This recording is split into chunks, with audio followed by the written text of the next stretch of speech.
Hey. This is my shit. It's live. It's going. Maybe. You're good. I don't think so. Good. It's good. We're still waiting. I have no idea what. Harris. Thank you.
I don't know who that.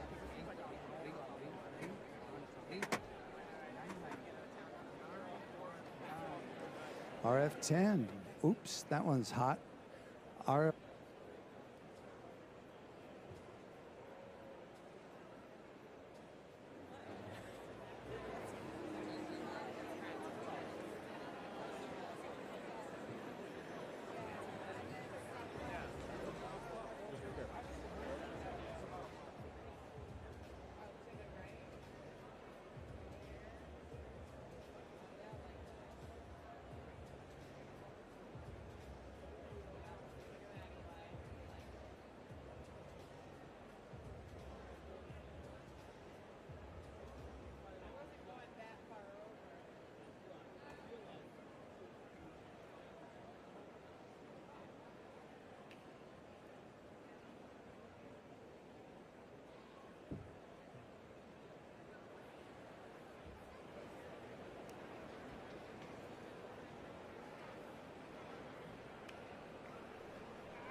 Please welcome Permanent Chair of the 2024 Democratic National Convention, Mignon Moore, and Chair of the Democratic National Committee, Jaime Harrison.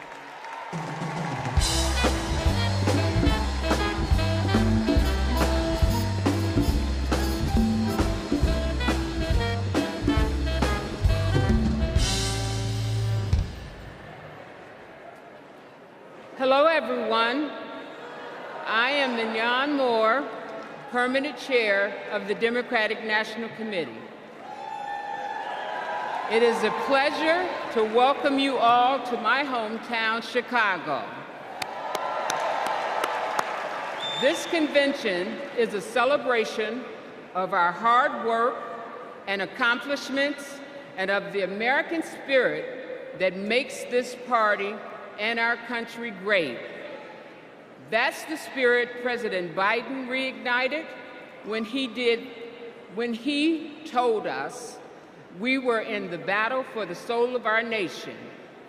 Throughout his term, he has brought us together and revived our country and our country's soul.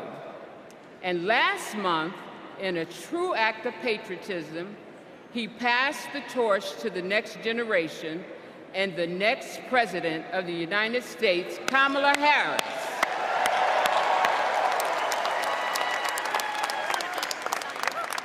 As convention chair, I may appoint officers to assist in the conduct of our proceedings. It is my honor to announce the following convention officers. Assisting as co-chairs are Lieutenant Governor Peggy Flanagan, Mayor Mitch Landrieu, Senator Cory Booker, and Congresswoman Veronica Escobar. Our convention parliamentarians will be former House Majority Whip Steny Hoyer, Broderick Johnson, and DNC parliamentary Helen McFadden. Lieutenant Governor Garland Gilchrist, Harris County Judge Lena Hidalgo, and Congressman Ted Lieu will serve as Sergeant at Arms. Louis Terrell will serve as our book doorkeeper, and Congresswoman Barbara Lee will serve as our timekeeper. I'd now like to turn it over to my friend, Chairman Harrison. Thank you, Mignon. Hello, Democrats. The Democratic Party is 196 years old. It's the oldest active political party in the world. Every person here is a part of a movement that brings America closer to our goal of a more perfect union. And every convention is a moment. It's a moment that contributes to our movement. It's moments like 60 years ago, when Fannie Lou Hamer told the shocking story of the racist brutality she suffered simply for registering to vote. Or 52 years ago, when Shirley Chisholm ran a historic race for the presidential nomination. Or 40 years ago, when a round-headed boy from South Carolina, the same before you today, watched Reverend Jesse Jackson challenge America to hope and to dream. Folks, all of these moments led us to this transformational moment, when a black convention chair and a black DNC chair lead us in nominating a black and AAPI woman to be the next President of the United States.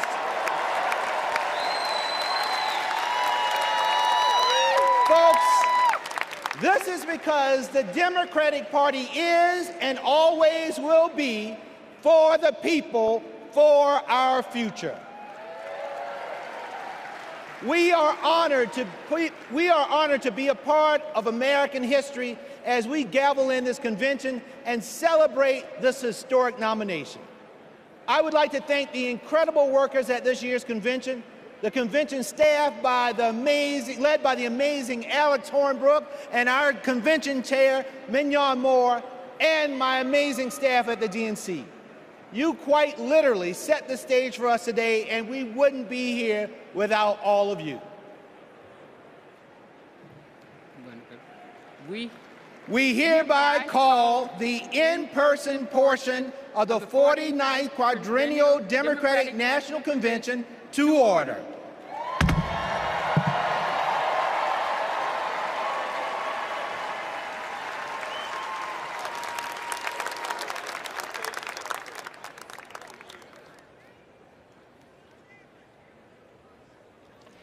Please stand if you are able for this evening's invocation offered by Cardinal Blaise Joseph Cupich, Archbishop of Chicago.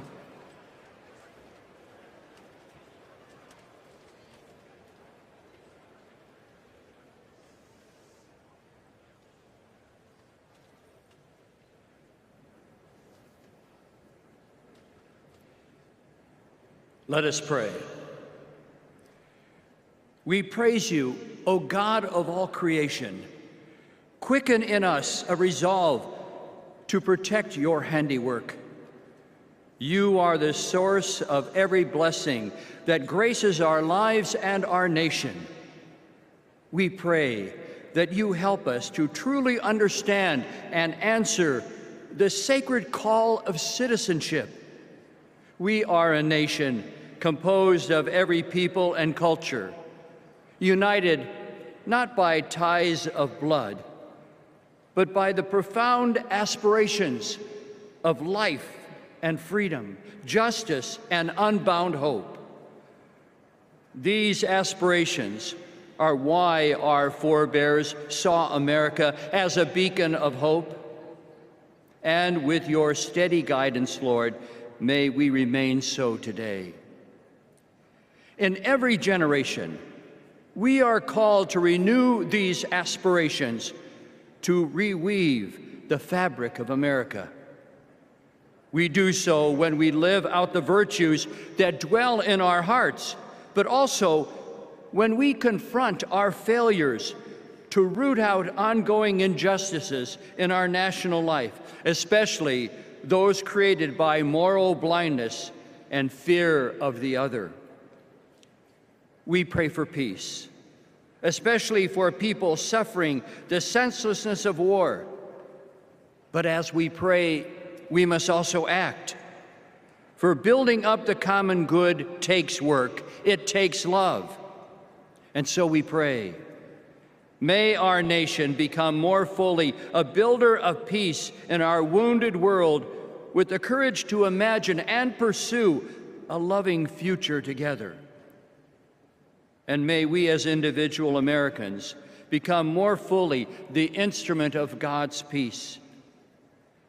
Guide us, Lord, in taking up our responsibility to forge this new chapter of our nation's history.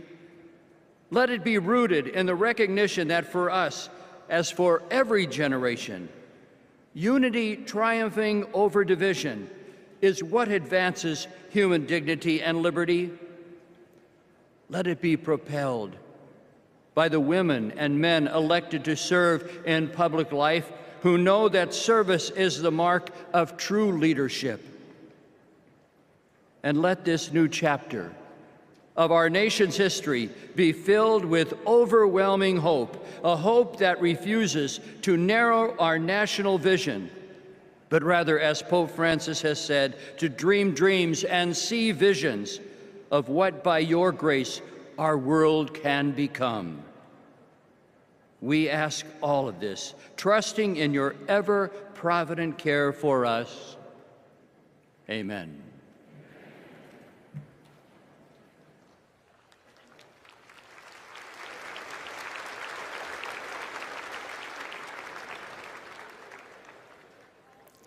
Please welcome Prairie Band Potawatomi, Nation Tribal Council Vice Chair Zach Pamami, and Secretary Lori Melchior.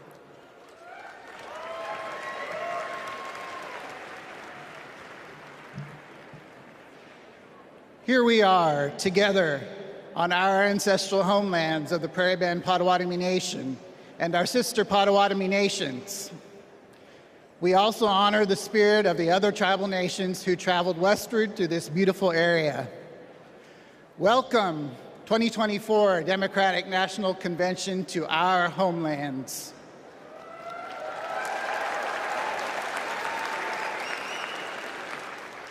This land has and always will carry enormous importance to its original stewards, our ancestors, and our present-day communities.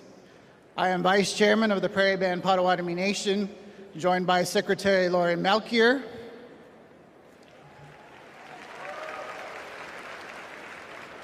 and our nation's tribal council, who are also with us in the audience.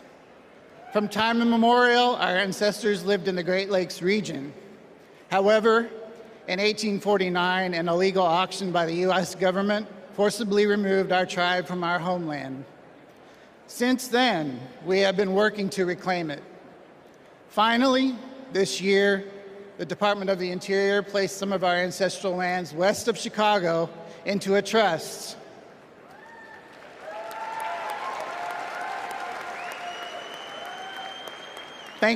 Thanks to the resolve of our tribal community and the Biden-Harris administration, we reclaimed a piece of our home.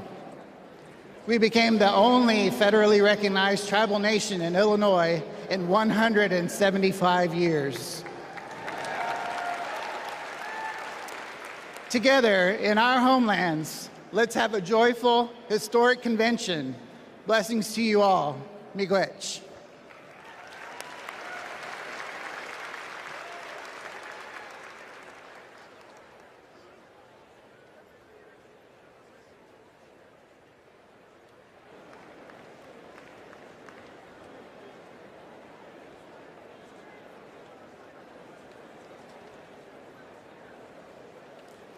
Please remain standing for the presentation of colors by the Illinois State Police Honor Guard.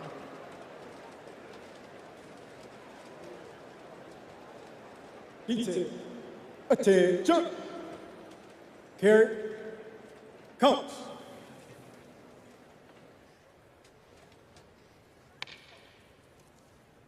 Forward, march, left. Left. Left. Left. Left. Left. Colors. Colors turn.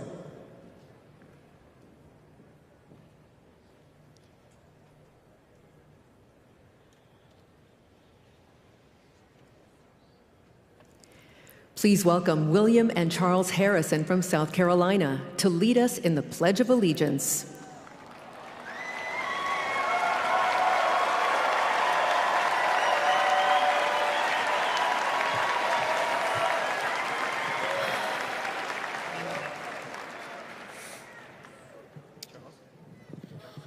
I pledge allegiance to the flag of the United States of America and to the republic for which it stands, one nation, under God, indivisible, with liberty and justice for all.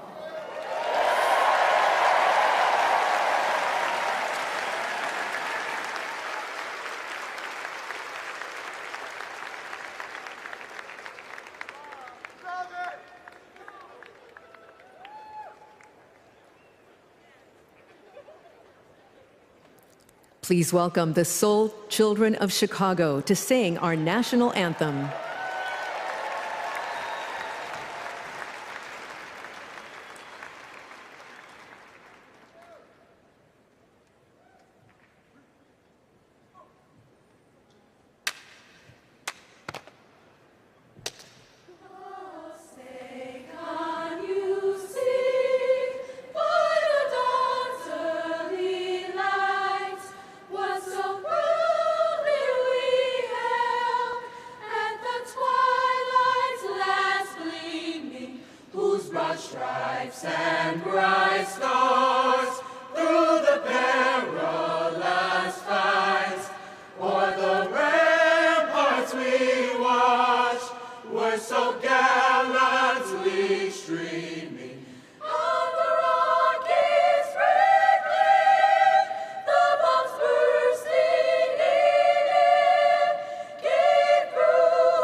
Right.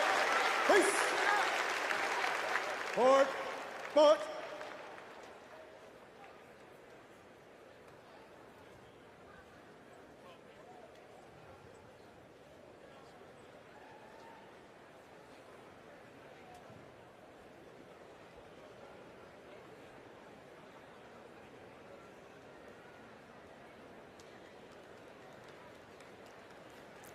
Please welcome Chicago Mayor Brandon Johnson.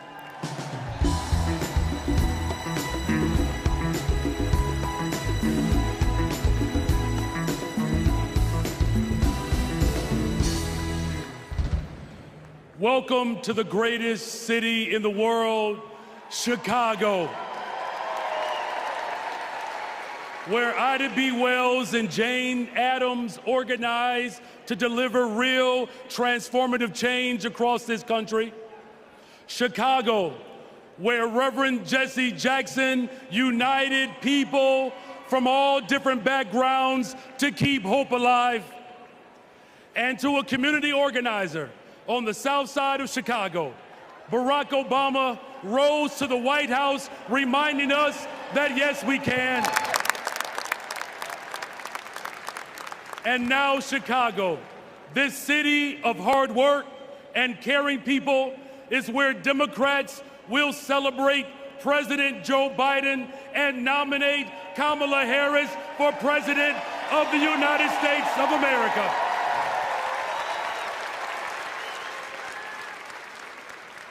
As the son of a family that worked to make ends meet, I know that Kamala Harris, the daughter of a mom who worked hard every single day, she is going to look out for the interest of everyday people. I know that as a fellow former social studies teacher, that Governor Tim Walz will never shrink from standing up for our democracy and for those most in need. And as a black man, raising a little black girl on the west side of Chicago, I know that my daughter Brayden will see not only a reflection of herself in the White House, but she will experience the deepest part of American values. Think about it. What will it take to build the middle class and make it easier for families not only to get by, but to get ahead? It will take someone with toughness to stand up for us. And let me tell you, America, Kamala's got it. What will it take to defend our fundamental rights and our freedoms? It will take someone with leadership who would fight for us. And let me tell you, America, leadership, Kamala, she's got it. And what will it take to defeat MAGA Republicans and move our country forward and not backwards? It will take everyone, and let me tell you all, Kamala, she's got us. From Mississippi to Pennsylvania to Delaware, Kamala Harris, she's got us.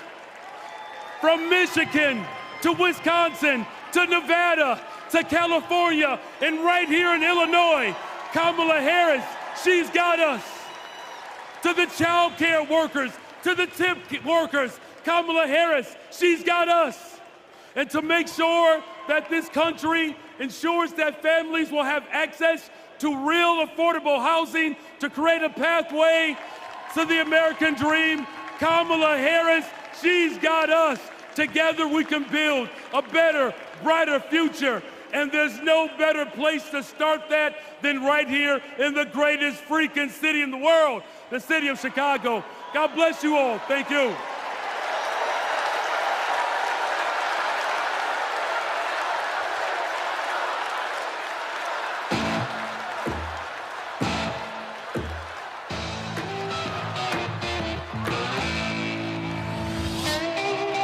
This is our town. We've got steel in our spines, iron in our veins, and hope in our hearts. We've got the flavor. the guts, the grit, and those big shoulders you've heard so much about. We're a bold city, a proud city, a who you callin' second city, where 77 neighborhoods are one. A city of giants, a city with heart, a city with heroes, a sweet, sweet place to call home. We were born ready, baptized by fire, tireless, tenacious, tested, trusted. And like someone else we know, when we fight, we win. We're ready to rise to the challenge, to rise to new heights. Rise, rise, rise, up, up and away we go. We're ready to scrape the sky and reach for the stars, to stand tall for tomorrow, to witness greatness. We ain't going back. We've got big things to do, big shoes to fill, big dreams to realize. We ain't afraid of nothing. No nonsense, no fear. Oh yeah, we're ready. So America, welcome to Chicago. We've got our dancing shoes on. We've got our game faces on. America, we look like you, sound like you, work like you, dream like you. We feel you, America. We see you, America. Hey, make some noise so we can hear you, America. Welcome to Chicago.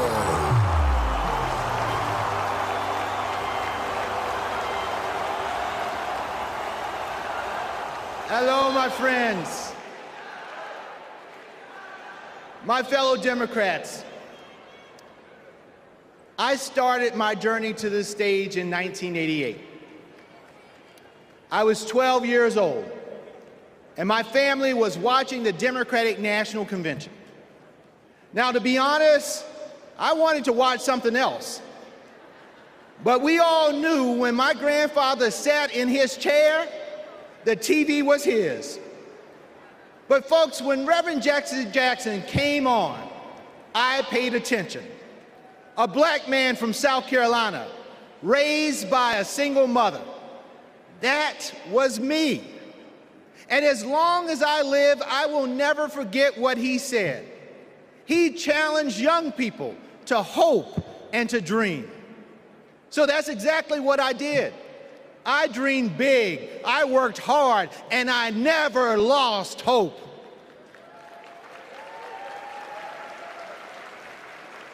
When our power was cut off, when there was nothing in the fridge, when we lost our home to a con man, I never lost hope.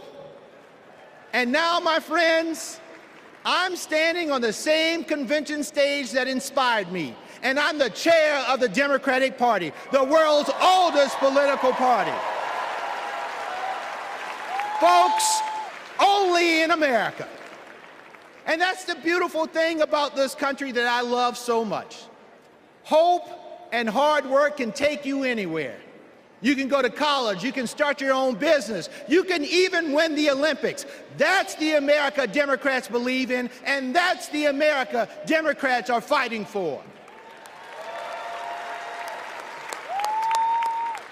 So 4 years ago, my friends, we were a country divided by fear, and we were stuck under a man who preached bigotry and hatred. Hope was lost. But my friends, we found hope in President Biden and Vice President Harris, and the 80 million Americans who stood by their side. And now we are united. We're united in our pursuit of progress. Because, my friends, they saw us. They fought for us. They heard us. And under their transformational leadership, we have forgiven billions in student loans. We have expanded access to health care, and we have strengthened the middle class. But the fight continues, and there is still more work to do. You know, I know that when we elect Kamala Harris and Tim Walz, they will build on our accomplishments, and they will create a country that works for every American. They will invest in our dreams and our futures, and hope will light our path forward. They will lead us in the fight for America, and believe me, when we fight, we win. And folks, we can never forget who we are fighting for.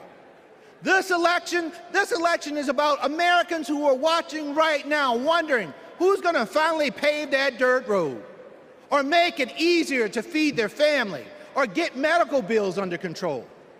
This election is about those who believe anybody can achieve their dreams if they work hard and trust in the endless possibilities of America. This election is about communities who need to see that hope and joy will always overcome fear and chaos. This election is about every little boy inspired by a party chair who looks like him, and every little girl who will finally see a president who looks like her. My friends, we are paving a path for them. We're working toward a brighter future for them, and we need each and every one of you to join us. In my beloved home state of South Carolina, our motto is, while I breathe, I hope. Folks, I believe in the power of hope, but it's going to take more than hope to win this election. So in the next 78 days, our motto can't be just, while I breathe, I hope. It must be, while I breathe, I vote. Because that is how we make hope real for all of America. America, let's vote for Democrats up and down the ticket. Let's save our democracy, and let's vote for our MVP, Kamala Harris, and our coach, Tim Walz. Thank you all so much for being here. And now, it is indeed my pleasure to introduce our next speaker, who will be co-chair for tonight. This is a young woman who is the current lieutenant governor of the great state of Minnesota. And when Tim Walz becomes vice president, she will become the first Native American governor in this great country. Folks, let's welcome Peggy Flanagan.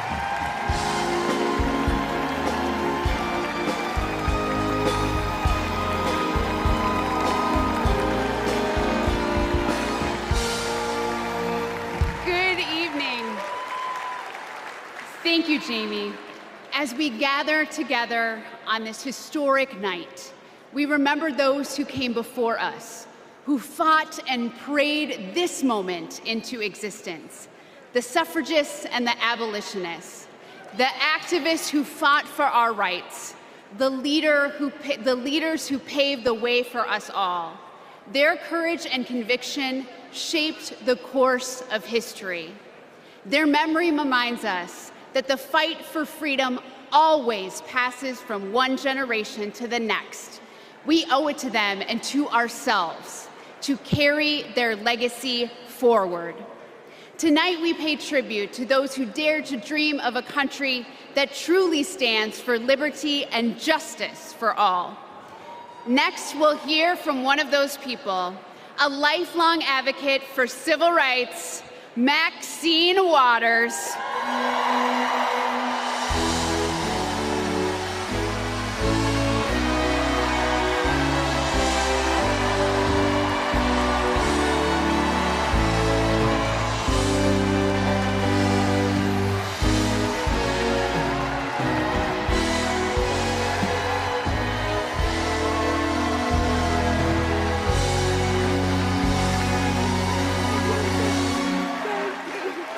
Wow.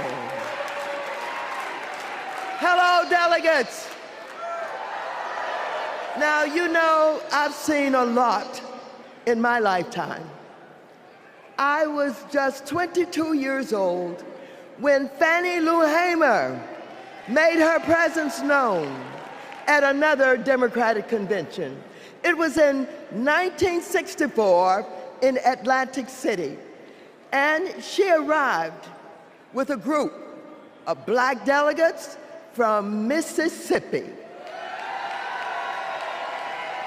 And she simply asked that her delegates be seated in place of the state's all-white delegation.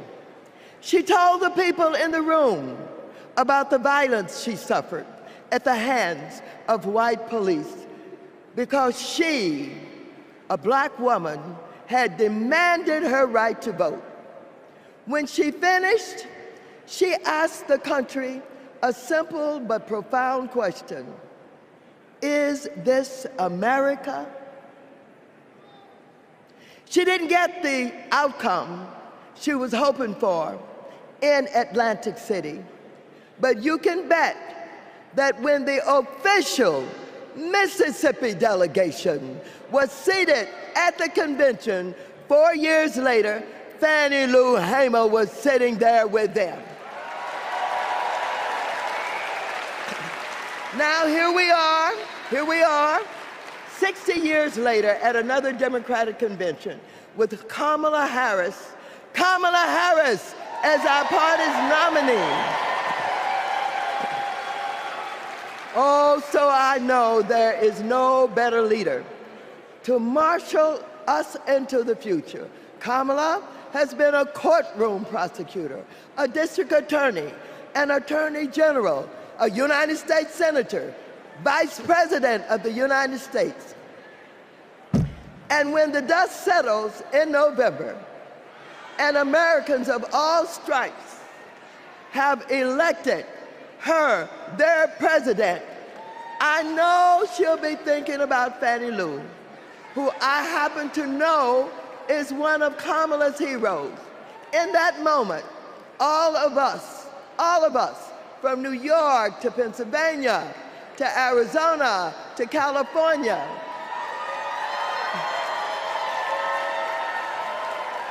we can ask ourselves, is this America?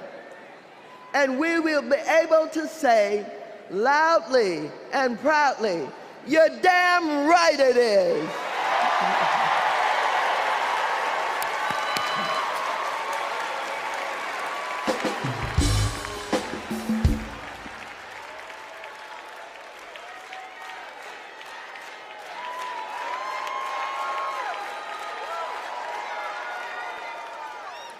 Please welcome President and CEO of the NAACP, Derek Johnson, and President and CEO of the National Coalition on Black Civic Participation, Melanie Campbell.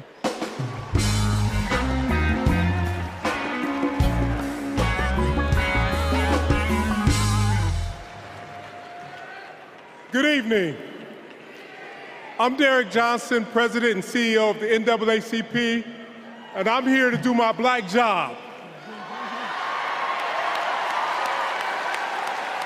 Since the founding of our nation, we have been on an unending march to protect this imperfect union.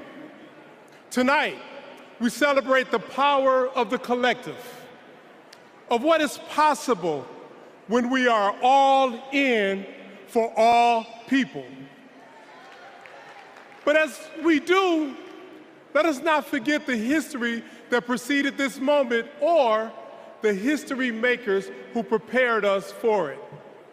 As we just heard, in 1964, the Mississippi Freedom Democratic Party, led by Fannie Lou Hamer, and Mississippi NAACP State President Aaron Henry, who stood tall and challenged a process that excluded them to ensure that we will all be recognized here tonight.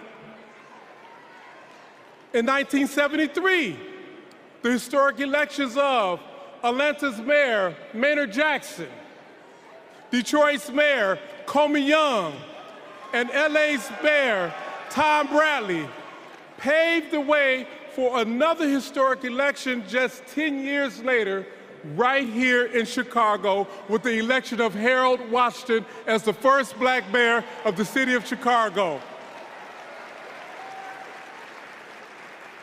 And in 1988, the Reverend Jesse Jackson, in his second quest for the White House, inspired us all to keep hope alive. Now, this is important because we must all understand Black history is American history.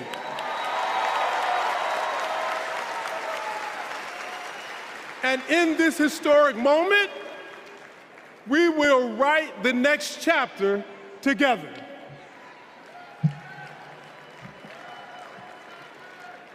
Good evening. I'm Melanie Campbell, President and CEO of the National Coalition on Black Civic Participation and National Convener of the Black Women's Roundtable. We have come this far by faith. And for Black women, this moment has been a long time coming. Vice President Kamala Harris's path to becoming the Democratic nominee for President of the United States has been paved by the leadership, sacrifice, faith, and patriotism of generations of Black women. Black women like Dr. Dorothy Irene Height, Diane Nash, Ella Baker, Amelia Boynton Robinson, Barbara Jordan, Shirley Chisholm, and Reverend Willie Barrow. Women whose optimism about what America could be and their fight to make that vision real redefined the leadership role that Black women could play in moving our nation forward. As President, Kamala Harris will lead with power, brilliance, and strength from the highest office in the land.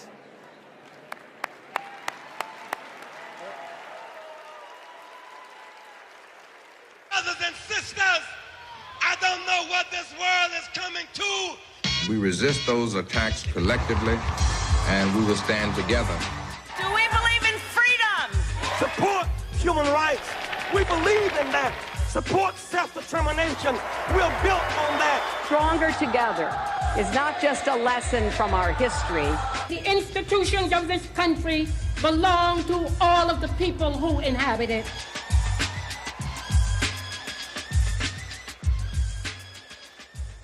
Jesse Jackson took to the stage at the Democratic National Convention in Chicago, knowing the uphill battle he would face in composing the score of a harmonious nation. Reverend Jackson started out very young. He opened the door, and he continues to do that even now, that all of us have a responsibility for other generations to come behind us. Jesse Jackson's candidacy in 1984 helped to pave the way for Barack Obama's presidency in 2008. His 1988 candidacy helped to reshape the Democratic National Committee. His candidacy was before its time. Fueled by passion and determination and marching to their own beat, our civil rights leaders laid the groundwork for lasting change, dreaming of a country where equality and justice inspired the next generation.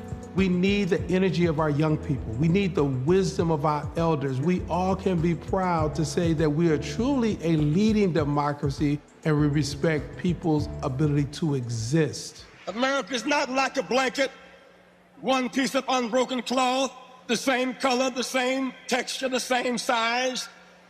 America is more like a quilt, many patches, many pieces, many colors, many sizes. Standing on the shoulders of giants, Kamala Harris is the candidate who encompasses the brilliance, determination, analysis, and the action to carry the torch lit by the founders of the movement. There's only one choice to represent our collective voice. What kind of country do we want to live in? Value system of the modern Democratic Party has been shaped by the civil rights movement of the 1960s. There's a direct line from '64, the National Democratic Convention, where Fannie Lou Hamer asked to be seated, and 2024, where a Black woman is the Democratic nominee. It's been a long struggle and a long journey, but Fannie's gonna be vindicated and Shirley Chisholm's gonna be vindicated in the 24 Democratic Convention. I wonder if I could sit in a room with Shirley Chisholm, with Rosa Parks, with Coretta Scott King. What would they say about what's happening today? The civil rights movement has been a key part of organizing the agenda, not just of the Democratic Party, but of democracy. This is the hope that runs through Kamala Harris's leadership, one where hope, change, and freedom are the drumline of our democracy. I stand before you today as a candidate for the Democratic nomination for the presidency of the United States of America. I stand before you today to proudly announce I am now officially the Democratic nominee for President of the United States. We must never surrender. America will get better. Keep hope alive. Keep hope alive. Please welcome founder and president of the Rainbow Push Coalition, Reverend Jesse Jackson.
Democrats, our first order of business is adopting an up-to-date convention agenda. When the Convention Rules Committee met, everyone was working on updating plans based on the significant changes that had just occurred. When the committee approved an agenda, it was a work in progress that members knew would need to be revised accordingly. We now have an agenda for the next 4 days. The agenda is included in the Standing Committee report booklet emailed to each convention participant. In addition to fantastic speakers and performers, tonight's agenda provides for adopting the up-to-date convention agenda, hearing the Credentials Committee report, hearing the Rules Committee report, and considering a resolution as recommended by the committee, hearing the Platform Committee report and considering our national platform as recommended by the Platform Committee, and holding a confirmatory and ceremonial vote for our vice presidential nominee. Tuesday includes a ceremonial roll call for the presidential nominee. Wednesday, we'll hear ceremonial nominating speeches for our vice presidential nominee, and Governor Walz will make his acceptance speech. And on Thursday, my friends, we'll hear a ceremonial nominating speech for our presidential nominee, and Vice President Harris will make her acceptance speech.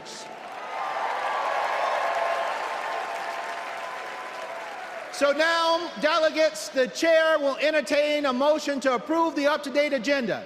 Is there a second? All in favor of approving the convention agenda, please say aye. Aye. All opposed, say nay. The ayes have it.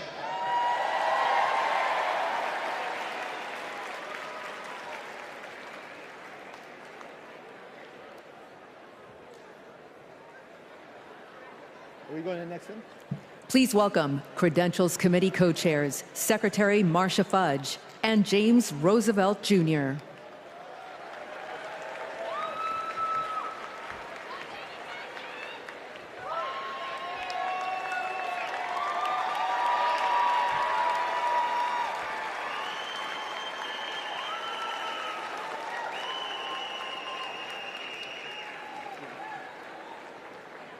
Greetings, my friends. It is an honor to have served as co-chair along my friend, Jim Roosevelt. Pursuant to the call, the Credentials Committee met and adopted a resolution to credential the delegates and alternates to the 2024 National Convention. I am pleased to report that there were no credentials issues to be decided by the committee.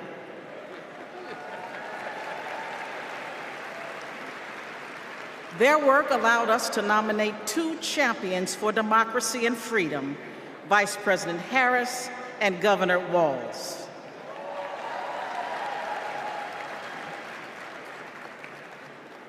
Our delegate selection process is designed to ensure every voice is heard and every vision is heard, and our delegates accurately represent their electorates. Diversity is our party's strength. And I'm so proud to see the wonderful representation of our party and democracy here today. I am pleased to share that the Credentials Committee report was adopted and all delegates have been fully credentialed. In memory of Marvin Turner, we are going to have a great convention and we are going to win. Thank you.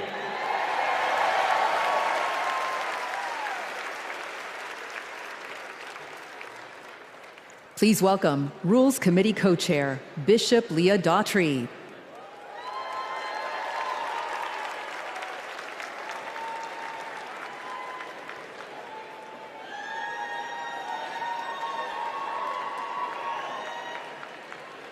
Hello, Democrats. It was my honor to serve as co-chair of the Convention Rules Committee alongside my friend, Governor Tim Walz. Governor Walz is a little occupied this evening, but it's good to know that serving as co-chair of the Rules Committee is a ladder for promotion. The Rules Committee adopted the procedural rules of the convention on July 24th. They are based on long-standing processes governing our convention and ensured that we met all ballot access deadlines. The rules established the virtual nominating process for the party's nominees and set the stage for in-person votes at the convention to adopt our platform and resolutions recommended by the Rules Committee, as well as to cast celebratory votes on our nominees and hear their acceptance speeches. Under the Rules Committee authority, the Rules Committee is recommending for your approval one resolution.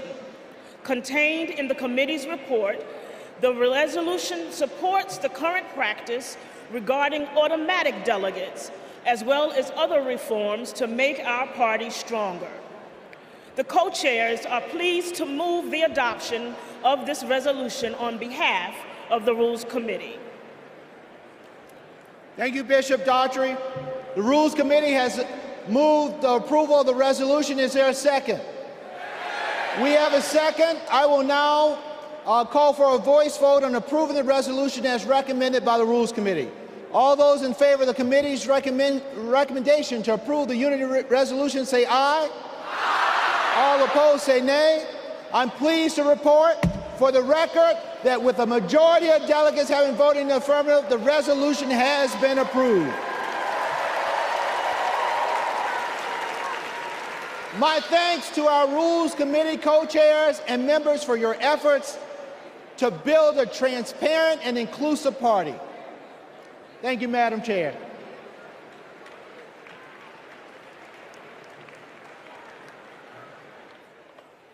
Please welcome Platform Committee co-chairs Mayor Mitch Landrieu and Mayor Regina Romero.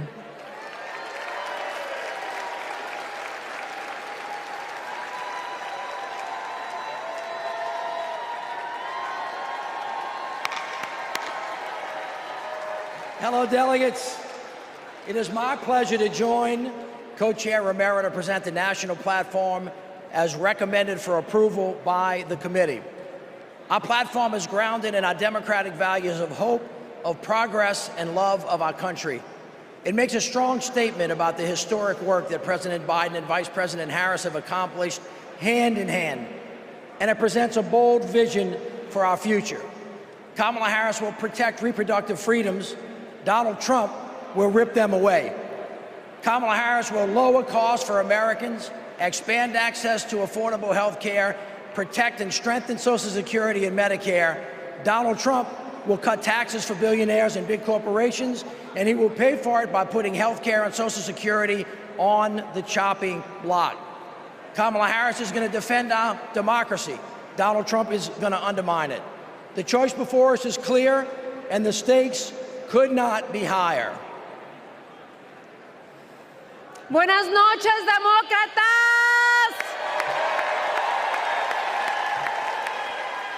Mayor Landrieu, it was a pleasure to serve as your co-chair. I also want to recognize Louisa Terrell and the drafting subcommittee for their work. This platform was passed by the Platform Committee on July 16, prior to the President passing the torch in an act of love and patriotism. And it's the product of a comprehensive process to engage with leaders from all corners of our winning coalition.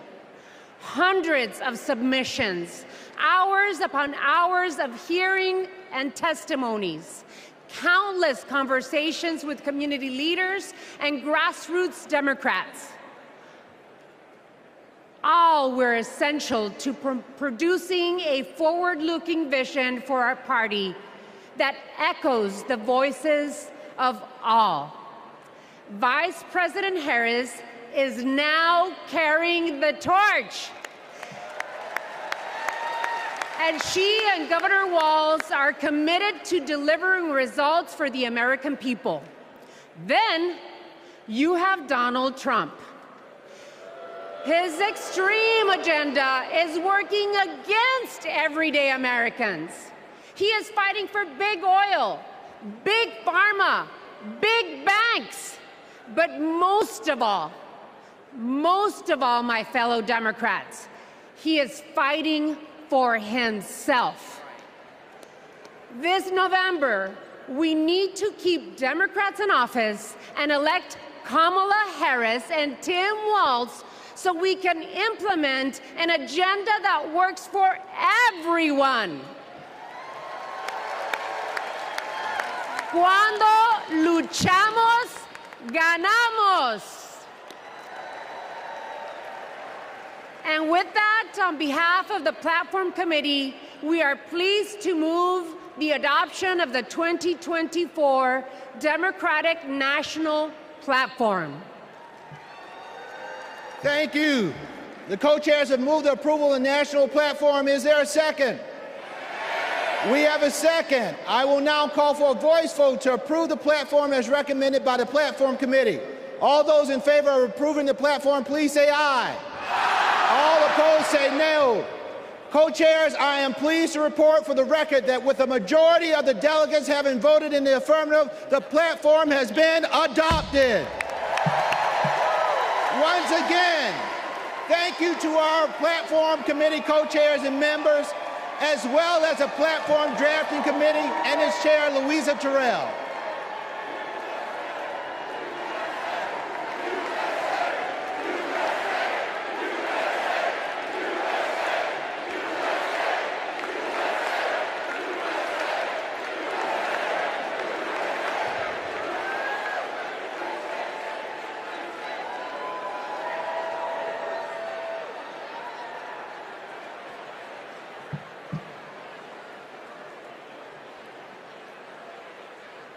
When Kamala Harris set out to find her vice president, just 1 month ago, she was looking for someone who believes in our democracy, who works hard for the American people, and has an endless supply of hope for our future.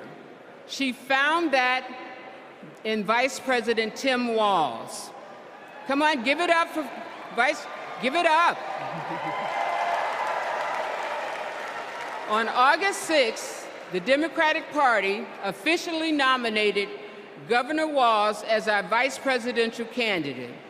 While Governor Walz's nomination has already been certified, we couldn't miss the opportunity to celebrate this future vice president's integrity, commitment, decency, and service to our nation. The chair will entertain a motion to ceremonially confirm Governor Walz's selection as the Democratic Party's vice presidential nominee.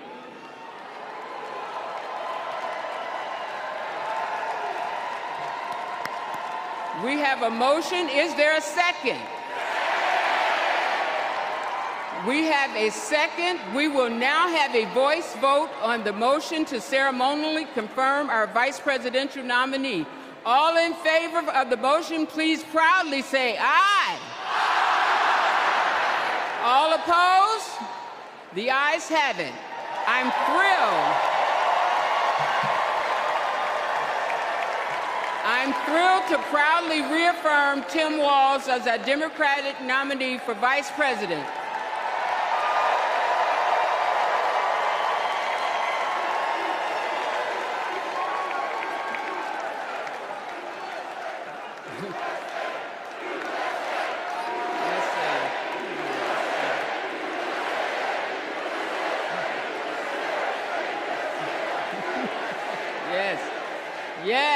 Yes, USA. Pursuant to our convention rules, Governor Walz has been invited to make an acceptance speech, which he will deliver on Wednesday, August 21st. Thank you, my friends. Delegates, please welcome to the stage co-chair Peggy Flanagan to resume chairing our convention.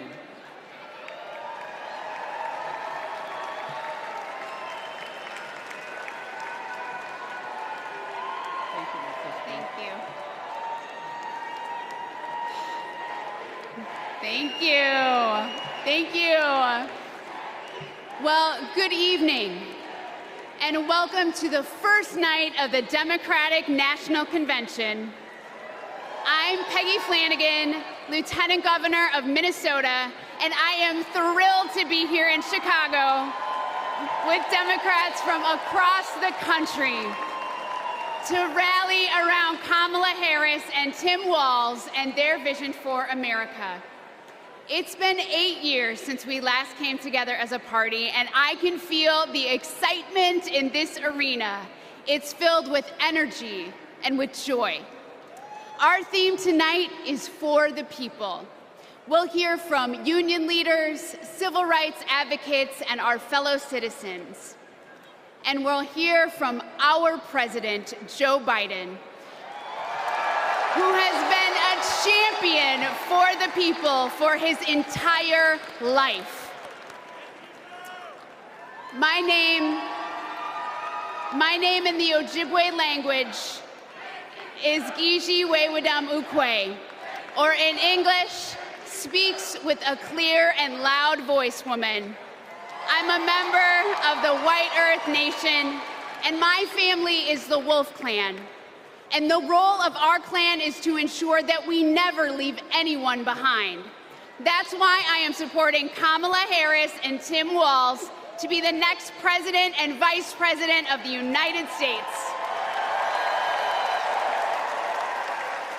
For almost 6 years, I've worked side by side with Governor Walz.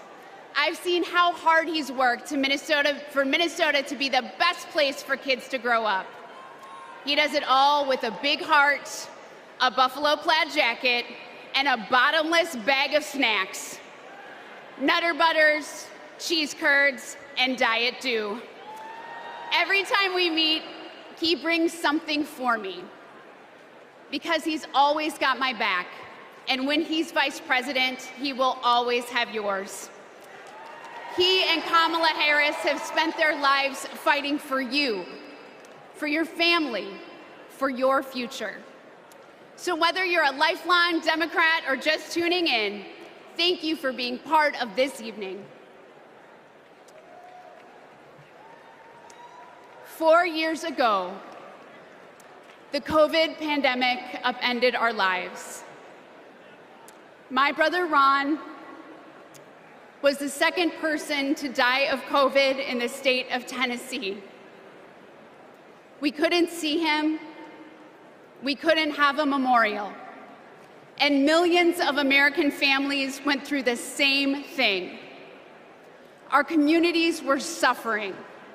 Our economy was struggling. And Donald Trump was playing games. Our country was brought to the brink by his failure to respond. But the Biden-Harris administration stepped in with quick and decisive action. They contained the virus, created millions of jobs, and invested in our nation's future. Under their leadership, America began to heal.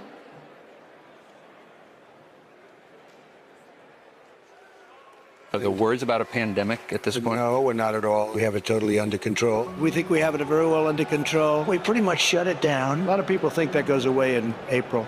With the heat, we're in very good shape. Because of all we've done, the risk to the American people remains very low. View this the same as the flu. It's going to disappear. One day, it's like a miracle. It will disappear. We all together have done a very good job. We think the death will be at a very low number. I see the disinfectant. Is there a way we can do something like that by injection inside or almost a cleaning? I'm taking it. Hydroxychloroquine.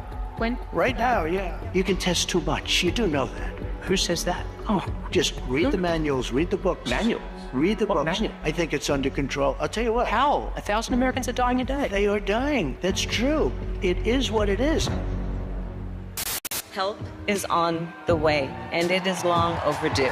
The $1.9 trillion COVID relief bill to get stimulus aid directly to struggling Americans. Our plan is about what we need to do around a national strategy for contact tracing, for testing, for administration of the vaccine, and making sure that it will be free for all. Tonight, the U.S. is nearing a major milestone in the fight against the coronavirus. The U.S. is about to deliver the 200th million COVID shots since President Biden took office, beating his target by about a week. Millions of American students returned to school earlier this month after more than a year of remote learning. Sports venues are filling up and concerts are getting scheduled. I'm feeling great. Business is definitely ramped up. I'm so thankful. To be able to serve our customers again after all this, it's a blessing.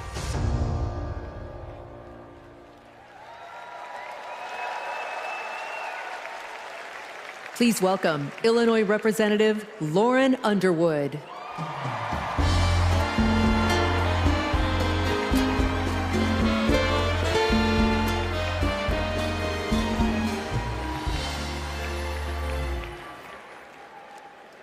COVID was the worst public health crisis in a century. Donald Trump failed us. But Joe Biden and Kamala Harris got it under control. Donald Trump said, "It is what it is." Joe Biden and Kamala Harris said, "Help is on the way." Democrats in Congress tried to lower the cost of health care. Donald Trump tried to take our health care away. We tried to expand Social Security and Medicare. Donald Trump tried to cut them year after year after year. He took the COVID crisis and turned it into a catastrophe. We can never let him be our president again.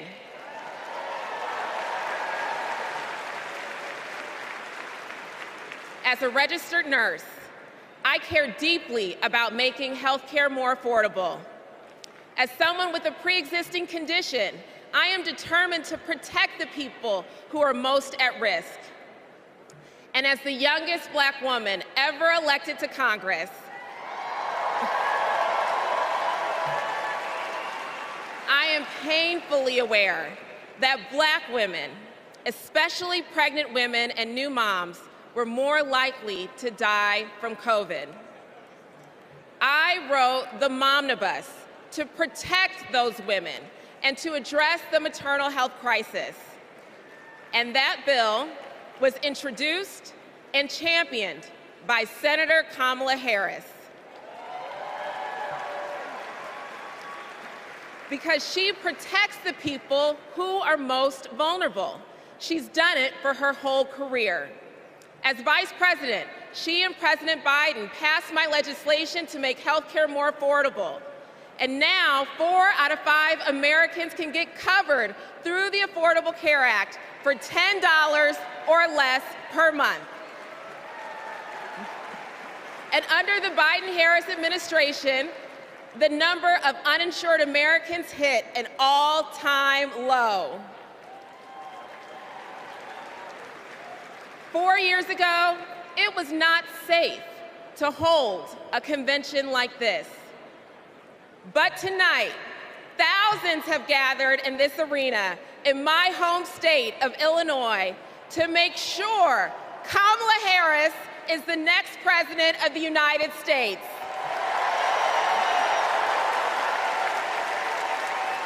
We have come so far these past 4 years, and we're not going back. Thank you.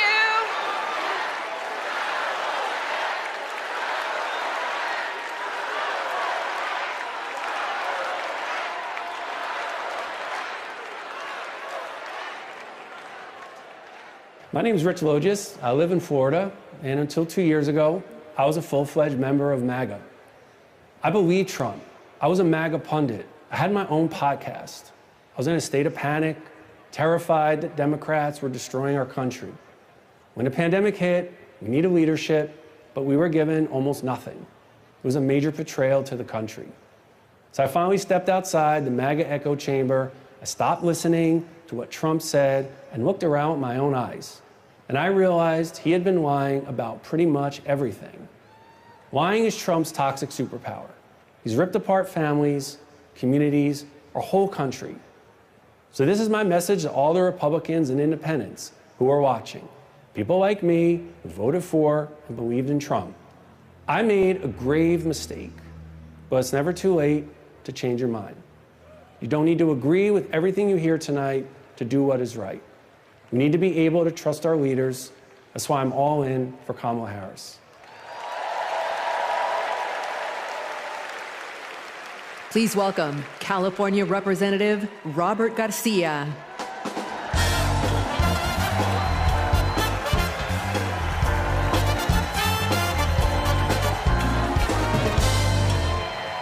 Thank you. Thank you. We all remember. We all remember the world in 2020. Where we were, and for some of us, who we lost. Now, I was in my second term as mayor of Long Beach, California. And my mom was a healthcare worker. Like many of you, I watched in terror and horror as the COVID pandemic consumed our lives. As mayor, I fought for more hospital beds, for more tests, and to make masks more accessible. What we needed at that moment was national leadership. But instead, we got Donald Trump. While schools closed and dead bodies filled morgues, Donald Trump downplayed the virus. He told us to inject bleach into our bodies. He peddled conspiracy theories across the country. We lost hundreds of thousands of Americans and our economy collapsed. Now that summer of 2020, my mom and my stepfather both died of the COVID pandemic. And I miss them every single day. So when Donald Trump and his MAGA extremists like Marjorie Taylor Greene downplay the horror of the pandemic, it should make us all furious.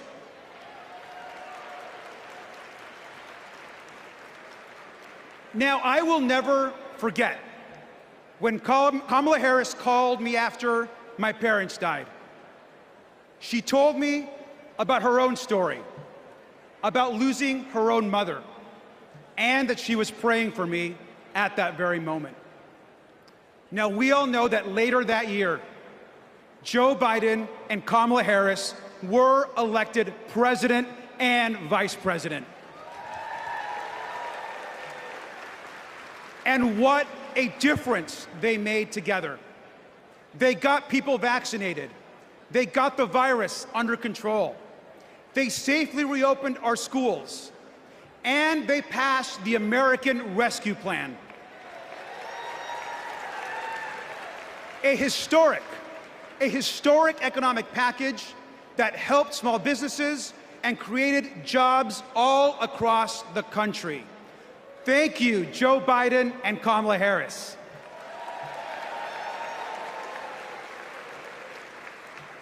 Now, I am a proud immigrant who came to the United States as a young child. We grew up poor. English was our second language, and we often, like many immigrant families, struggled to get by. But my mom, she moved here to the United States because she believed in the American dream.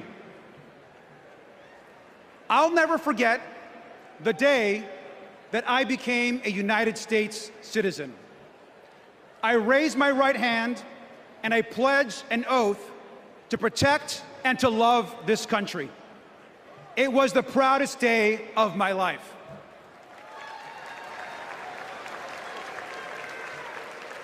My mom taught me to love this country. She taught me that real American patriotism is not about screaming and yelling America first. Real American patriotism is loving your country so much that you want to help the people in your country. That is American patriotism. And we all know that Kamala Harris understands and knows this as well. Kamala Harris is ready to lead this country.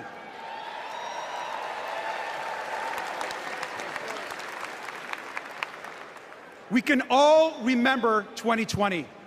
We can all remember the horrors of Donald Trump.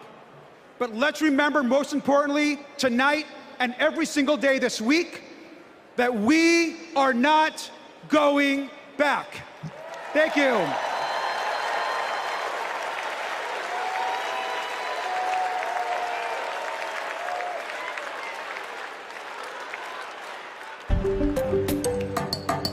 Hey everyone, I'm Ryan from Kamala HQ. And we have a little game we like to play here called Two Lies and a Lie. We list out 3 things Donald Trump has said, and then we try to figure out if any one of them is true, which they're not. Let's play. First up, jobs. Trump claims his administration created more jobs than we ever had before. He says we had the greatest economy ever, and then we got hit with COVID, and he says he created a manufacturing jobs miracle. Let's dig in. More jobs than we ever had before? Trump lost 3 million jobs. In fact, he's the first president to lose jobs since Herbert Hoover. What about this claim that it was the greatest economy ever and only COVID tanked it? Once again, no. Let's take a look at his track record on jobs before COVID as compared to the Biden-Harris administrations. What do you know? Hardly the most successful ever. And about his supposed manufacturing miracle, Trump talked a big game, but actually lost 178,000 manufacturing jobs. And just to be clear, it wasn't just COVID here either. Manufacturing jobs were already on their way down before the pandemic. So that's round one. And it looks like what we have here is 2 lies and another lie. You get the hang of it? I'll see y'all in a little bit.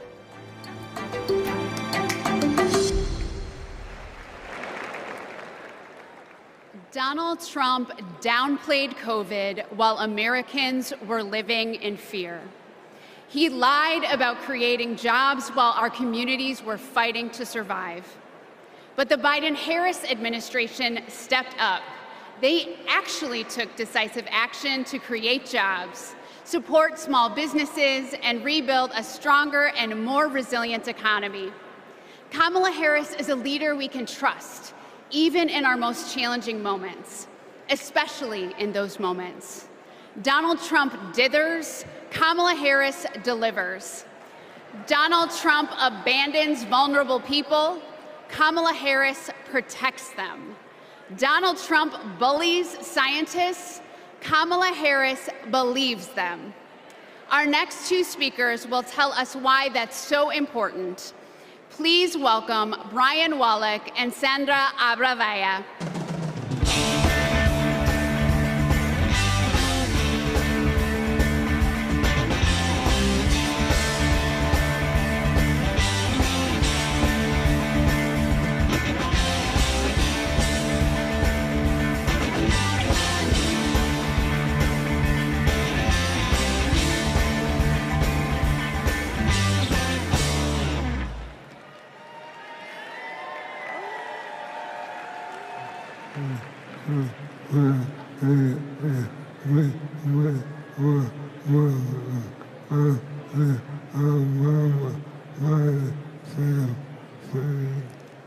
In 2008, we met while working on the Obama-Biden campaign.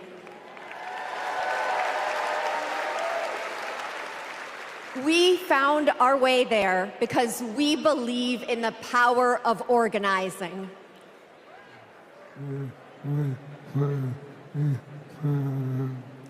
Then we found each other.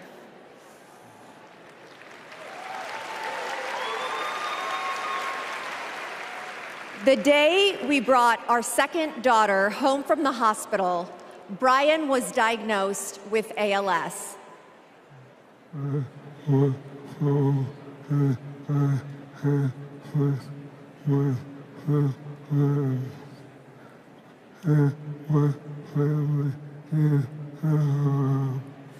I was told I had 6 months to live.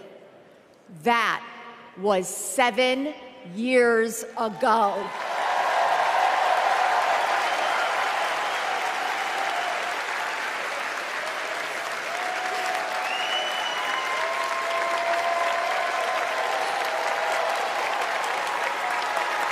We could not change Brian's diagnosis, but we knew how to organize.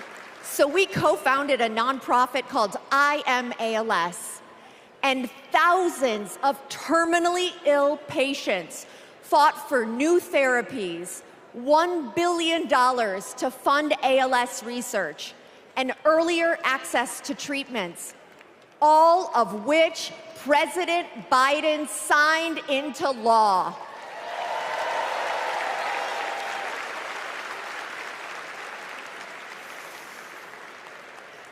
We will also keep fighting alongside patients living with Parkinson's, young onset dementia, and Alzheimer's. We've seen just how relentless activism can beat the odds, just like what Brian has been doing for 7 years. And that is what we need right now to elect Kamala Harris. She's the daughter of a breast cancer researcher. She knows the promise of science and that patients need to be able to get the care they need wherever they live.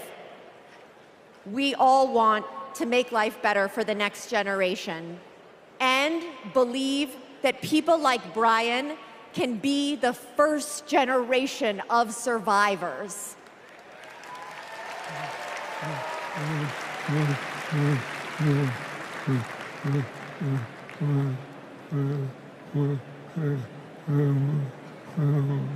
And we can make life better for our caregivers, too.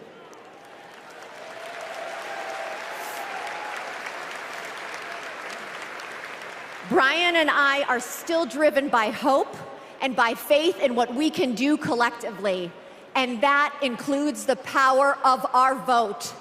This November, we are voting for our future.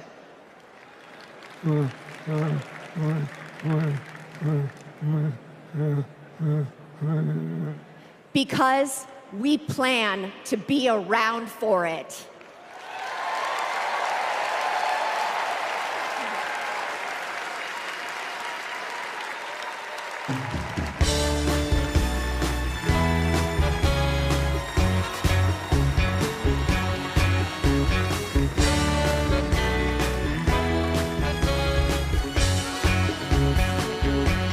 Please welcome Illinois Senator Dick Durbin.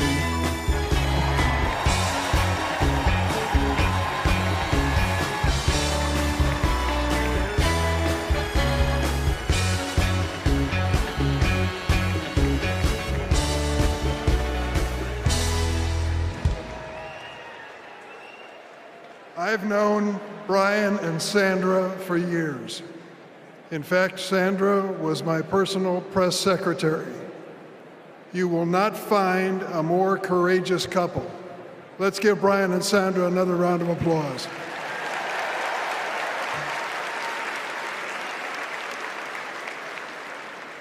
In every election campaign, we Democrats talk about jobs. Now forget for a moment Donald Trump's wild claims. He lost millions of jobs in America. He promised to bring back manufacturing jobs, but he failed. He promised to deliver infrastructure, but he failed. His record was defined by failure. To put it another way, Donald Trump is like a bad boss. You want time off to take care of your sick parents? Ask Donald Trump. Denied. In Donald Trump's America, there is no paid family leave. Want to have a child, but need IVF? Too bad. That's shut down too. Want a pay raise? Too bad. The boss just gave himself one, so there's nothing left for you. Donald Trump reminds us of a boss we all had. The guy who thinks he's a very stable genius, but is driving the company into the ground. Now get this, Donald Trump did make history. Let's give him credit. He is one of only 2 presidents in the history of the United States to leave office with fewer Americans working than when he started. Now he wants a chance to make America unemployed again. On the other hand, let's take a look at the record of Joe Biden and Kamala Harris. They recovered all those millions of jobs that Trump watched slip away. They added over 6 million jobs on top of that. 16 million jobs in total. 16 million. Today, more roads are getting fixed, more factories are being built, more Americans are working construction, and more auto workers are making cars than on any month when Trump was president. And we know behind every job is a person or community forever changed. Data centers in Wisconsin, semiconductors in Pennsylvania, electric vehicles in Michigan. Yes. Hello, Michigan. These investments mean strong economy, growing public schools, and well-funded, well-staffed first responders. These investments mean hope. That's what Kamala Harris and Tim Walz are fighting for. They'll fight for the places that are too often left behind, fight to change lives and uplift communities, fight to bring back American manufacturing. My friend, Ed Smith, a giant of the Illinois laborers, he's a great fellow. We lost him this year. But Ed Smith told us there's joy in this battle. When we win, we help people buy their first homes, send their kids to college, and retire with dignity. Incidentally, that happens to be my family's story too. My mom and dad worked for the railroad, and because we were a strong union family, we were able not just to get by, but to get ahead. That's the American economy Kamala Harris and Tim Walz are fighting for. Let's join that fight and build it together.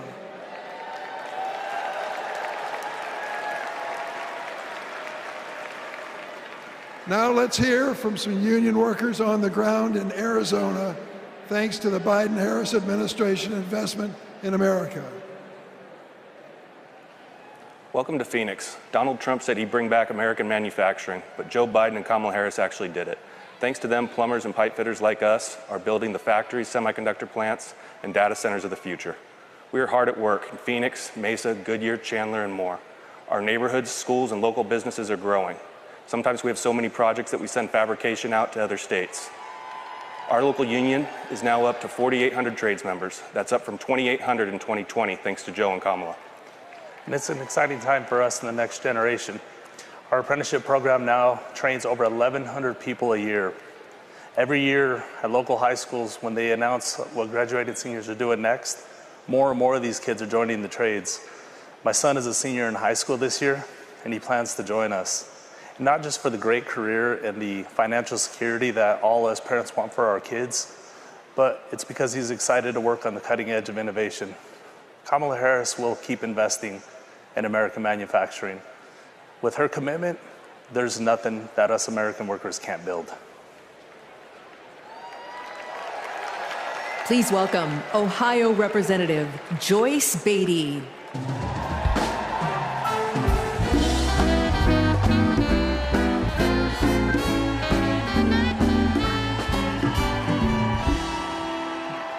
Good evening. I'm Joyce Beatty, and I'm proud to represent Ohio in Congress. I was born in the Buckeye State, and I've never left. Now, J.D. Vance likes to talk about how he's from Ohio, but as soon as he could, he ran away to Yale and Silicon Valley, cozying up with billionaires while trashing our communities. J.D. has been our senator for 18 months. And what has he done for hardworking Americans? Nothing. He's been busy writing the foreword to the book from the Project 2025 guy. While J.D. and Donald Trump have been sharing conspiracy theories from the darkest corners of our internet, Kamala Harris and Joe Biden have been busy expanding access to the internet, while the other guys have been criticizing women without children. Joe and Kamala have been expanding the child tax credit. And let me just tell you, cutting the poverty rate for our children. Kamala and Joe Biden have been also at the same time reducing the price of health care for our seniors. And yes, securing a cap of $35 on insulin. And as J.D. and Trump, they want to take us back to the past. Kamala and Joe have been bringing the jobs of the future to America today. With the CHIPS Act, a $280 billion investment. And that's not just a big number. It means new semiconductor plants and thousands of good-paying jobs. You see, I worked with Kamala to pass it, and I saw her leadership style up close, a rare combination of brilliance, legal expertise, and patience. You see, it's simple. JD and Trump like to talk about states like Ohio, but Kamala and Joe actually get stuff done for us.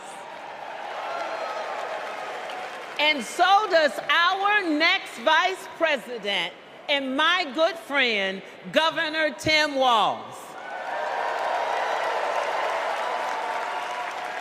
America, are you ready to build on our progress? Are you ready to turn out for leaders who know that action speaks louder than words? Are you ready to vote for Kamala Harris? Are you ready to put people over politics once and for all?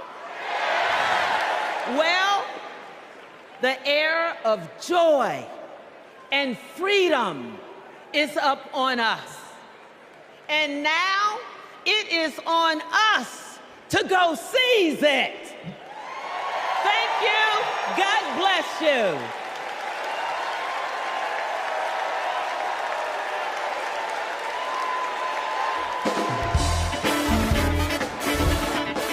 Please welcome AFSCME President Lee Saunders, SEIU President April Barrett, LIUNA General President Brent Booker, IBEW International President Ken Cooper, CWA President Claude Cummings, and AFL-CIO President Liz Schuler.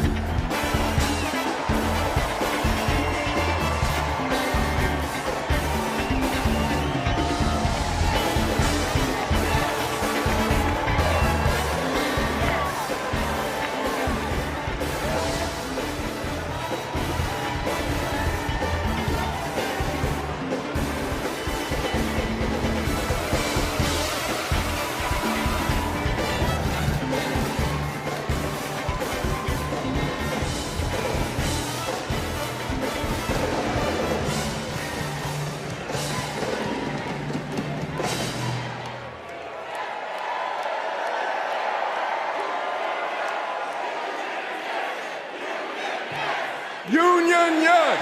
Union, yes! Union, yes! Union, yes!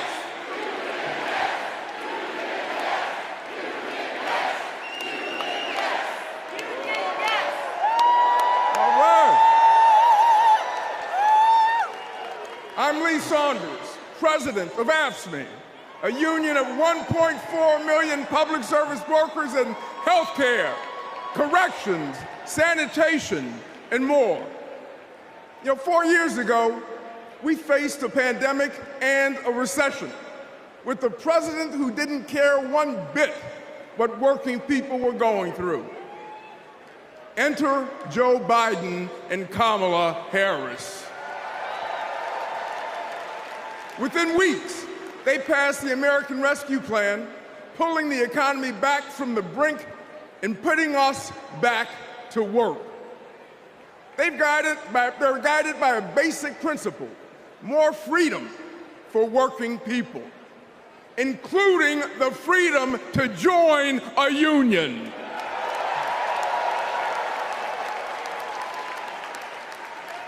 So this November, we're moving forward with Kamala Harris as our president.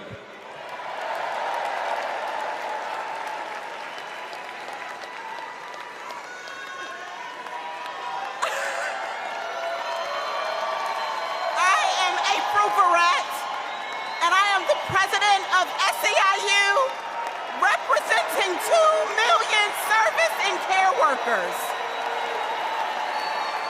We're all in for Kamala Harris because Kamala Harris has always been all in for us. Vice President Harris joined fast food workers on the picket line, and she walked a day in the shoes of a home care worker. She shares our vision for a modern-day labor movement, a movement that meets the needs of workers in the 21st century, and an economy that is ready for the future. It is going to be together that we write new rules to make it easier for all workers to join a union. And we are going to build a younger, darker, hipper, fresher, sneaker-wearing labor movement. A movement that is going to be more inclusive and built for the middle class. And we are going to end poverty wage work for once and for all. So let's do the work. Let's elect Kamala Harris so that together we will usher in a new era of worker power, and together we will win the future. Let's go get it.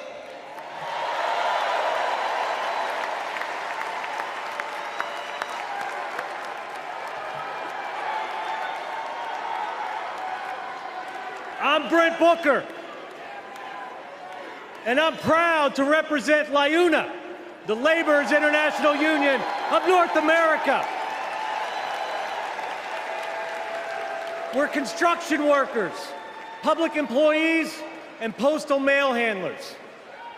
For decades, we've fought for more investment in our infrastructure. While Trump made empty promises, the Biden-Harris administration delivered. Now we're rebuilding highways, bridges, and tunnels, and powering a clean energy and manufacturing boom. Thanks to them, our members can buy a home, put their kids through school, retire with dignity. As president, Kamala Harris will keep fighting for workers who are building America.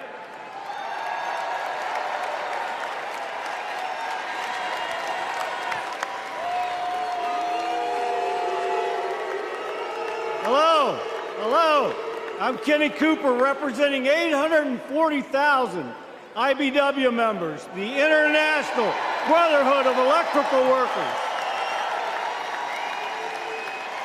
The IBW powers America, from fire alarms to solar farms, nuclear plants to battery plants, storm restoration to power lines, and we've been doing it for over 130 years.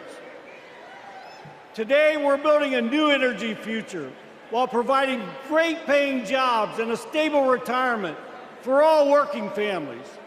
Every step of the way, Kamala Harris has been there for us. She's bringing back American manufacturing to forgotten places throughout our country. She cast the deciding vote to save our pension plan.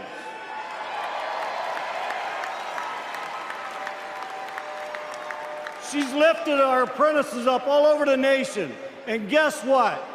She's not afraid to use the word union.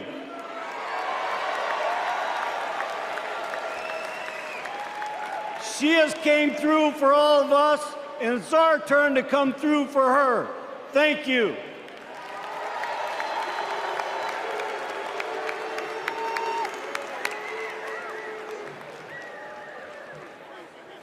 Hi, I'm Claude Cummings, Jr., President of CWA, the Communication Workers of America. We all saw the digital divide during the pandemic. Millions of American families didn't have access to high-speed internet at home. Too many kids were forced to go online class in McDonald's parking lots. But as Vice President, Kamala Harris helped pass the largest investment in broadband ever. She gave CWA members a seat at the table so we could work to connect every household to the internet while creating good union jobs. Listen, we don't play at CWA, and we're fired up. Are you fired up tonight? Are you fired up? Are you fired up? We're fired up to work with our next president, Kamala Harris.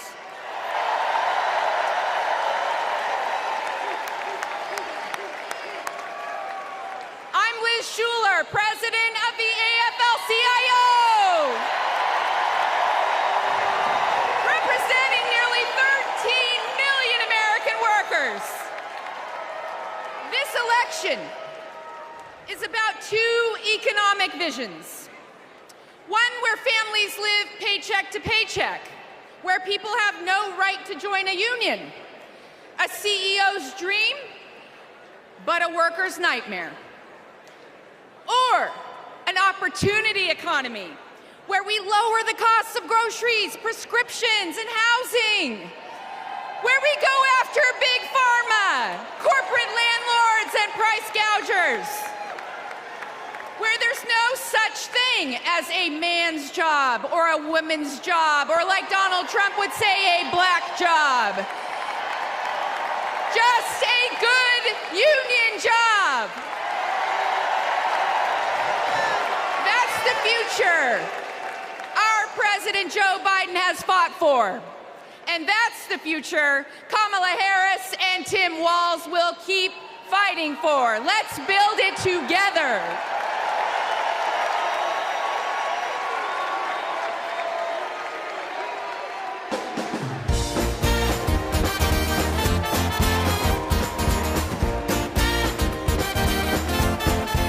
Please welcome Los Angeles Mayor Karen Bass.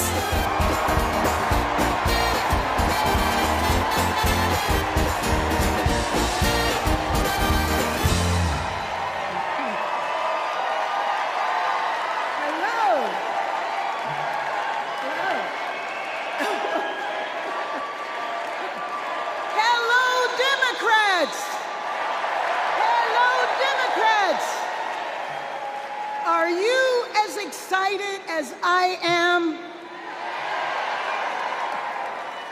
I've known Kamala Harris for almost 20 years. Our bond was forged years ago by a shared commitment to children, a belief that it is everyone's responsibility to care for every child, no matter where they come from and no matter who their parents are. Kamala knows that each generation has an obligation to the next. That's why, when I was Speaker of the State Assembly and she was a prosecutor, we fought to address youth homelessness and reform the child welfare system. We wanted to make sure that California's foster youth aren't cut off and left on their own the day they turn 18. As Attorney General, Kamala created our state's Bureau of Children's Justice and worked to give children in the juvenile justice system the support they needed. And when I asked her to swear me in, the first woman vice president, swearing in the first woman mayor of Los Angeles,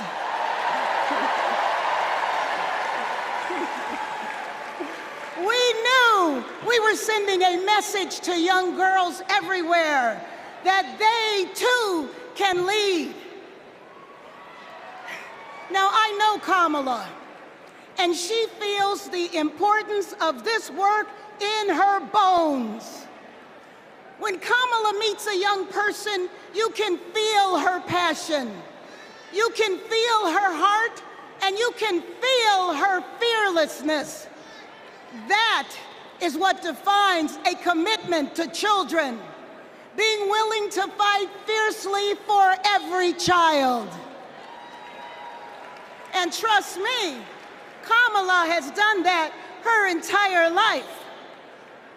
So this November, we're gonna fight to elect Kamala Harris as the next president of these United States.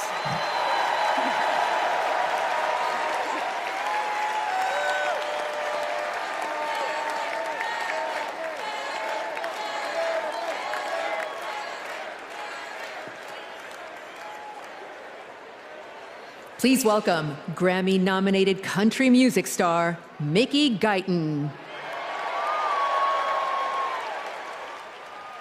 How y'all doing?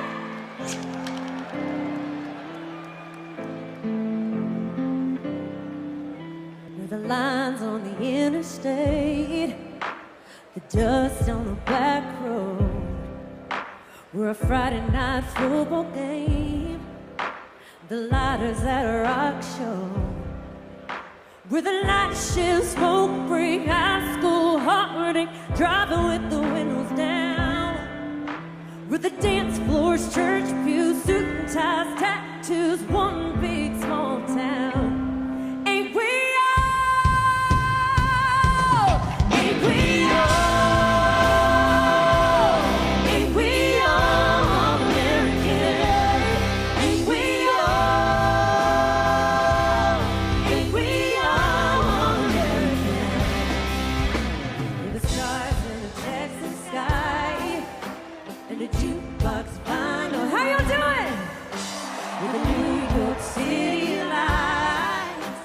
Hotel Bible, hand-me-down, tailor-made, Daisy Dukes, Dookie Briggs, James Brown, James Dean. We're cold beer, champagne, millionaires, spats and change, and everything in between. Ain't we all? Ain't we all American? Ain't we all? Ain't we all American? We got the same stars, the same stripes. Just wanna live that good life. Ain't we all? Ain't we all American? Are you proud to be American?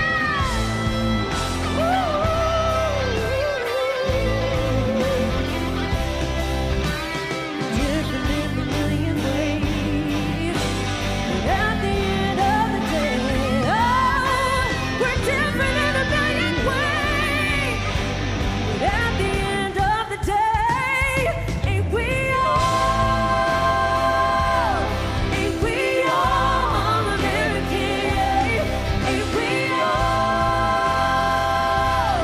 Ain't we all American?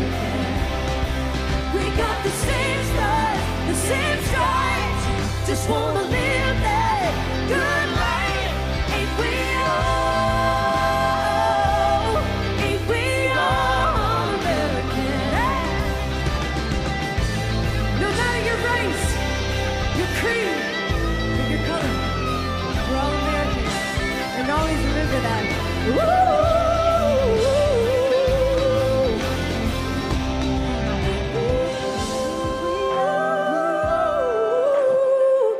All American. Thank you so much.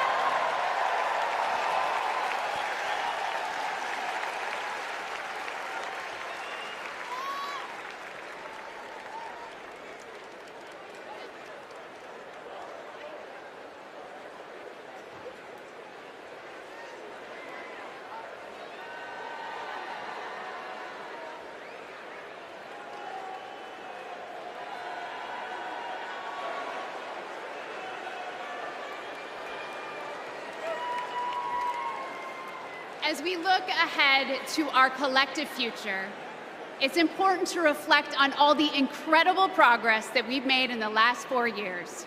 The Biden-Harris administration laid the groundwork for a stronger, more resilient nation.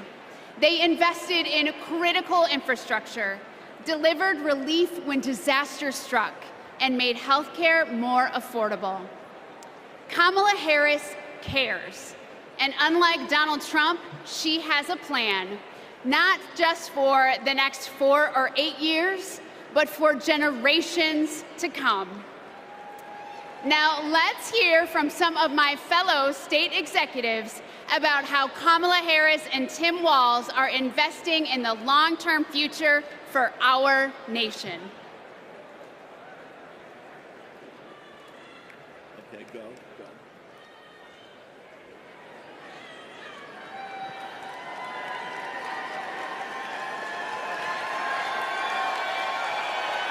I'm Pennsylvania's Lieutenant Governor Austin Davis. I'm the proud son of a union bus driver from Pittsburgh. Every day, my dad would come home and tell me about how our roads and bridges were in disrepair. President Trump promised us Infrastructure Week over and over again. He really didn't care, though, and it never happened. But President Biden and Vice President Harris are on our side. They brought together Democrats and Republicans to get it done. We got I-95 in Philly fixed in less than 2 weeks. We repaired the Fern Hollow Bridge in Pittsburgh in record time. Right now, we're repairing roads and bridges across Pennsylvania, including in Pittsburgh, the city of bridges. And Vice President Harris is looking forward. She's committed to keeping our infrastructure safe and modern. When I think about the future, I think about my daughter Harper and all of America's children. Investing in them means investing in our infrastructure. It means replacing millions of lead pipes.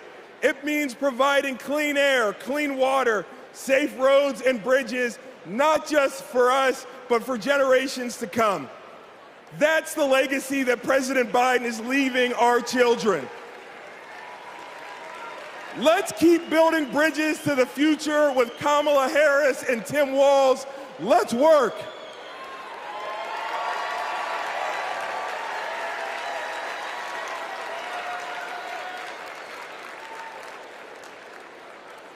In Wisconsin, we also need leaders by our side.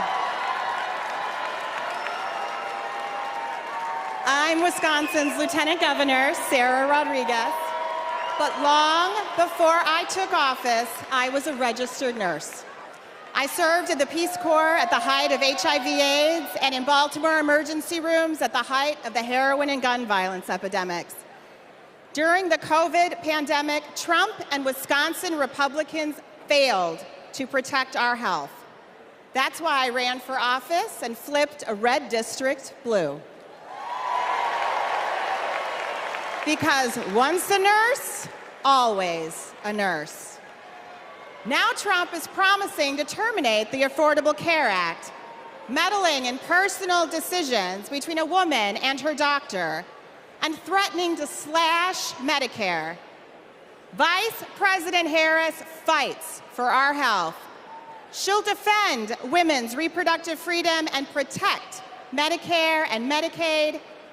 Thanks to the Biden-Harris administration, insulin is capped at $35 a month for seniors. And they negotiated down the prices of 10 more life-saving drugs like Eliquis and Jardiance for Americans on Medicare. Kamala will continue to take on Big Pharma and lower the cost of prescriptions for everyone. Of course, healthcare isn't just about drugs and treatment. It's about freedom. The freedom to make your own choices and the freedom to get the care you need without worrying about the cost. Kamala Harris is fighting for that healthy future.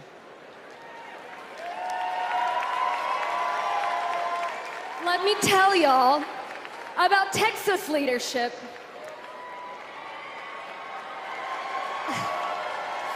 I'm County Executive Lena Hidalgo, and I serve the 5 million residents of Harris County.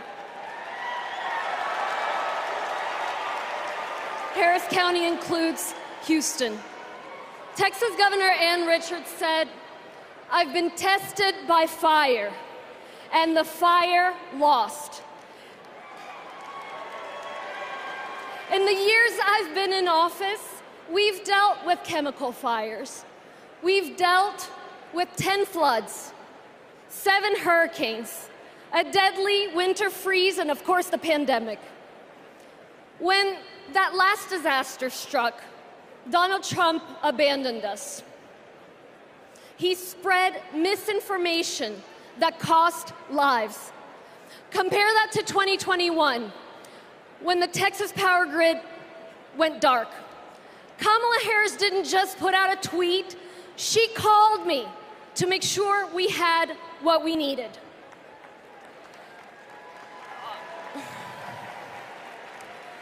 Over the years, I've learned that Kamala Harris always calls.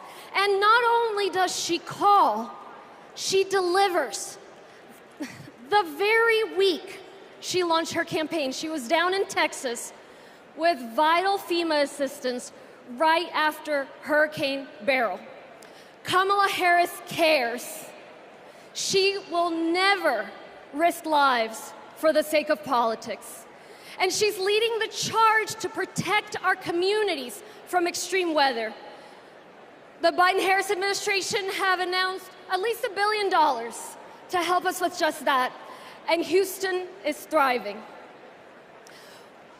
We deserve leaders who acknowledge the threats, heck, the existence of climate change.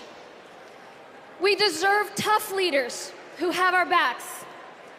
We deserve compassionate leaders ready to help. That's Kamala Harris and Tim Walz.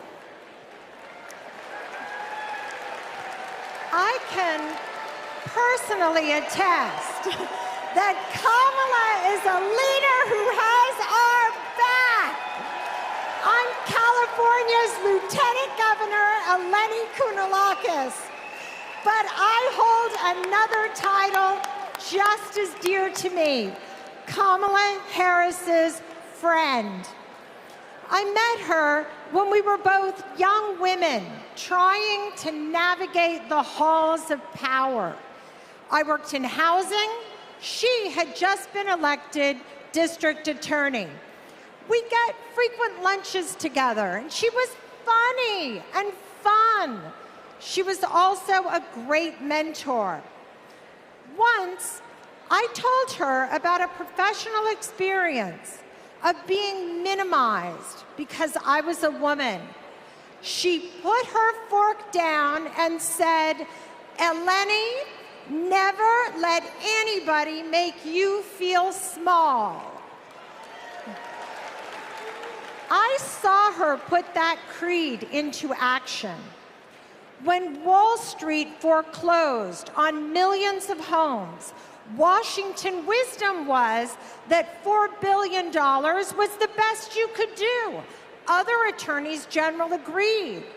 But because Kamala Harris grew up in a middle-class home, she knew that wasn't enough for all the working families who got screwed over. So she put her foot down and refused to settle for less. Kamala Harris won $20 billion from the big banks for California homeowners. And that's because she cares.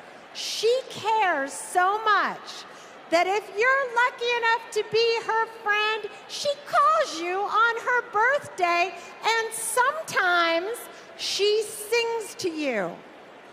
She called me on mine right when I had decided to run for lieutenant governor. She asked tough questions.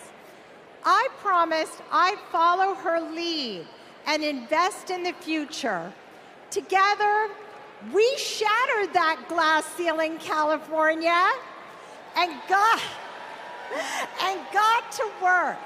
I am so glad the country is getting to see the Kamala that I've known for decades. For Californians and Pennsylvanians for Texans and Wisconsinites, for states red and blue and everything in between. President Biden and Vice President Harris have been investing in our future and are on our side, and we are not going back.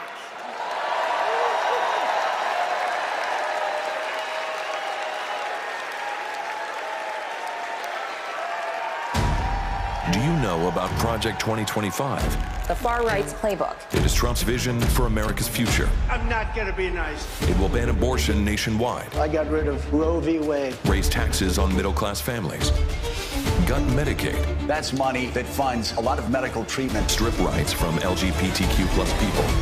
Wait a minute, I'm not finished. Cut overtime pay. It is going to affect workers' bottom lines. Give him unchecked power. And I will wield that power very aggressively. And it begins his first day back in office. In an explosive undercover video, a co-author of Project 2025 saying that Donald Trump, quote, blessed the work he's doing now. He's been at our organization. He's raised money for our organization. He's blessed it. So he's very supportive of what we do. He doesn't want freedom.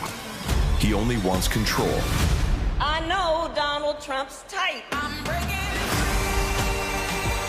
These are the stakes. Project 2025 wants to take our country backward. This is our fight. We are not going back.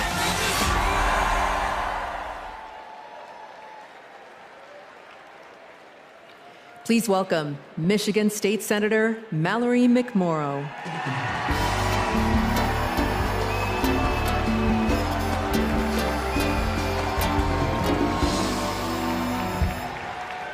Hello!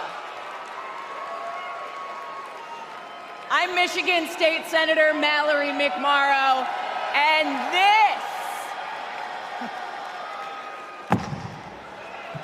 this is Project 2025.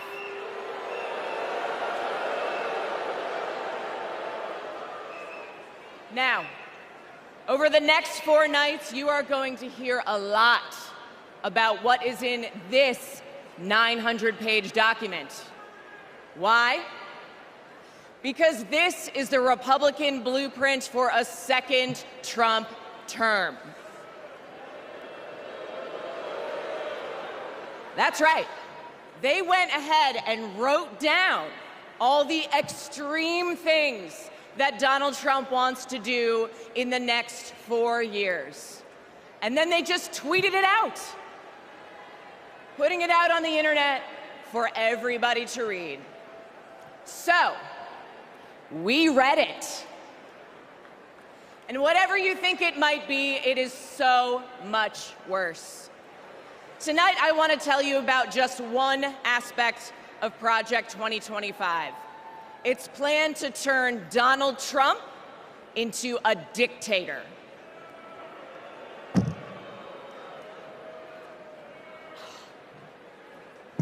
Okay, right here on page 535, it says, quote, reissue Trump's Schedule F executive order to permit discharge of non-performing employees.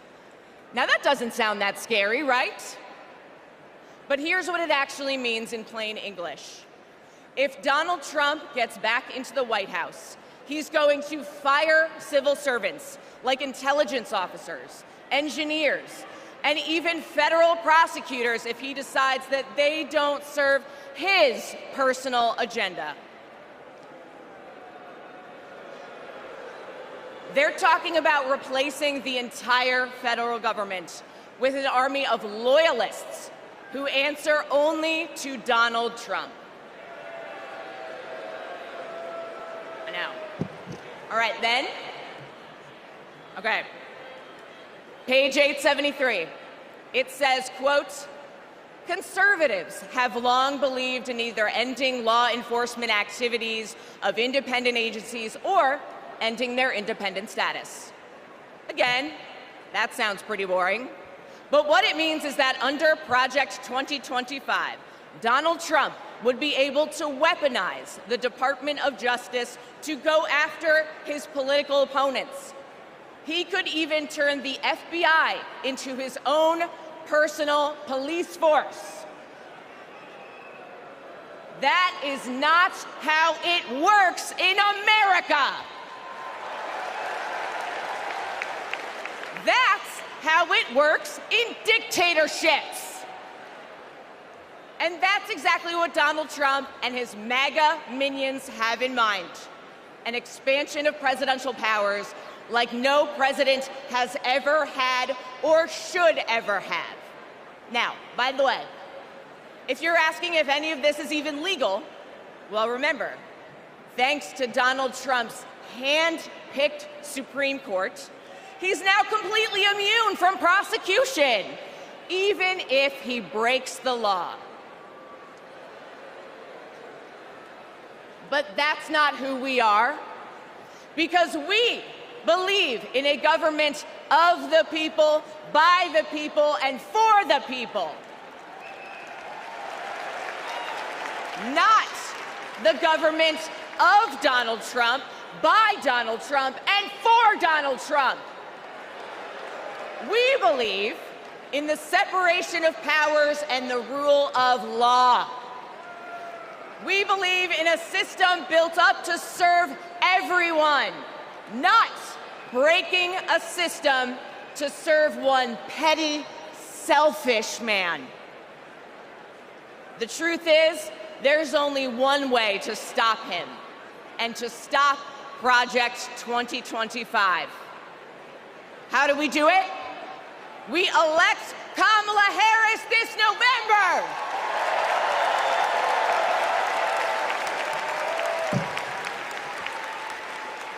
We'll be back tomorrow night to tell you what Project 2025 means for your pocketbook.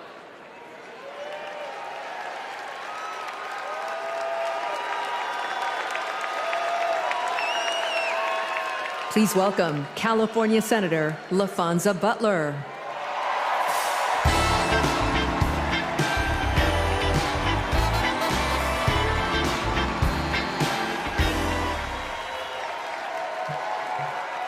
Hello, Democrats. California delegates, make some noise. It's great to see so many familiar faces.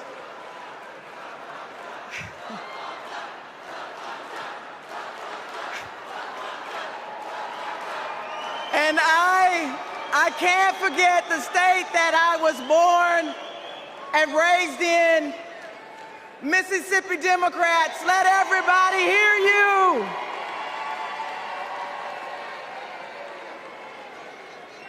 Democrats, before I joined the Senate, I was a leader in the labor movement. So I know a champion for the people when I see one. I met Kamala Harris when she was district attorney, and I was president of a large care workers union. We hit it off right away. What really impressed me was how well she got to know my family. My wife, Naniki, but especially our daughter, Nyla. And as soon as Nyla heard that Miss Kamala was running for president, she asked if she could be vice president. So, no disrespect to Governor Walz, but Nyla put her name in first. Vice President Harris and I share a lot in common. We both graduated from historically black colleges. Me from Jackson State University.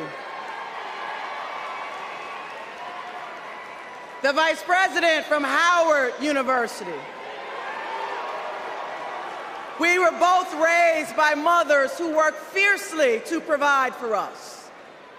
And we both believe that every single one of us has the power to change the world when we choose to do it together. You see, Kamala Harris has always understood the assignment. No matter if she were the underdog, no matter the bullying or the name calling, she never doubted that our best was still ahead. She knew a better future was possible if we stood side by side with our neighbors and we fought for it. No matter what language they spoke, no matter what country they came from, no matter the size of their bank account. And that's what she did. As a prosecutor, together with law enforcement, she prioritized holding criminals accountable and protecting public safety. As state attorney general, together with students, she put a scam college out of business. After the mortgage crisis, together with families who lost their homes, she took on the biggest banks in the world and won a settlement 5 times what was initially offered. Every time she walked into a courtroom, she would simply say, "Kamala Harris for the people." For her, it wasn't just a professional oath. It was a battle cry.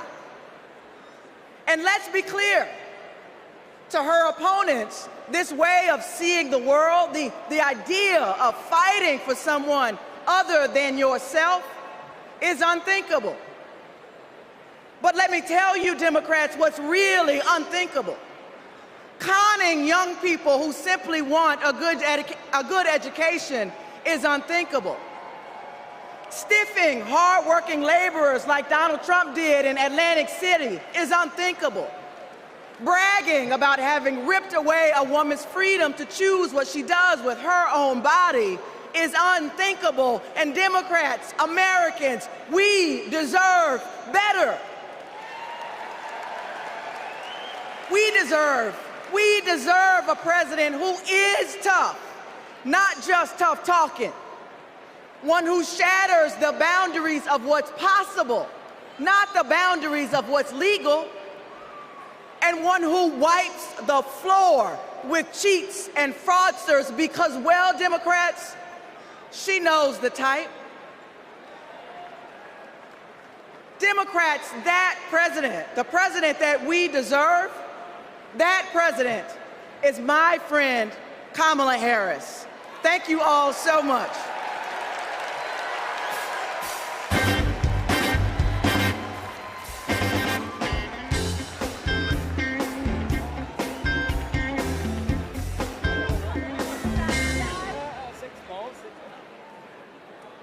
Hi, everyone.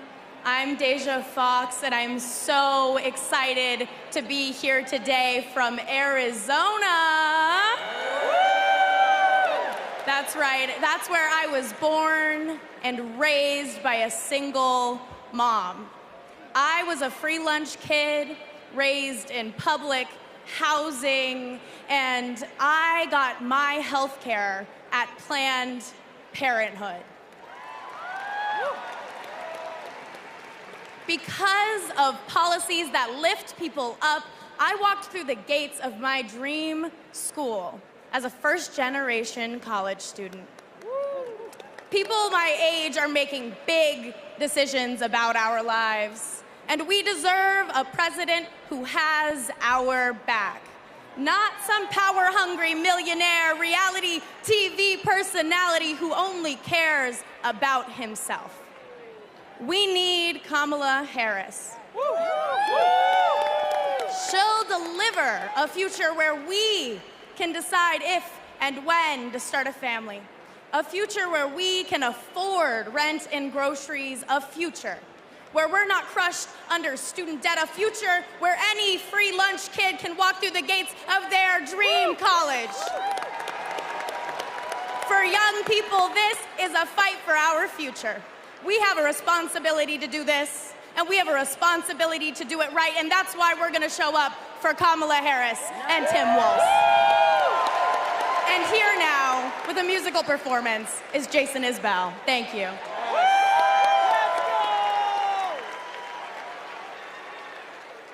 When I get home from work, I'll up something beautiful we'll have to build again. When I get home from work, I'll wrestle off my clothes and leave them right inside the front door. Nobody's home to know. You see the hammer finds the nail, and the freight train leaves the rail. I guess I'm doing what I'm on this earth to do. I don't think, oh, why I'm here where it hurts. I'm just lucky to have the work.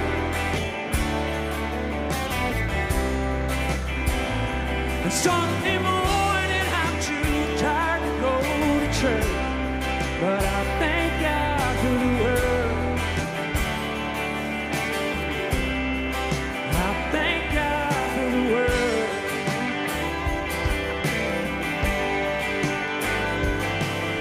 When I get my reward, my work will all be done, and I will sit back in my chair beside the Father and the Son. With no more holes to fill and no more rocks to break, and no more loading boxes on the truck for someone else's sake. You see the hammer finds the nail, and the poor man's up for sale. I guess I'm doing what I'm on this earth to do. I don't think, oh, why I'm here where it hurts. I'm just lucky to have the word.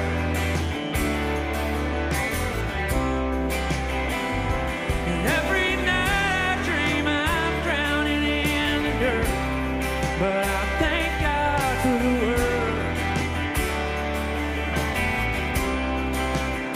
And the day will come, I'll find a reason, somebody proud to love a man like me. 'Cause my back is numb, my hands are freezing, but what I'm working for is something more than free. I don't think, oh, why I'm here where it hurts.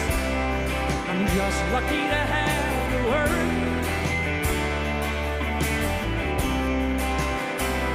Sunday morning I'm too tired to go to church, but I thank God for the word. I thank God for the word.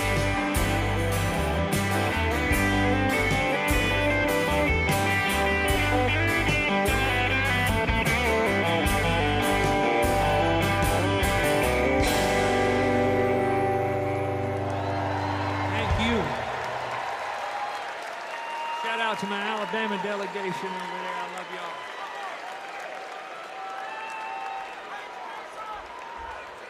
Kamala Harris worked hard to achieve her goals. Raised by a working mother, I had a summer job at McDonald's. Donald Trump worked hard to spend his daddy's fortune.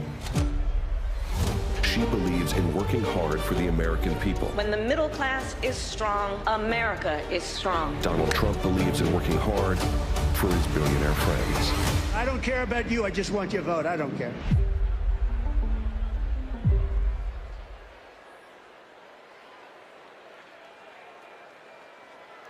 Please welcome former Rhode Island Governor Gina Raimondo.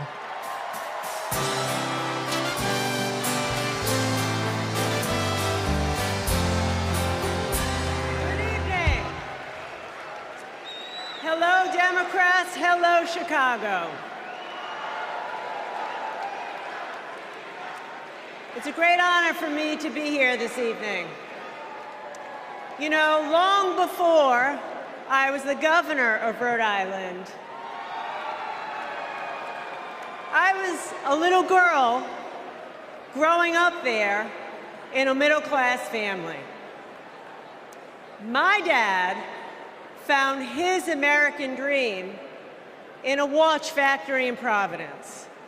And that job gave him a way to provide for our family, a community for him to belong to, and so much pride. But like so many Americans in the 80s, after 25 years of his hard work, his job and the job of all of his friends was shipped overseas. You know, years later, my dad said to me, "Gina, this happened because our leaders let us down." And my father was right. The Republicans in power who pushed failed economic strategy. Let's just cut taxes for the wealthy and leave everybody else behind. Well, not only did my father lose his job, but frankly, manufacturing left my state. Manufacturing withered in Rhode Island and all across this nation. In communities all across America, factories shuttered, communities got hollowed out, and people were left without their job, without hope, without the dignity that comes with a decent job. And you know, Republican economic policy failed Rhode Island. How do I know that? Because when I took office, first Democrat elected governor in a couple of decades, I inherited one of the worst economies in the country. It was a mess. But we got to work and we turned it around. We turned it around with a pro-business, pro-worker agenda. Kamala Harris has that same agenda. She knows we need an economy where the costs are low and opportunities abound. An economy where people can show up to their jobs with dignity and pride. She has a new economic vision for America. You know how she knows that? She knows it because just like me, Kamala Harris grew up in a middle-class home. Her mom worked to cure breast cancer by day and feed her family at night. And as an adult, Kamala worked to lock up sex offenders and violent criminals by day. And she took care of her sick mother at night. Kamala Harris gets it. She gets that so many Americans work so hard every day and they're barely getting by. And that is not right. It is a fundamental economic principle. Hard work ought to pay off. We believe in that. And that's why the Vice President is committed to building the opportunity economy, an economy that rewards ambition, an economy that rewards hard work. She believes in an America where everyone, regardless of who you are, what you have, where you started, you got a chance to get ahead in this country. Kamala Harris will give more than 100 middle-class Americans a tax cut. She'll build 3 million new homes for the middle class. And she's going to forge an economy with fair competition, free from monopolies. Monopolies that crush workers and small businesses and startups. Kamala Harris will make building up the middle class a defining goal of her presidency. Meanwhile, Donald Trump, he's going to double down on his worst economic ideas. The same ideas that shipped my dad's job overseas. Ideas that don't work. We know they don't work because they never have. He wants another huge tax cut for the wealthy. He wants to put his corrupt buddies in charge of the economy. And he wants a sales tax that's going to supercharge inflation. We cannot afford Donald Trump's failed economic ideas. But here's the thing. The most important thing. Kamala Harris works for the people. Kamala Harris works for you.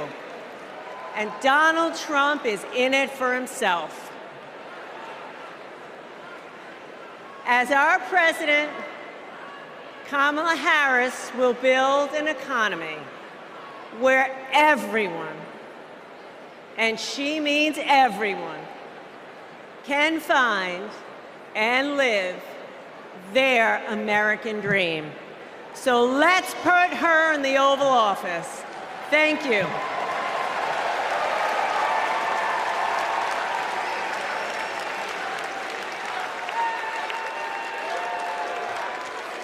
Don't know why, but I feel like I am a lifelong Republican, a former Trump voter, and I will not be voting for Trump in 2024. My name is Norma. I'm from Carson, Washington, and I am a two-time Trump voter. I will not be voting for Trump this time around. I'm actually embarrassed to say that I did vote for Trump in 2016. Donald Trump has nothing but contempt for the American people, and ironically, for those who claim to be his base. He's only interested in benefiting himself personally. Everything he said he would do, he did not do. I do not trust that he can do the right thing anymore. We've seen what Donald Trump really is, and it disgusts me to my core. I don't think the man can be trusted. He talks out of both sides of his mouth.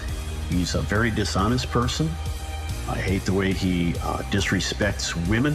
Voting against Trump and for Kamala Harris is the right thing to do.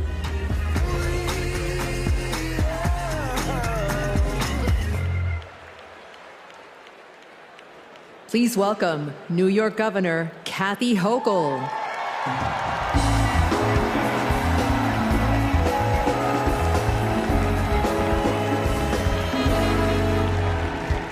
Hello, Democrats.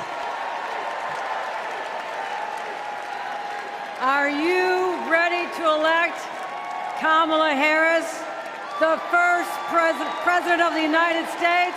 Yes, you are. Yes, you are. Friends, like so many of us, my grandparents came from Ireland as teenagers with nothing but hope in their hearts and fire in their bellies. They built their lives in the promised land of Buffalo, New York. A union card meant good work at the steel plant. The steel plant that lifted my parents from living in a trailer to the middle class. Like other families in my blue-collar community, they believed that with hard work, they could build a better future, not just for themselves, but for those with less hope and less opportunity. I'm proud of my roots and the values I learned. Grit, determination, compassion. Kamala Harris and Tim Walz grew up with those same values. And those values have always defined the people of my state. Well, most of us anyway. Donald Trump was born a New Yorker, but ended up a fraud, a philanderer, and a felon. He wasn't raised with the New York values that I know. He never had to worry about childcare costs or groceries or rent. He never had to worry about anything or anyone but himself. Trust me, America. If you think you're tired of Donald Trump, talk to a New Yorker. We've had to deal with him for 78 long years. The fraud, the tax dodging, the sham university, the shady charities. We've seen him stiff contractors, rip off workers. He abuses women, brags about it, and then takes away their rights. And New Yorkers are sick of it. It's no wonder he had to flee to Mar-a-Lago. Sorry about that, Florida. Sorry about that. Trump hasn't spent much time in New York lately, except that is to get convicted of 34 felonies. And that's just fine with us, because New York's motto is Excelsior, ever upward. And Trump takes us ever downward. Because here's what Trump never understood. America isn't a luxury good to be bought and sold by the privileged and powerful few. America, we just can't afford another 4 years of that. We have kids to feed, roads to build, jobs to create, real problems to solve. And we need leaders who can get it done. Trump talked big about bringing back manufacturing jobs. But you know who actually did it? President Biden and Vice President Kamala Harris. Thank you, Joe. Thank you, Kamala. And look no further than the city of Syracuse, where a company called Micron is building a $100 billion microchip factory with union labor. It's the largest private investment in American history, and it's going to create 50,000 good-paying jobs. The Biden-Harris administration has made the most significant investments in our economy in generations. And as president, Kamala Harris will continue to build an opportunity economy for all. My friends, history's watching us.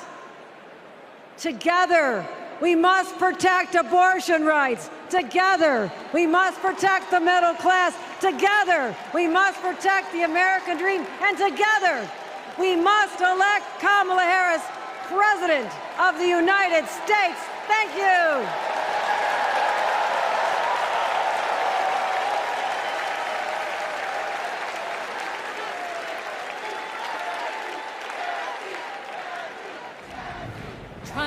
Trying to rain on the thunder. Tell the storm I'm new. I'm a wild, come a march on the regular. Painted white flags blue. What kind of America do we want? One where we're divided, angry, depressed? Come on, we're Americans. Fascism, we conquered it. The moon, landed on it. The future, building it. Freedom, nobody loves it more. And we fight for it.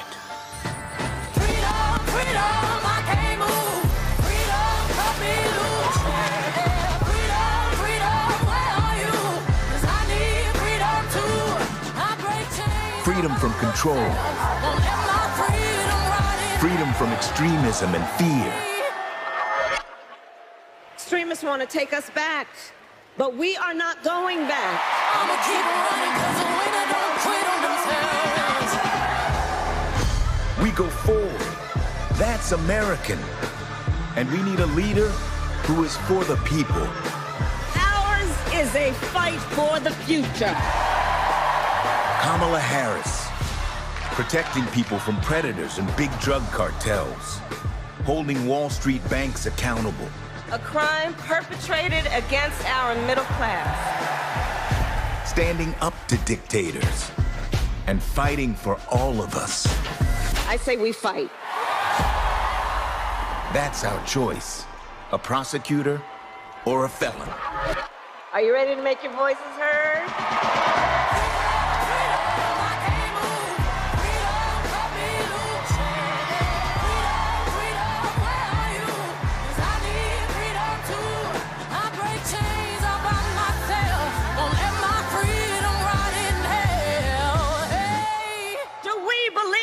Promise of America. And are we ready to fight for it? I'ma keep running 'cause the winner don't quit on themselves.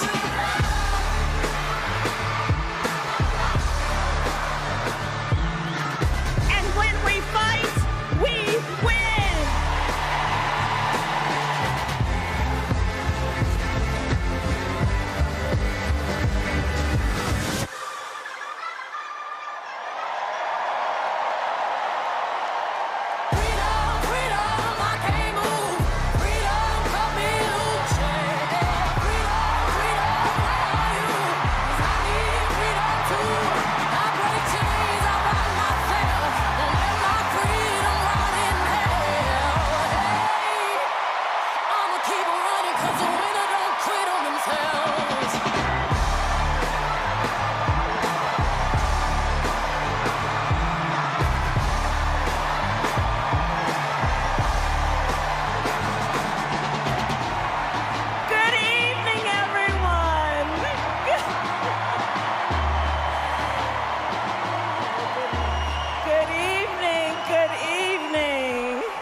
To be with everyone this evening in this hall and everyone at home.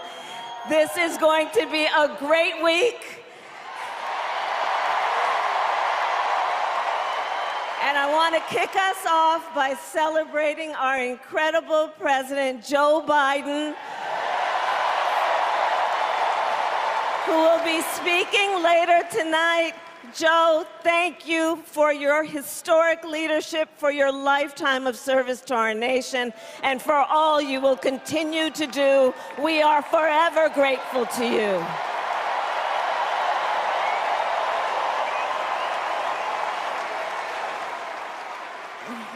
Thank you, Joe. And looking out at everyone tonight, I see the beauty of our great nation. People from every corner of our country and every walk of life are here, united by our shared vision for the future of our country. And this November, we will come together and declare with one voice, as one people, we are moving forward. With optimism, hope, and faith, so guided by our love of country, knowing we all have so much more in common than what separates us, let us fight for the ideals we hold dear, and let us always remember, when we fight, we win. God bless you. God bless the United States of America. Good night, everyone.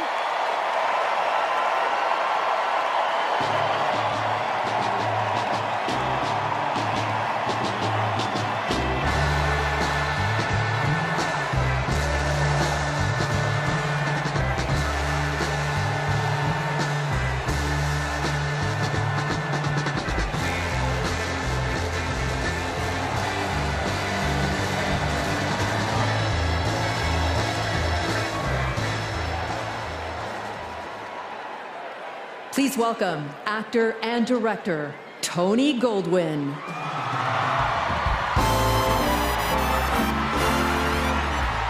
Hello, Chicago. And hello to everyone tuning in from all across America. Welcome to the first night of the Democratic National Convention. Now, how was that for an opening act? I'm just saying.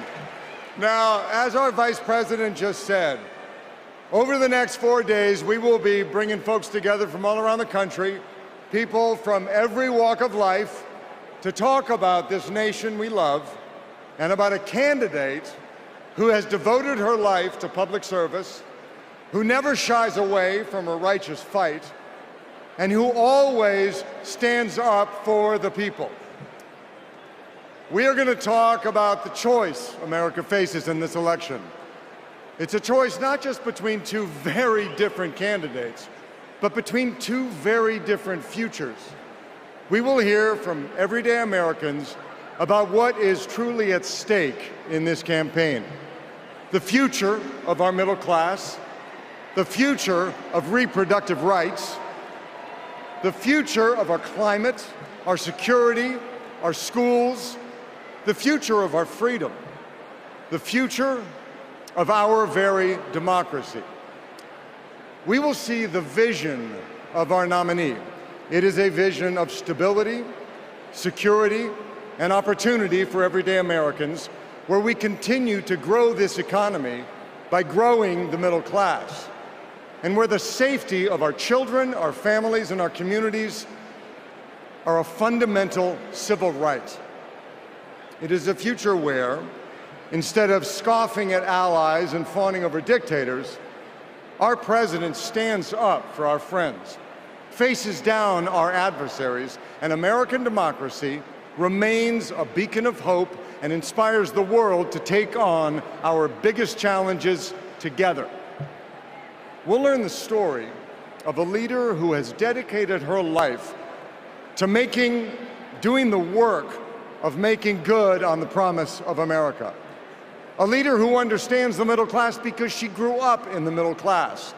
A leader who has taken on powerful interests at every step of her career and fought for the rights and freedoms of all of us. And then, of course, we will hear again from the Democratic nominee herself, the next President of the United States of America, Kamala Harris. Because she has a message for us. It is a message that's joyful, not mean-spirited. A message of public service, not self-service. A message of optimism and opportunity, not chaos and division. A message that has woken us up to who we are, to who we've always been. Because Americans are not a cynical people. We are not small-minded. And whether we realize it right now or not, we are currently already writing a new chapter of the American story. And we can dream as big as we want. So I just want to ask you, are you excited? Yeah? Well, good. Are you ready? Okay. Well, then I challenge you to make this the moment you get off the sidelines and into the game. So I want you to text JOIN to 30330 and get involved. Because when we fight, what happens? We win. And we are going to win this thing together. And while we're doing it, we are going to have a whole lot of fun. So let's get started.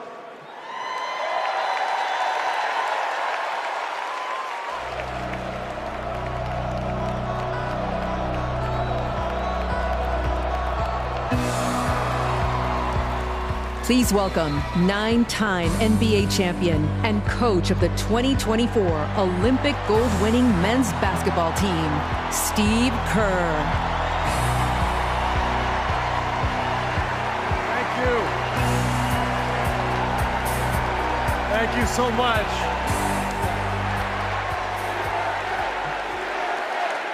Thank you. It is so fun to be back here in the United Center. And as you guys know, a lot of good stuff has happened in this building, especially in the 90s. You young people, Google Michael Jordan and you can read all about it, okay? So there was an amazing vibe in this building back in those days, and I feel that same winning spirit here tonight.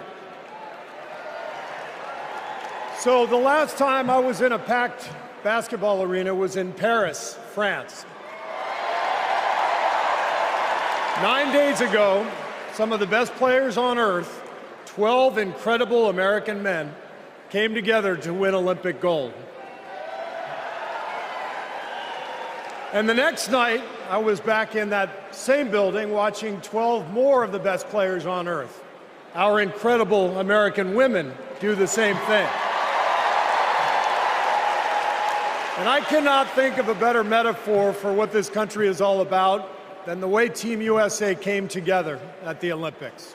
We had players from across our wonderful country, players who have trained and fought relentlessly, shed tears trying to beat one another throughout their careers, joining forces to wear the red, white, and blue.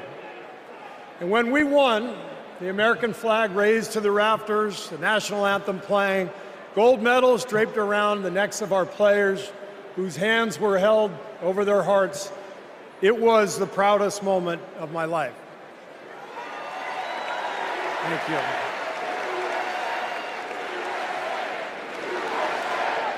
Thank you.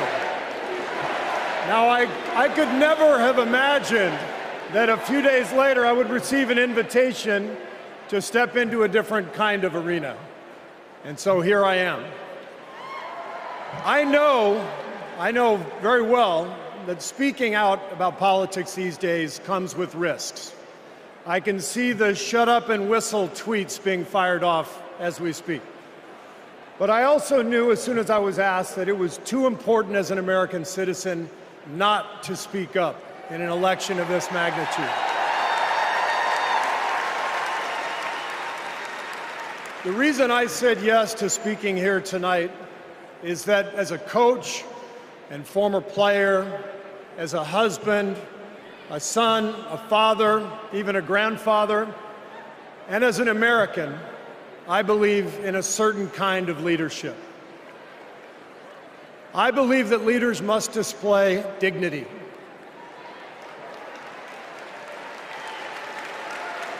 I believe that leaders must tell the truth. I believe that leaders should be able to laugh at themselves. I believe leaders must care for and love the people they are leading. I believe leaders must possess knowledge and expertise, but with the full awareness that none of us has all the answers. And in fact, some of the best answers often come from members of the team. And if you look for those qualities in your friends or your boss or an employee or your child's teacher or your mayor, then shouldn't you want those same qualities in your president? And when you think about it that way, this is no contest. With Kamala Harris and Tim Walz, I see all those qualities. They have devoted their lives to serving other people.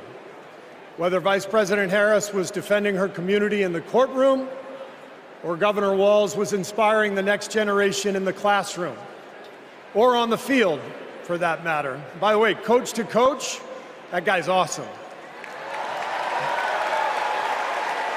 Although, I have to say, Coach Walz, way too much reliance on the blitz in '99 against Mankato East. You had a strong defensive line. I would have played more press coverage with your corners and then dropped the safeties into a Tampa 2. That's just me. Sorry. I wanted you to know how I feel every day of the NBA season, all right? But listen, the joy, the compassion, the commitment to our country that we saw at the Olympics, that is what Kamala Harris and Tim Walz have. And it is what our country needs.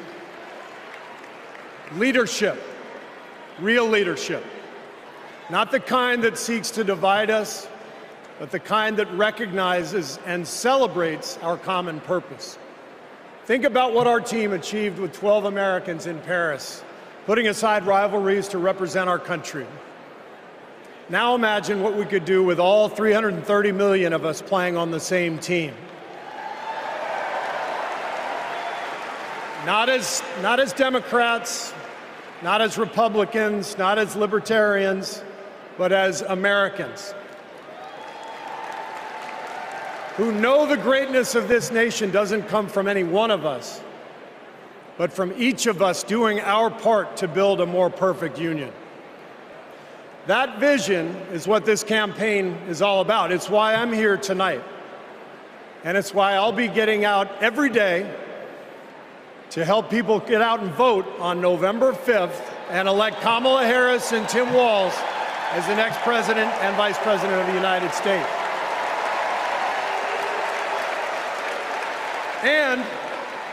And after the results are tallied that night, we can, in the words of the great Steph Curry, we can tell Donald Trump, night, night. Thank you.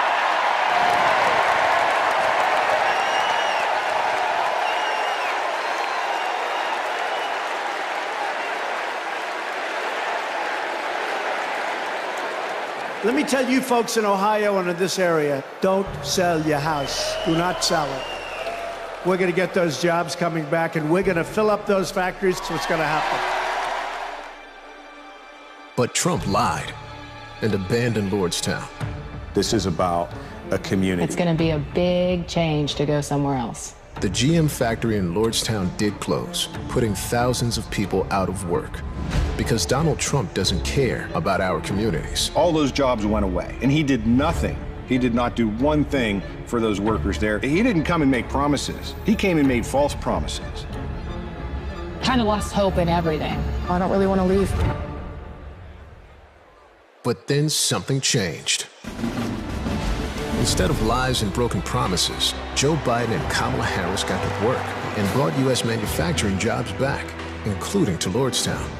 Kamala will continue to have workers' backs and get the job done. American workers deserve a fighter, and that's exactly what Kamala Harris is. Do we believe in opportunity? Are we ready to fight for it?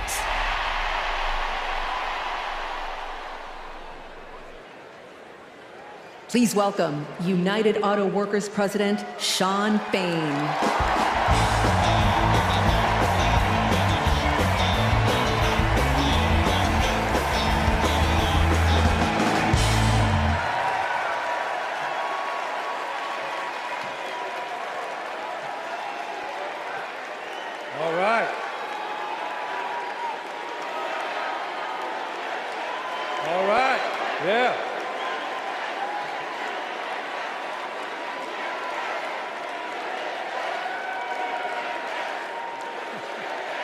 Thank you. Good evening, America, and good evening to the people that make this world move, the working class.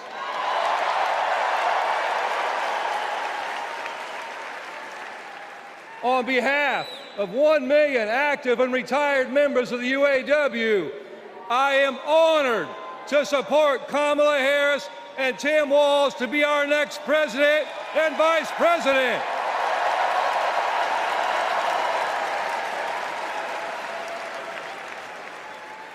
And I want to say thank you to Joe Biden for making history by walking the picket line with the UAW.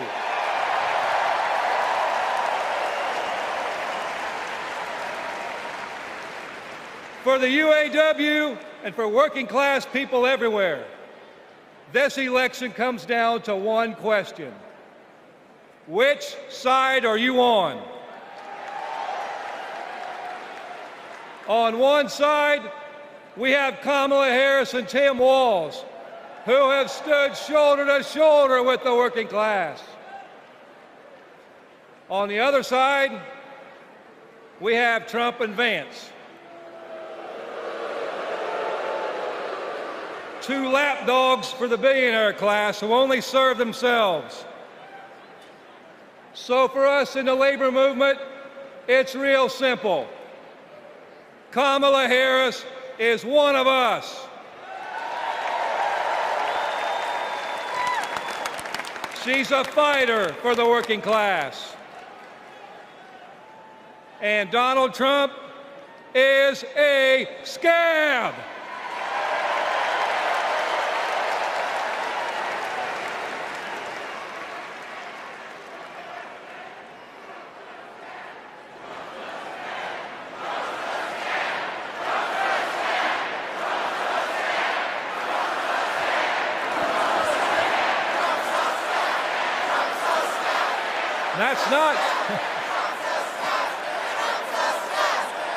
That's not just my opinion, that's a fact. All we have to do is look at the track record. When Donald Trump was president, corporate America ran wild. Donald Trump did not bring back the auto industry. When Donald Trump was president, auto plants closed. Trump did nothing.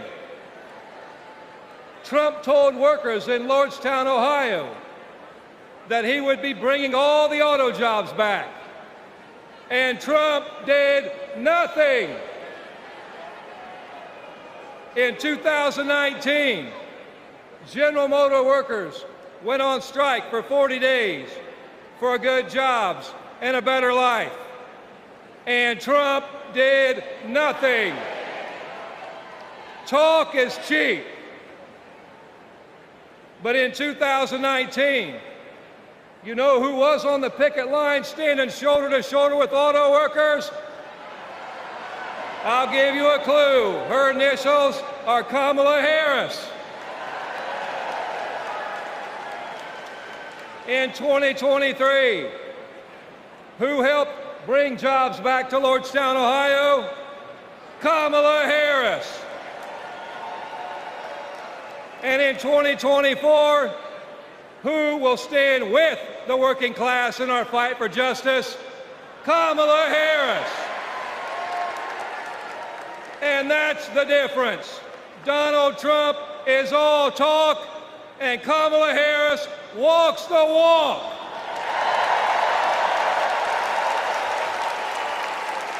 Woo.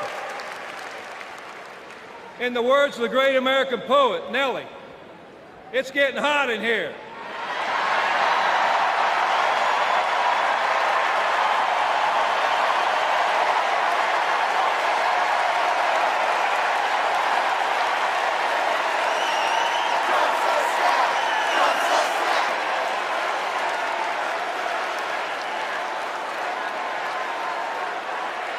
It's hot in here.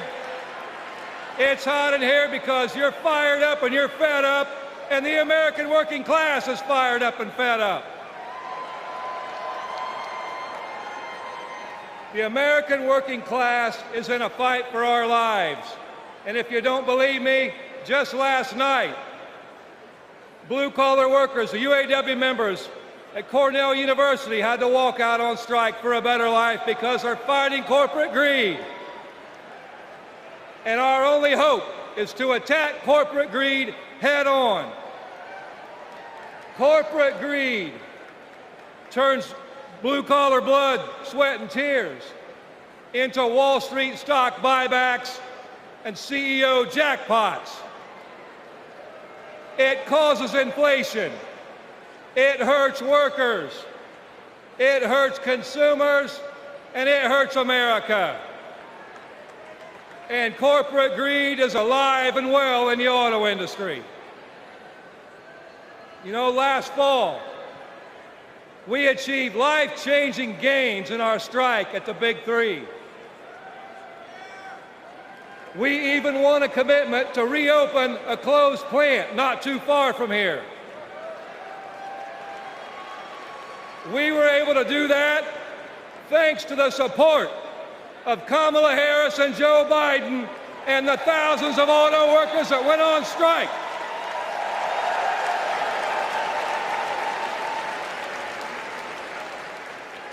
But a year later, one company wants to go back on their commitments in our contract. And let me be clear, Stellantis must keep the promises they made to America in our union contract. And the UAW will take whatever action necessary at Stellantis or any other corporation to stand up and hold corporate America accountable. And when the UAW stands up, we know who stands with us and who stands against us. Donald Trump laughs about firing workers who go on strike.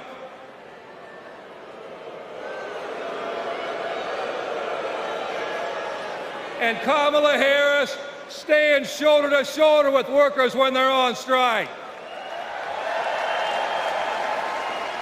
And that's the difference between Kamala Harris and Donald Trump the scab.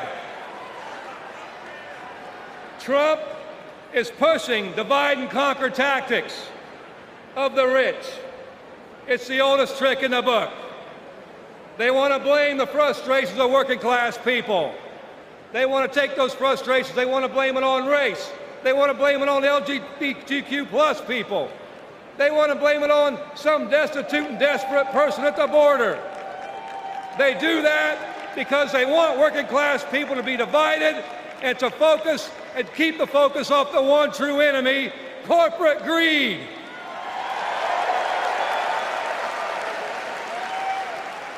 The rich think we're stupid, but working class Americans see this for what it is. This is our generation's defining moment. So I have a question for you.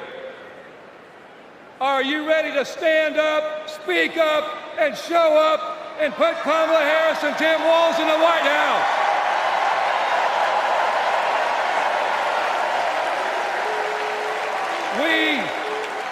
We need a defender of the working class in the White House, someone who is one of us and someone who knows how to fight. And that fighter is the next President of the United States, Kamala Harris. Thank you.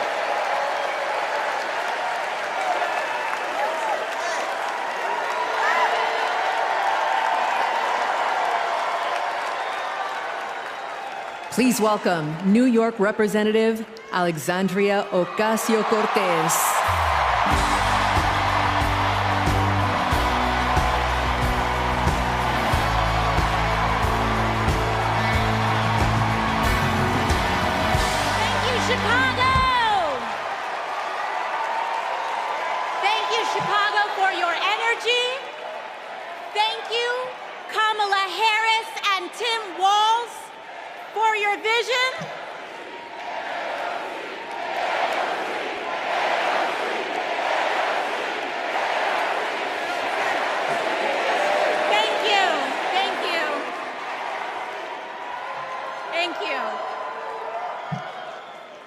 Chicago for your energy.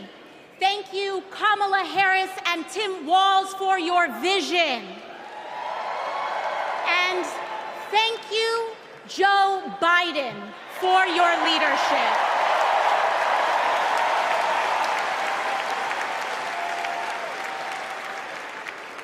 You know, 6 years ago, I was taking omelet orders as a waitress in New York City. I didn't have health insurance.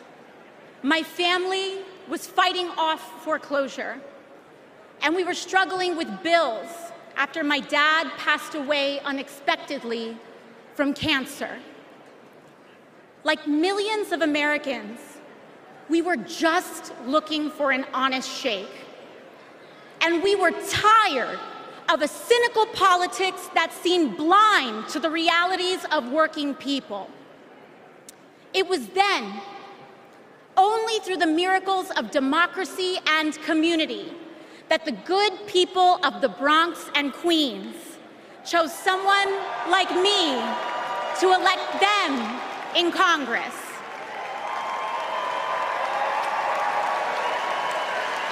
And America, in my heart, I know from that same cloth of hope and aspiration, we will also elect Kamala Harris and Tim Walz as President and Vice President of the United States of America.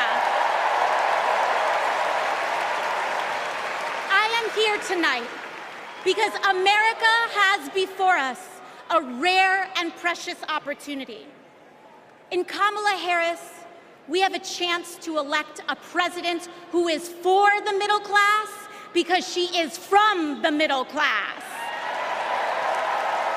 She understands the urgency of rent checks and groceries and prescriptions. She is as committed to our reproductive and civil rights as she is to taking on corporate greed. And she is working tirelessly to secure a ceasefire in Gaza and bringing hostages home.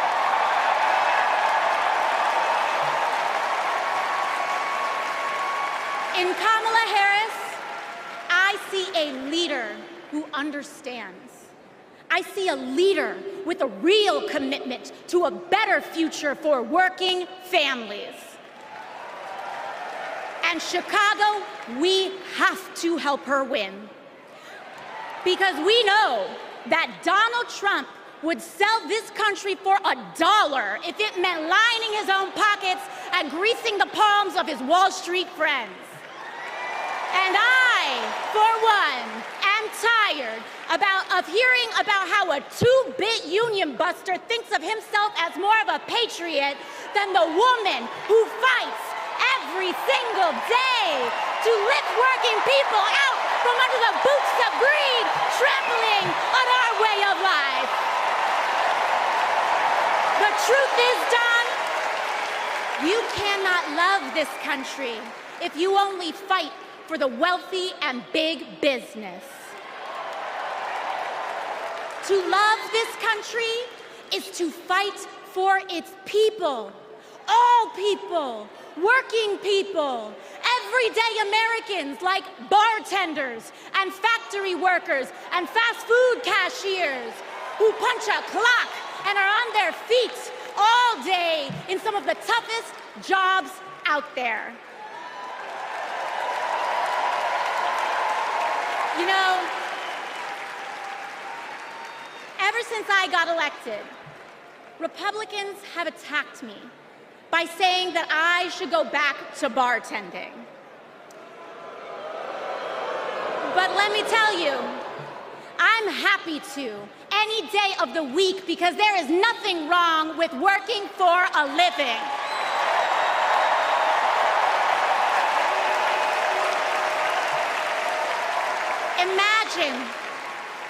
Imagine having leaders in the White House who understand that. Leaders like Kamala and Tim.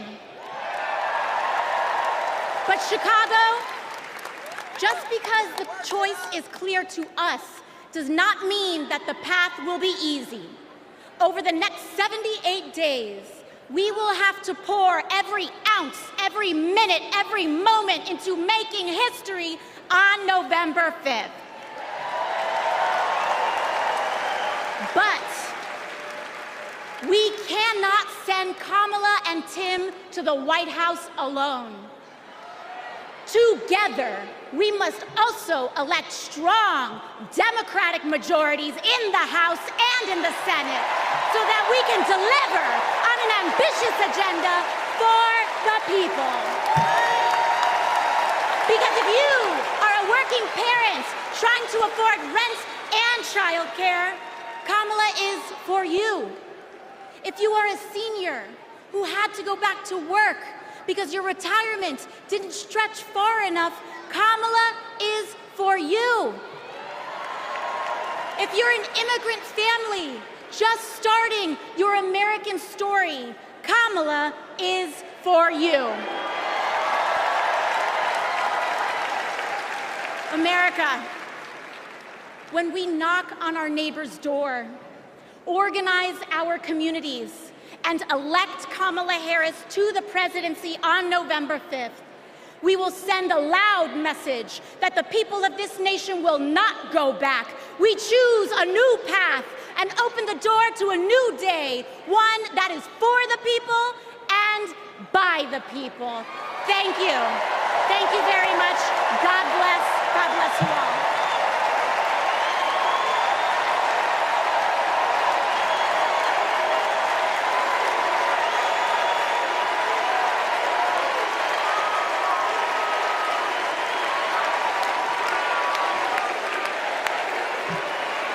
Wow.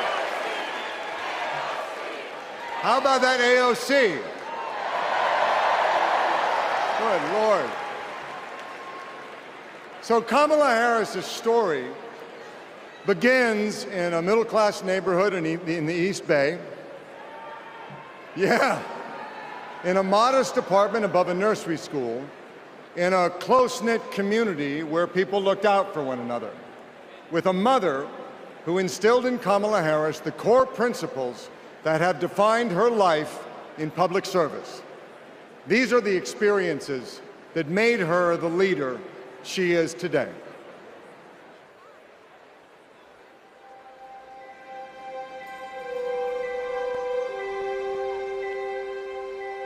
The neighborhood we grew up in was a very hardworking, middle-class, tight-knit community. Families going to church on Sunday, kids playing in the front yard. Mommy got us these bright blue matching bikes with banana seats, and we were surrounded by caring adults. This neighborhood on Bancroft Way, we've spent so much time here. Behind me is where it all began. Her mom, Shamala, rented the apartment that was above the Shelton's nursery. So in the beginning, Mrs. Shelton used to babysit the girls. Shamala was a single mom. Life was not easy for them, but she loved her daughters fiercely. Kamala herself says that her mom told her that she may be the first to do many things, but to make sure that she's not the last. She's always been that kind of person, a true leader, and very protective of her friends and her family. When Kamala was all of 4 years old, her best friend in kindergarten, Stacy Johnson, got into something with another kid on the playground. This one particular day, we had made some clay art, and this one boy in our class had taken mine for whatever reason and threw it on the ground, and it shattered. So Kamala, being very protective, just jumped in front of me and stood up to him. To me, that shows the kind of person that she has always been, to stand up to the bully and to stand up for the underdog and to stand up for what is right. Kamala carries the lessons of our mother, the fighting spirit of our mother, the compassion, and I have seen it over and over again in our growing up. When we were in high school, my sister's friend, Wanda, was being molested by a family member, and Kamala just jumped in. She wanted her to come and stay with us, and Mommy said, of course. That is Kamala. She can't help herself from standing up for people and standing up for what she thinks is right. She has been that way our whole lives. Being a protector is what led her to become a prosecutor. Looking back now, I could say it was her calling.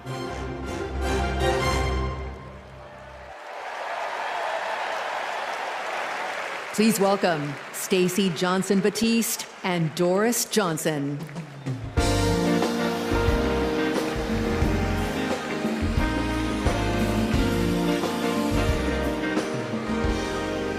Good evening. I'm Stacy Johnson-Batist, and this is my mom, Doris Johnson.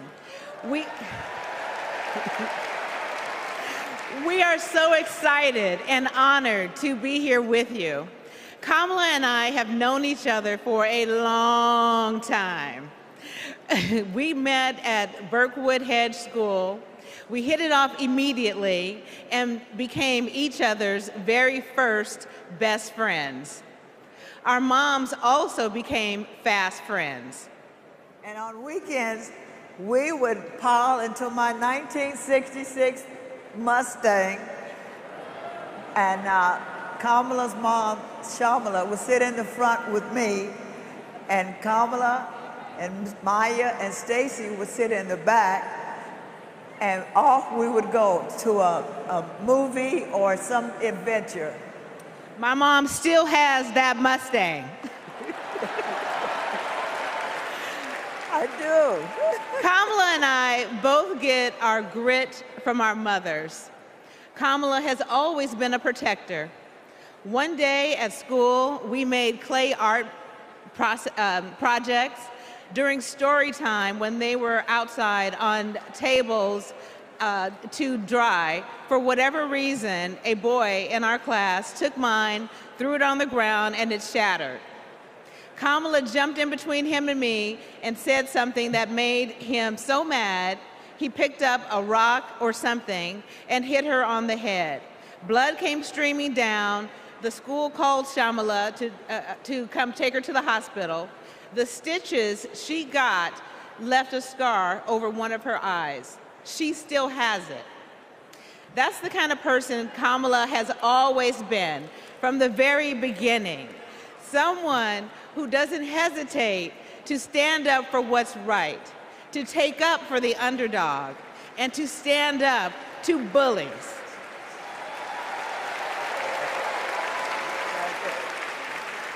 I have seen it time and again, whether the bully is an individual, a gang, or a corporation. She fights for all of us. Before we go, I know my mom has one more thing to say. Kamala, your mom would be so proud of you.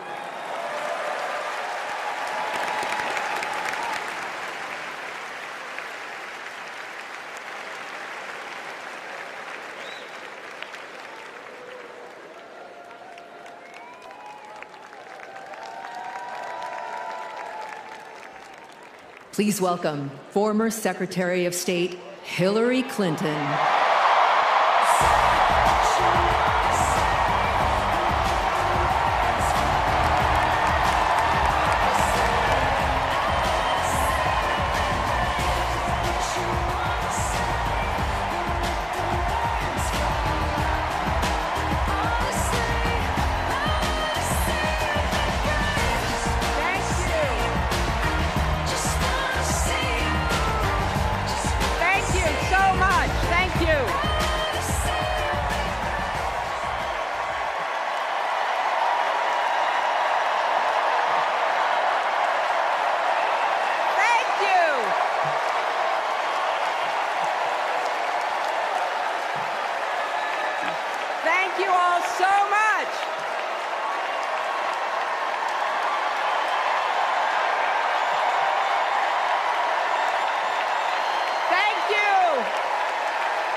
There's a lot of energy in this room, just like there is across the country.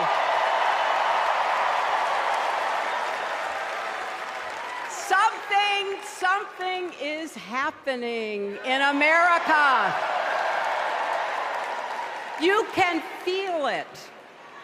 Something we've worked for and dreamed of for a long time. First, though, let's salute President Biden.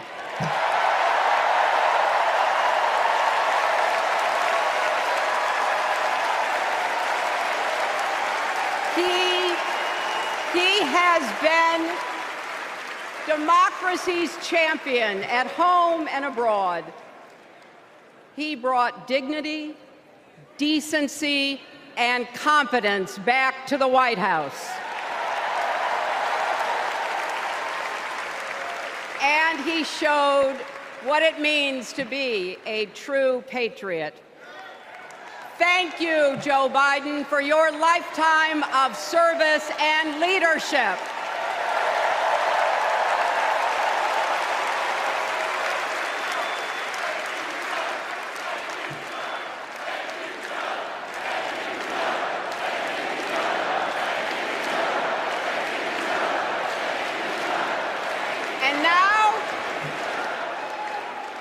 And now we are writing a new chapter in America's story.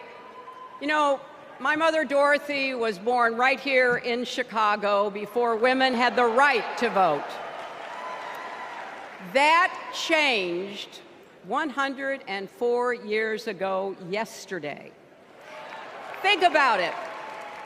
Tennessee became the final state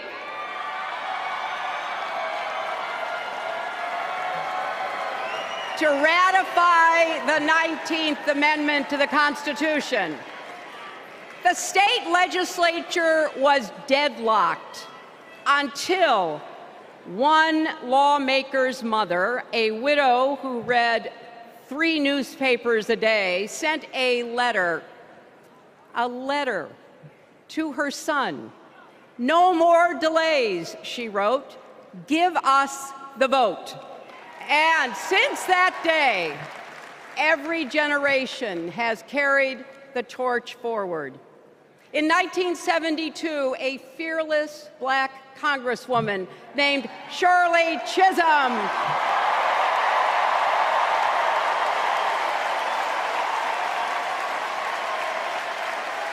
she ran for president. And her determination let me and millions of others dream bigger, not just because of who she was, but because of who she fought for. Working parents, poor children, the last, the least, and the lost. In 1984, I brought my daughter to see Geraldine Ferraro, the first woman nominated for vice president. If we can do this, Jerry said, we can do anything. And then there was 2016, when it was the honor of my life to accept our party's nomination for president.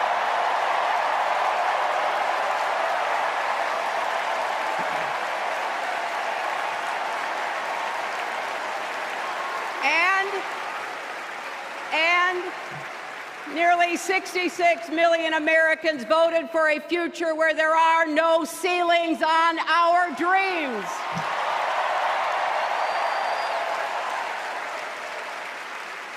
And afterwards, we refused to give up on America.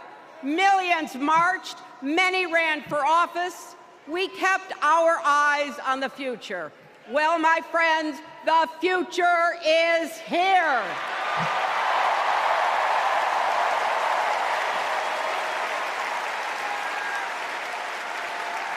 I wish my mother and Kamala's mother could see us. They would say, keep going. Shirley and Jerry would say, keep going.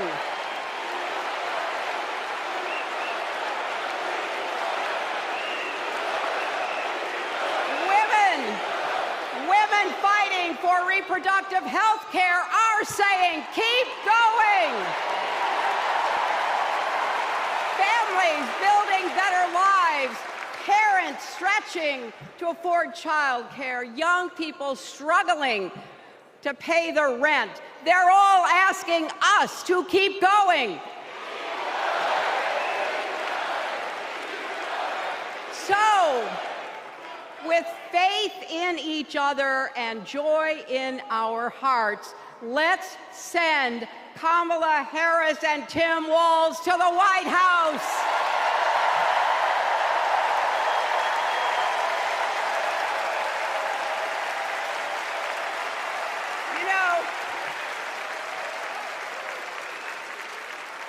The story of my life and the history of our country is that progress is possible but not guaranteed. We have to fight for it and never, ever give up. There is always a choice. Do we push forward or pull back? Come together as we the people, or split into us versus them? That's the choice we face in this election. Kamala has the character, experience, and vision to lead us forward.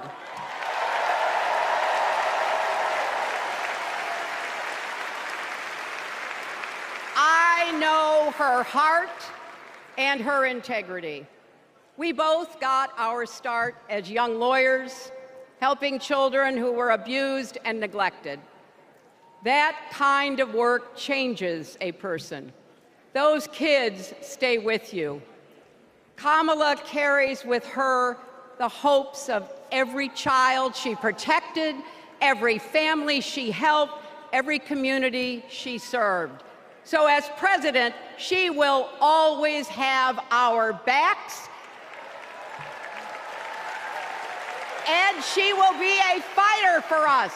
She will fight to lower costs for hardworking families, open the doors wide for good-paying jobs, and yes, she will restore abortion rights nationwide.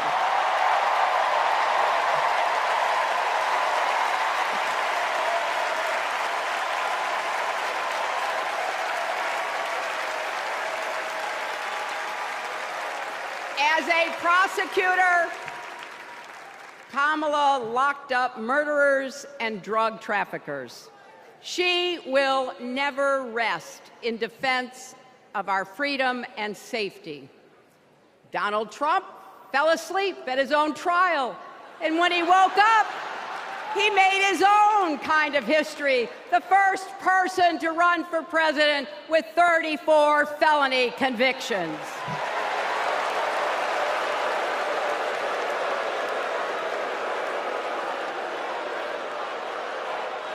As Vice President, Kamala sat in the Situation Room.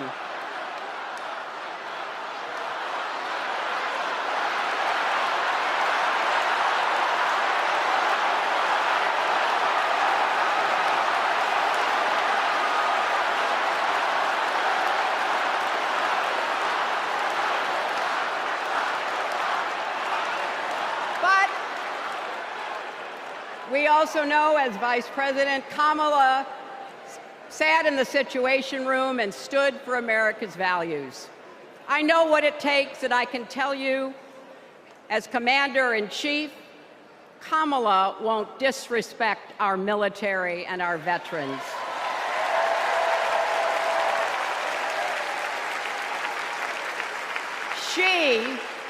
She reveres our Medal of Honor recipients. She won't be sending love letters to dictators. She will defend democracy and our Constitution and will protect America from enemies, foreign and domestic.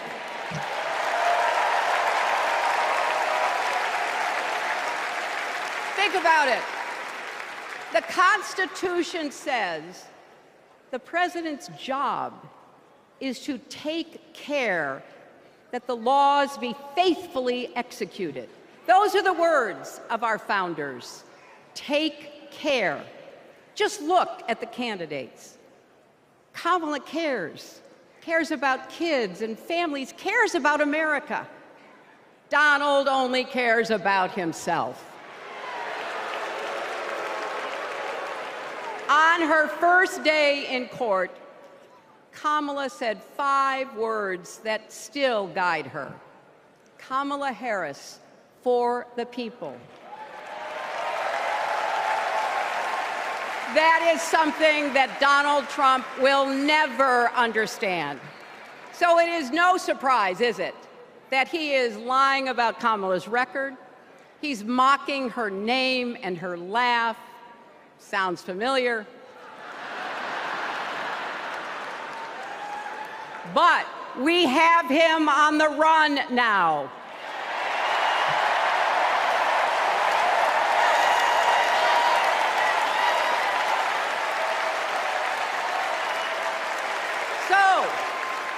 So, no matter what the polls say, we can't let up. We can't get driven down crazy conspiracy rabbit holes. We have to fight for the truth. We have to fight for Kamala as she will fight for us. Because you know what? It still takes a village to raise a family, heal a country, and win a campaign.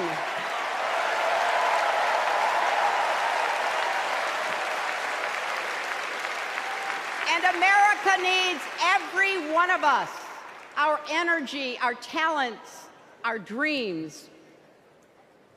We're not just electing a president, we're uplifting our nation. We're opening the promise of America wide enough for everyone. Together, we've put a lot of cracks in the highest, hardest glass ceiling. And tonight, so close to breaking through once and for all, I want to tell you what I see through all those cracks and why it matters for each and every one of us. What do I see? I see freedom. I see the freedom to make our own decisions about our health, our lives, our loves, our families.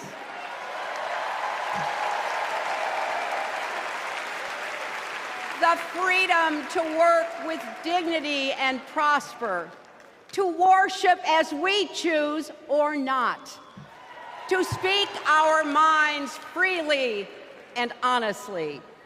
I see freedom from fear and intimidation, from violence and injustice, from chaos and corruption. I see the freedom to look our children in the eye and say, in America, you can go as far as your hard work and talent will take you, and mean it. And you know what? On the other side of that glass ceiling is Kamala Harris raising her hand and taking the oath of office as our 47th President of the United States.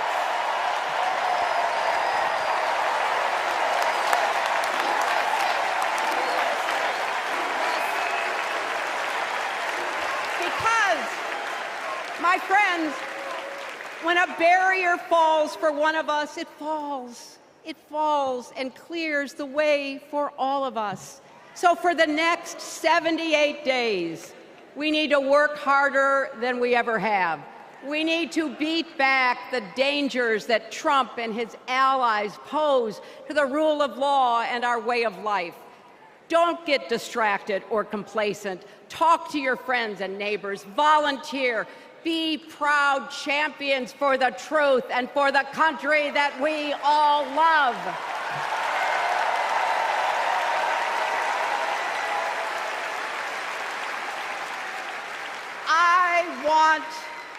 I want my grandchildren and their grandchildren to know I was here at this moment, that we were here, and that we were with Kamala Harris every step of the way. This is our time, America. This is when we stand up. This is when we break through. The future is here. It's in our grasp. Let's go win it.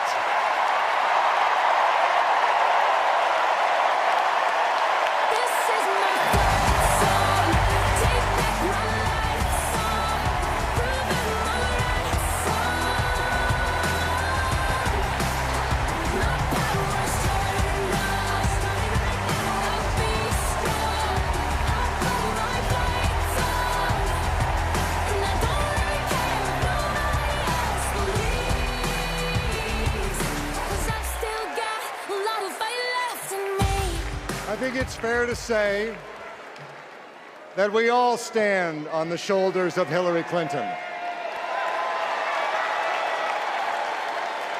So, I'm just checking. Are you ready to join this fight yet? Okay, that's the answer I was looking for. So I want you to text JOIN to 30330 and get involved.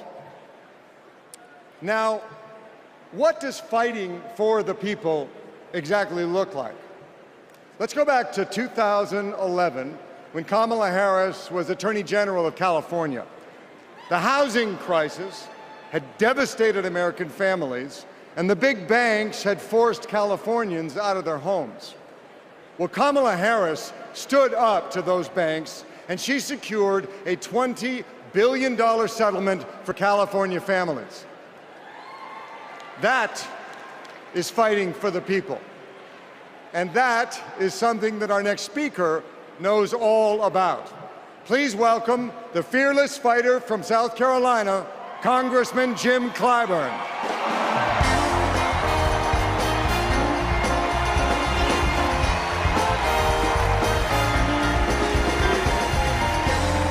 Thank you. Thank you, thank you, thank you. Thank you. Thank you. Thank you. Thank you, and good evening.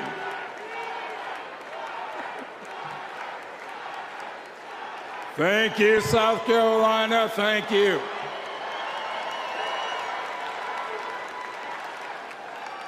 Four years ago, Americans were experiencing high anxieties and great uncertainties.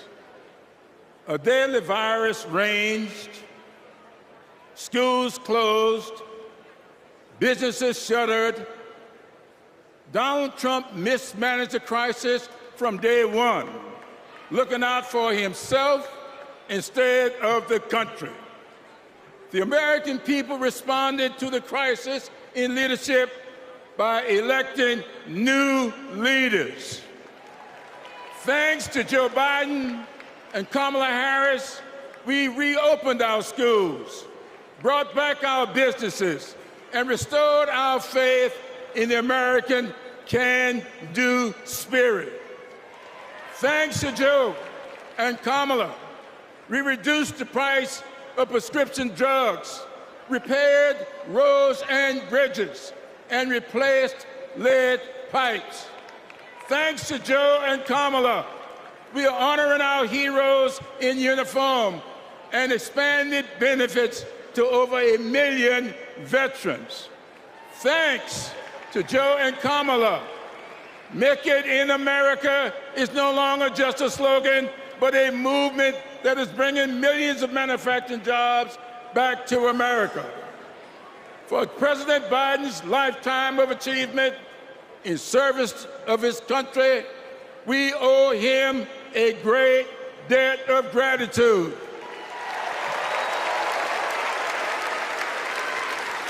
And we are all grateful for one of the best decisions he made, selecting Kamala Harris as his vice president and endorsing her to succeed him.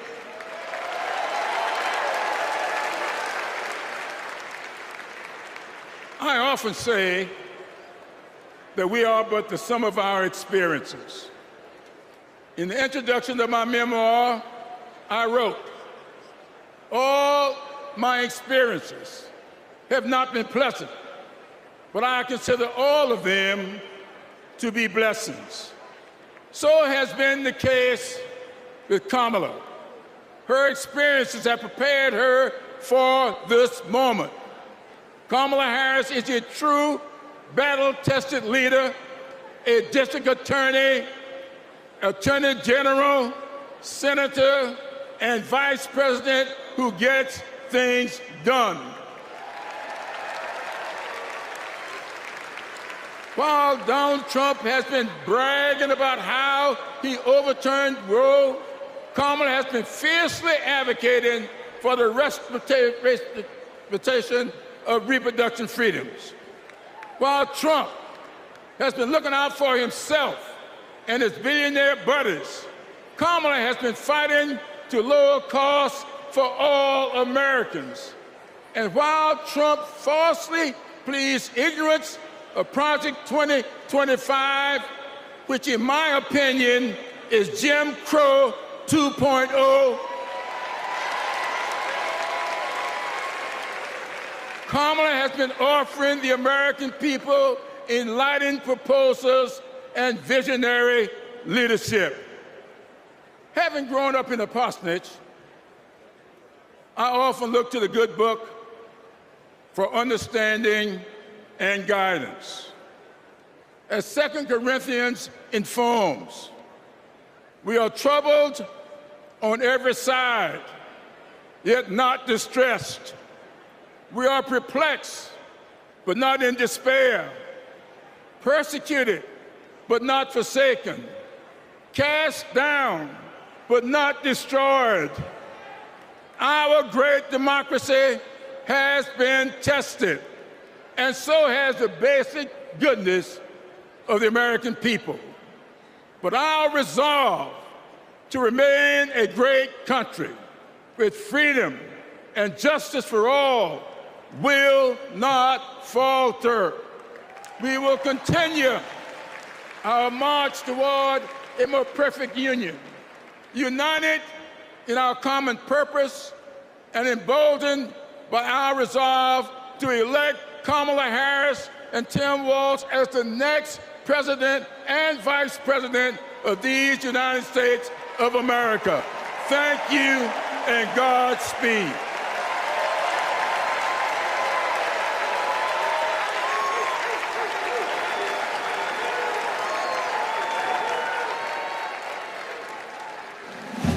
In the criminal justice system, the people are represented by two separate yet equally important groups: the police who investigate crime and the district attorneys who prosecute the offenders. This is the story of Donald Trump. His entire life, Trump has believed he's above the law, that no one would ever dare hold him accountable. He lies, he rips off workers, he sexually abuses women. Hey, when you're a star, they let you do it. You can do anything. He cheats in business. He cheated on his wife with a porn star and paid her off so the American people wouldn't find out during an election. But in the criminal justice system, ordinary Americans have had the courage to find him accountable, time and time again. Guilty. Guilty. Guilty. Donald Trump guilty on all 34 felony counts. For the first time in history, we have a convicted felon running for president. And to take on this case, we need a president who has spent her life prosecuting perpetrators like Donald Trump. He tried overturning Georgia's free and fair election. I just want to find 11,780 votes. He's tried to escape any responsibility for instigating the January 6th attack on our Capitol. We're going to walk down to the Capitol, and I'll be there with you. And if elected, Trump has promised to overturn laws that would keep him accountable and exact retribution on anyone he considers an enemy, even warning of a bloodbath if he doesn't get his way. So we, the people, have a chance to render our own verdict on Donald Trump. We are the jury he most fears. When we vote this November, we vote for justice, accountability, and the rule of law that keeps America free.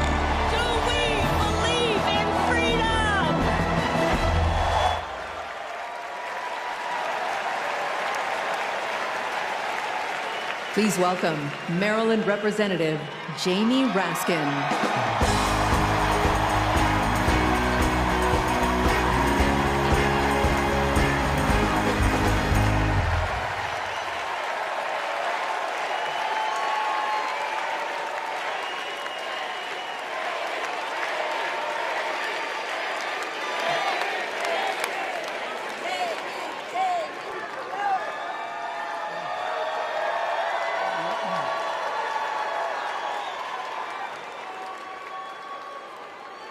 Hello, America.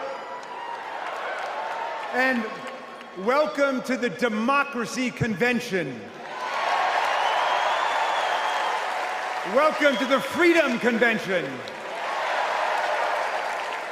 And thank you for the beautiful weather, Chicago.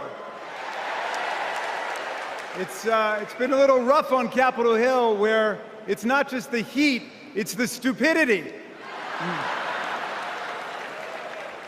Now, we meet in this great city tonight where Abraham Lincoln was nominated in 1860 to save the Union from fanatical insurrectionists, and where Franklin D. Roosevelt was renominated by Democrats in 1940 to defeat fascist dictators.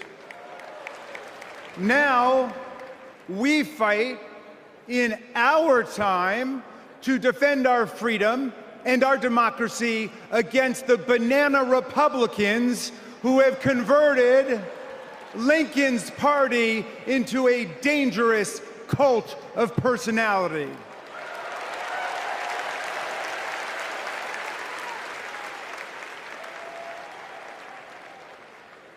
You know, I'll never forget the pounding on the doors of the House chamber on January 6th, or the screams to follow.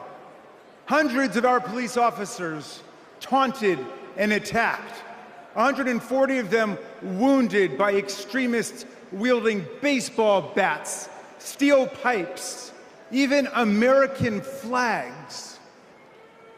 5 people died that day, and 4 more of our officers took their own lives in the days and weeks to come. All of this after Trump was defeated by more than 7 million votes by the great Joe Biden.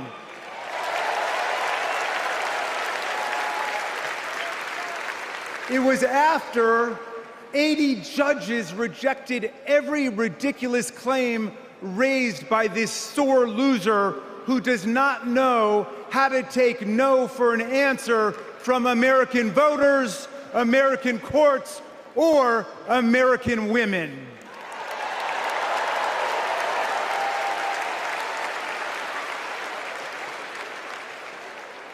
Remember what the mob chanted as they stormed the Capitol and injured our officers?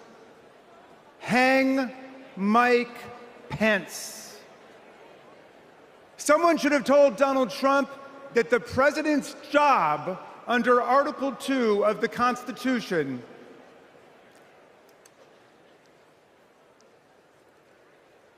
Someone should have told Donald Trump that the president's job under Article 2 of the Constitution is to take care that the laws are faithfully executed, not that the vice president is executed.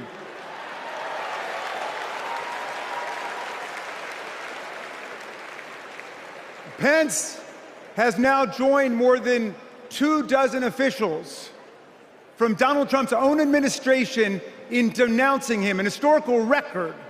And Pence is the first vice president in more than 2 centuries not to support the president he served with in a general election.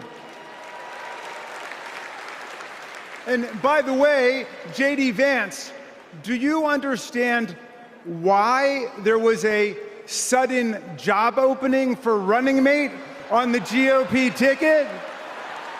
They tried to kill your predecessor.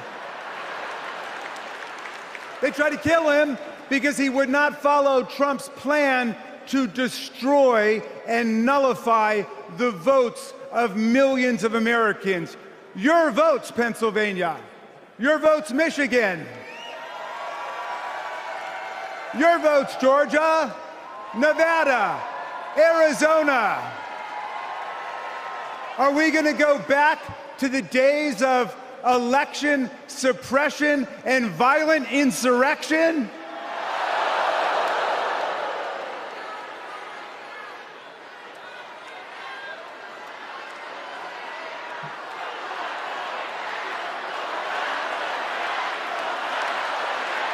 We're not going back.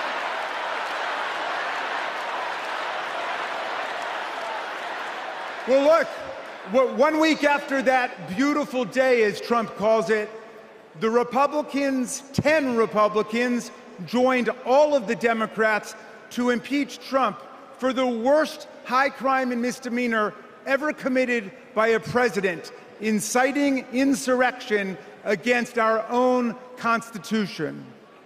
Make no mistake, a man who uses fraud, theft, and violence to take power will commit any crime to keep it. And now Trump's promising to pardon hundreds of his fellow criminal convicts and insurrectionists. He calls for, quote, the termination of all rules, regulations, and articles, even those in the Constitution. My friends, are we the people going to let Donald Trump terminate our Constitution and obliterate the blessings of liberty for our posterity? That's right, we're going to elect Kamala Harris.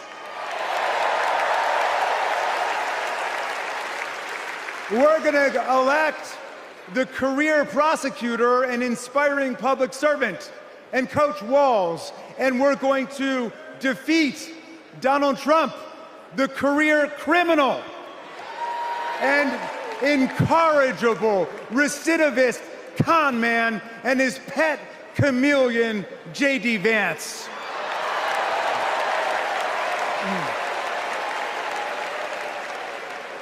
And America, let's make it a landslide so big that Donald Trump and his kangaroo court Supreme Court justices cannot even try to steal it.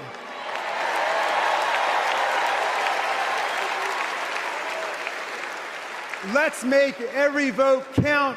Let's make sure every vote is counted. Let's let freedom ring, and let's let democracy work in America.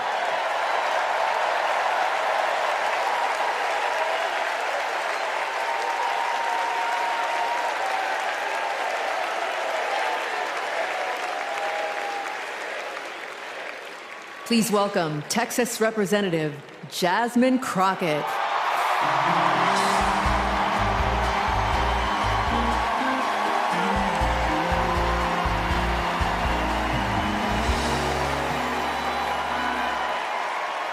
Well, good evening, America!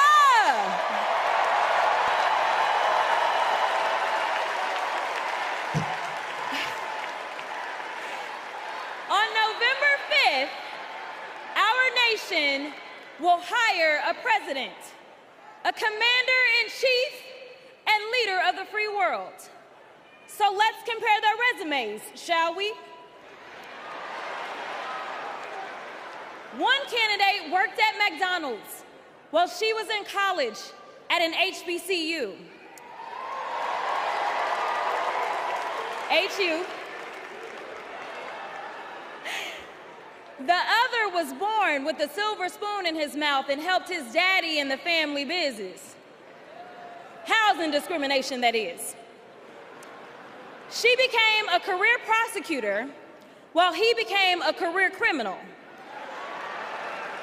With 34 felonies, 2 impeachments, and 1 porn star to prove it.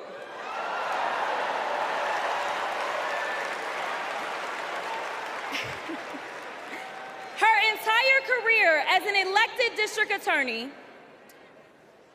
attorney general, and senator, she's always worked for one client, the people.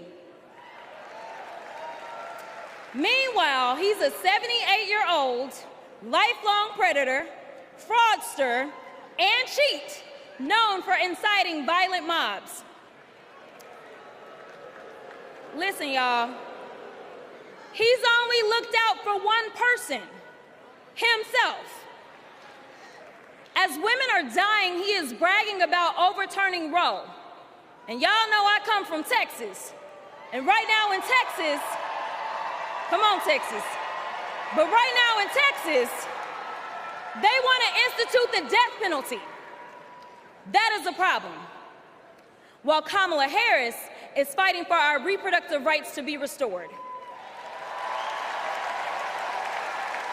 She is also the leader we need on the global stage. She helped secure the release of Americans wrongfully detained in Russia. At the same time, he cozies up to his role model, Vladimir Putin, and MAGA holds legislation hostage here at home, critical resources to secure the border, military aid to Ukraine, and even the Farm Bill. She's lived the American dream while he's been America's nightmare.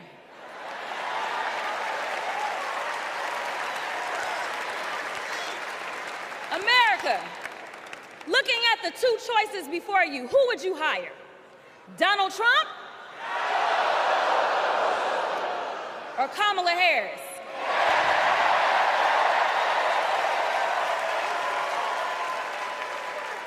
Kamala Harris has a resume. Donald Trump has a rap sheet.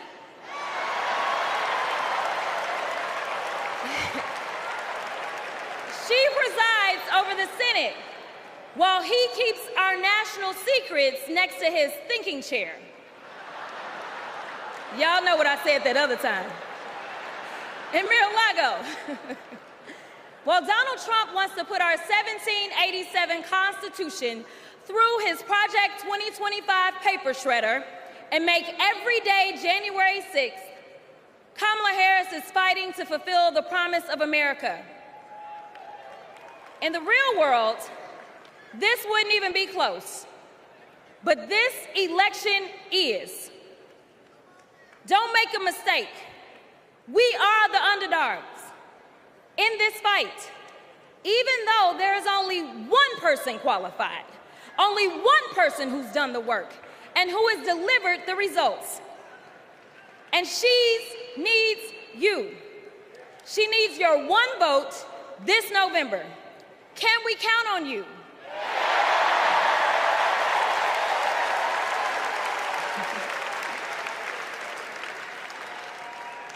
Some of you know a little bit of my history, some of you don't, so let me tell you. I was a public defender.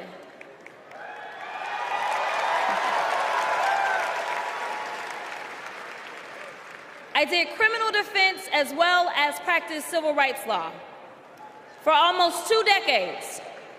I know a good prosecutor when I see one. Kamala Harris is the kind of prosecutor we long for in the cases like those of Breonna Taylor. Yeah. She was the first attorney general in the nation to order that her officers wear body cams, and she started the Back on Track program to reduce recidivism.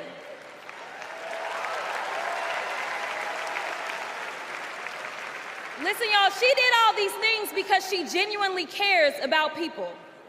She sees each person as just that, a person, not a statistic.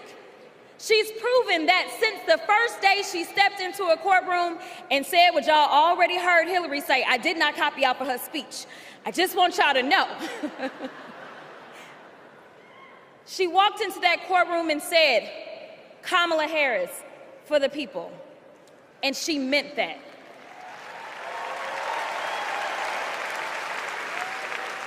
Many of you know her credentials, but what I love about Kamala Harris goes beyond her resume, is that she sees the humanity in everyone. She's the only candidate in this race who is capable of empathy. When I first got to Congress, I wasn't sure I made the right decision. The Chaos Caucus couldn't elect a speaker, and the Oversight Committee was unhinged. I was going through all of this when I visited the Vice President's residence for the first time. As I approached Vice President Harris for our official photo, she turned to me and asked, "What's wrong?" Mind you, we'd never met, but she saw right through me. She saw the distress. I immediately began crying.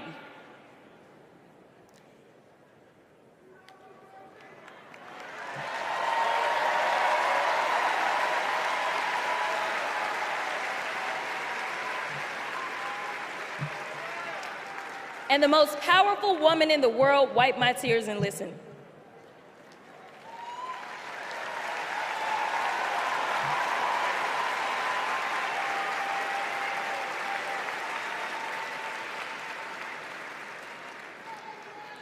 It's so hard for me to tell this story.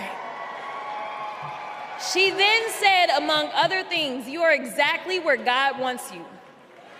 Your district chose you because they believe in you, and so do I."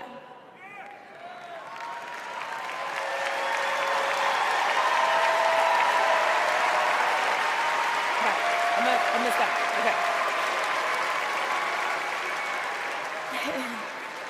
The next month, I went viral for the first of many times to come for hitting Republicans with a dose of their own medicine. That brief but impactful interaction gave me my legislative legs, and I've been running ever since.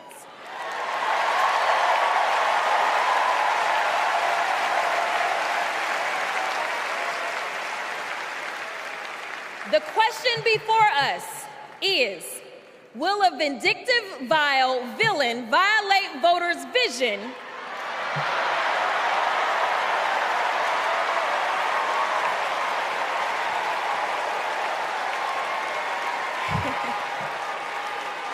for a better America or not? I hear alliterations are back in style. We deserve better. We deserve a president who can be a bright light in a sea of darkness, one who will pull us forward, because we won't go back. Amanda Gorman said it best: "There's always light if only we are brave enough to see it, if only we are brave enough to be it." Kamala Harris showed me that light. And America, when she is our president, together we will shine as that beacon of hope and freedom around the world once more. God bless y'all.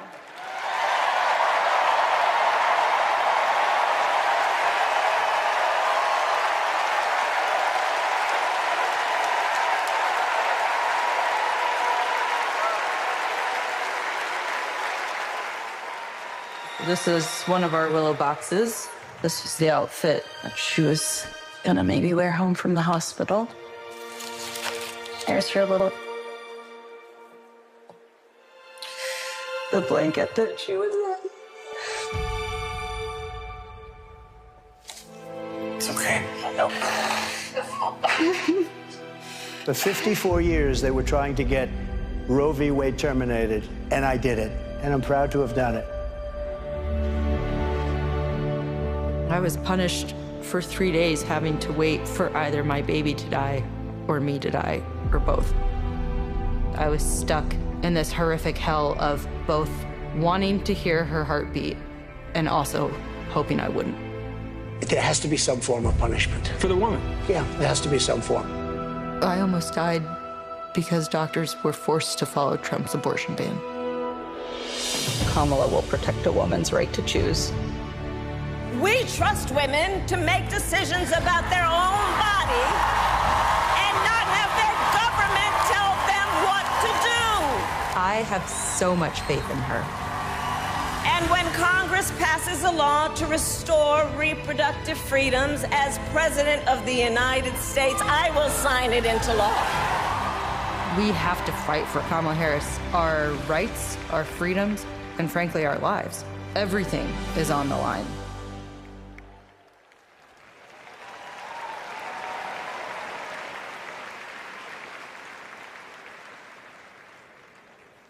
When you're expecting a baby, packing for the hospital should be a joyful moment.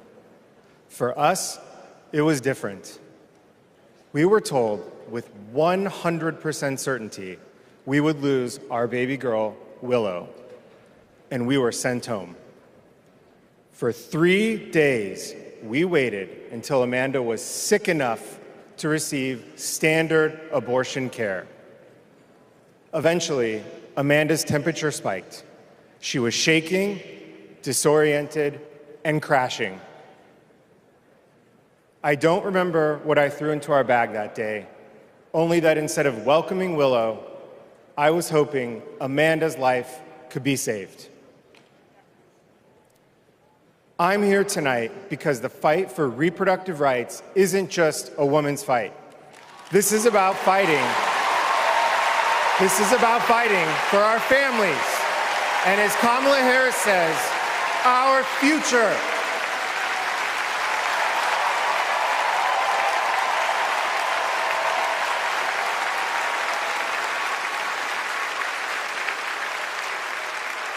Every time I share our story, my heart breaks.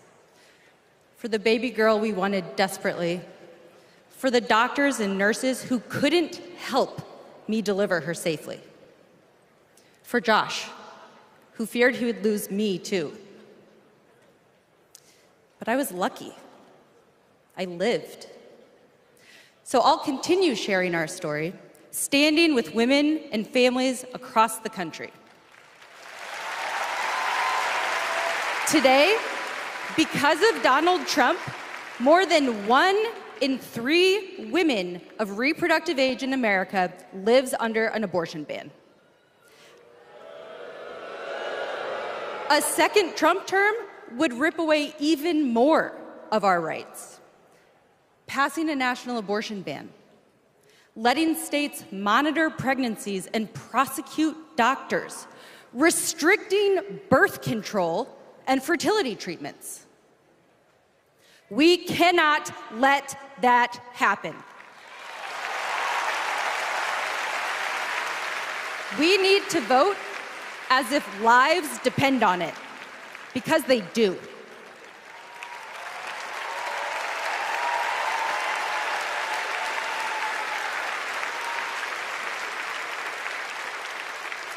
Two years ago, my husband and I were expecting our second child. Our daughter, Lauren, couldn't wait to be a big sister. I was getting ready for her 4th birthday party when something didn't feel right. 2 emergency rooms sent me away. Because of Louisiana's abortion ban, no one would confirm that I was miscarrying. I was in pain, bleeding so much my husband feared for my life. No woman should experience what I endured, but too many have. They write to me saying, "What happened to you happened to me." Sometimes they're miscarrying, scared to tell anyone, even their doctors. Our daughters deserve better. America deserves better.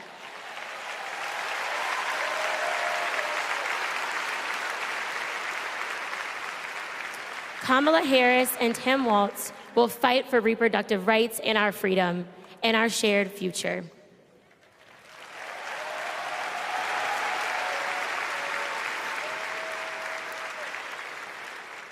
Growing up, I was an all-American girl. Varsity soccer captain, cheerleading captain, homecoming queen, and survivor.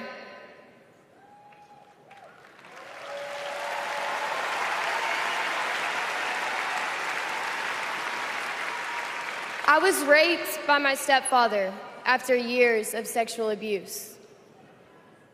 At age 12, I took my first pregnancy test, and it was positive. That was the first time I was ever told, "You have options." I can't imagine not having a choice. But today, that's the reality for many women and girls across the country because of Donald Trump's abortion bans. He calls it a beautiful thing. What is so beautiful about a child having to carry her parent's child? There are other survivors out there who have no options. And I want you to know that we see you. We hear you.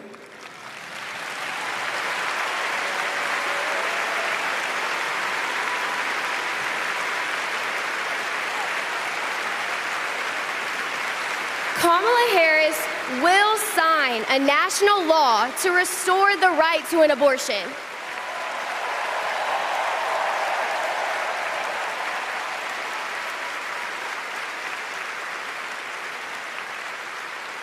She will fight for every woman and every girl, even those who are not fighting for her.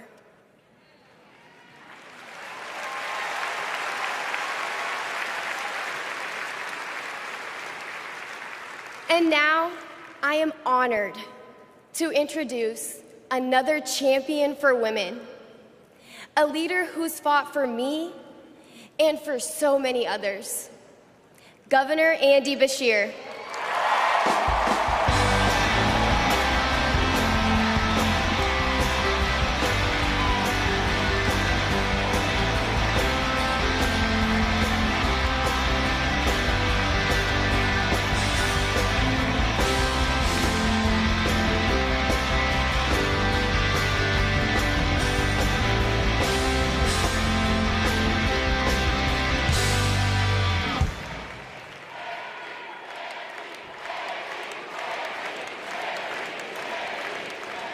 Hadley Duvall is one of the bravest people I've ever met.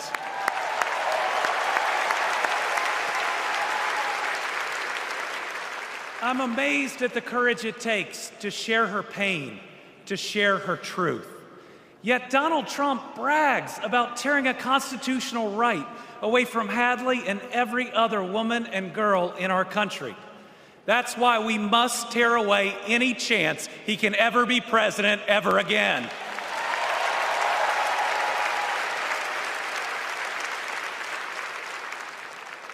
In 21 states, Trump's actions have resulted in extreme bans on abortion in my state, even in cases of rape, incest, and non-viable pregnancies. That leaves 12-year-old girls like Hadley with no options. That fails any test of humanity, any test of basic decency, any test of whether you have any underlying empathy.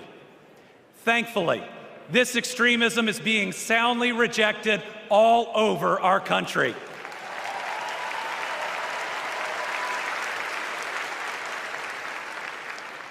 In Kentucky, we put reproductive freedom on the ballot last November, and I beat Donald Trump and Mitch McConnell's hand-picked candidate by more than 5 percentage points.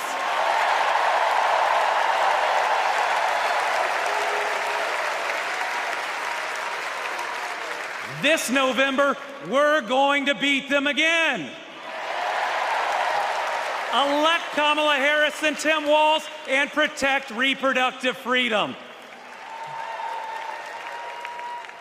Folks, Donald Trump appointed the Supreme Court justices who got us into this mess. His Project 2025 goes even further. Here's the thing. Trump and Vance simply don't believe in your freedom. Trump says people are absolutely thrilled that women have their basic rights eliminated. J.D. Vance says women should stay in violent marriages and that pregnancies resulting from rape are simply inconvenient. Their policies give rapists more rights than their victims. That's not inconvenient, it's just plain wrong.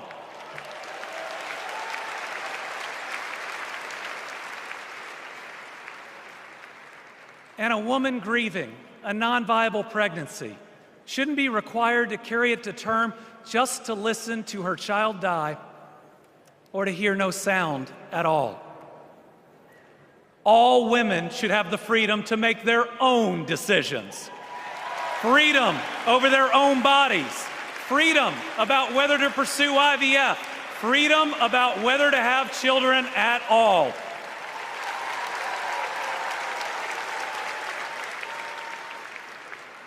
How we treat people transcends party lines. It goes right to the heart of who we are. My faith teaches me the golden rule that I am to love my neighbor as myself. And the parable of the Good Samaritan says we are all each other's neighbors. So I want anyone watching tonight, Republican, Independent, Democrat, to know that you are welcome here.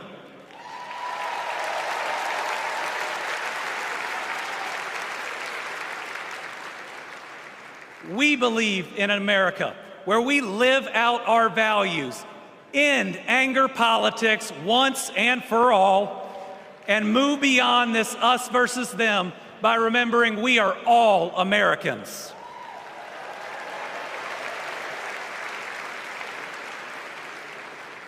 That's how Joe Biden and Kamala Harris lead.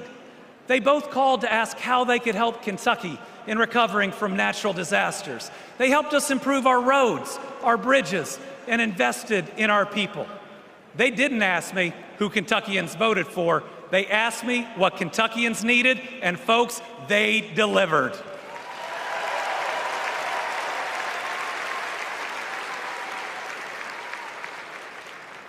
Kamala Harris gets it. She knows we must move beyond anger, extremism, and division, that everyone has dignity and deserves respect. America, we're going to win.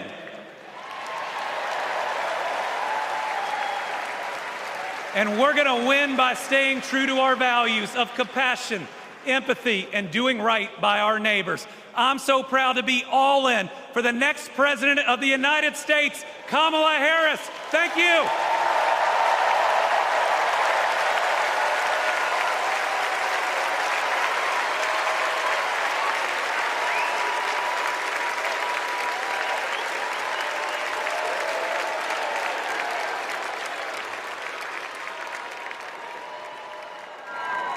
Please welcome Georgia Senator Raphael Warnock.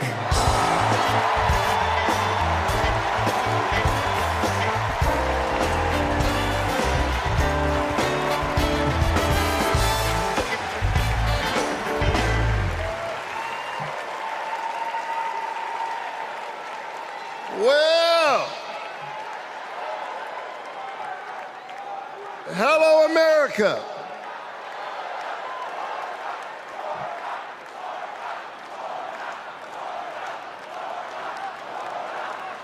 Thank you so very much. On January 5th, 2021, the people of Georgia did an amazing thing.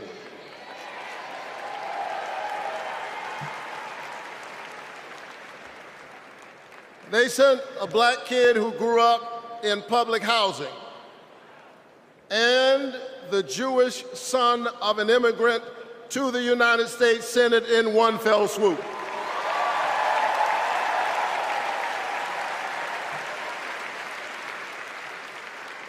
And among those Georgians was my then 82-year-old mother. She grew up in Waycross, Georgia. Do you know where that is? It's way across Georgia. She grew up in Waycross, Georgia, where she picked other people's cotton and other people's tobacco. But because this is America, the 82-year-old hands that used to pick somebody else's cotton and somebody else's tobacco picked her youngest son to be a United States Senator.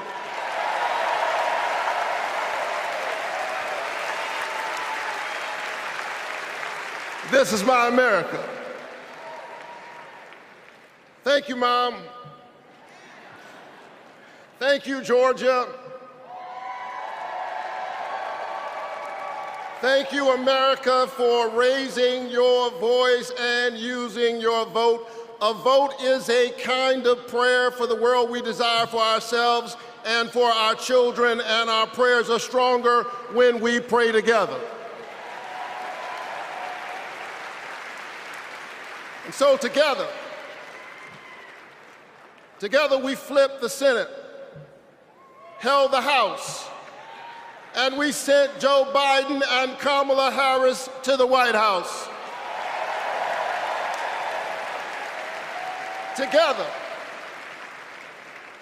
Together we vaccinated our citizens, we fortified our cities and our towns, and we stood by our small businesses. Together we set out to heal the land. A nation besieged by a deadly pandemic and beset by the awful and divisive rhetoric of a man too small for the office entrusted him or the task set before him.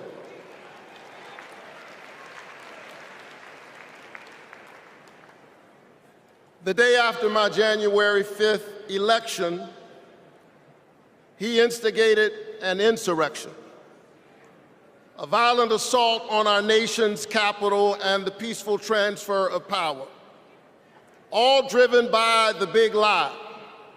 But behind the big lie was an even bigger lie.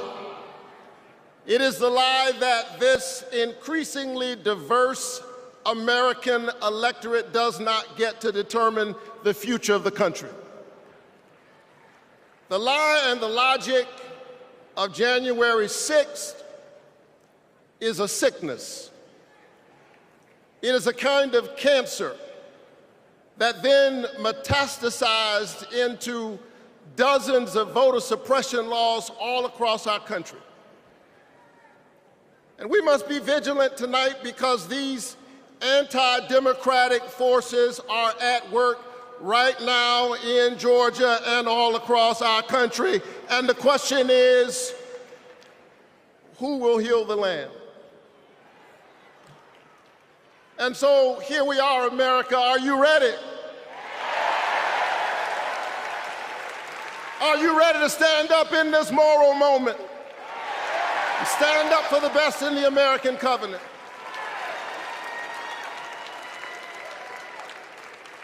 Elections are about the character of a country. And we must decide, again, we are the latest generation of Americans who get to decide what kind of country we want to be. And we must choose between the promise of January 5th and the peril of January 6th. A nation that embraces all of us or just some of us. Donald Trump's America is the America of January 6th. People who have no vision traffic in division. He does not know how to lead us, and so he wants to divide us. America, make no mistake, Donald Trump is a plague on the American conscience.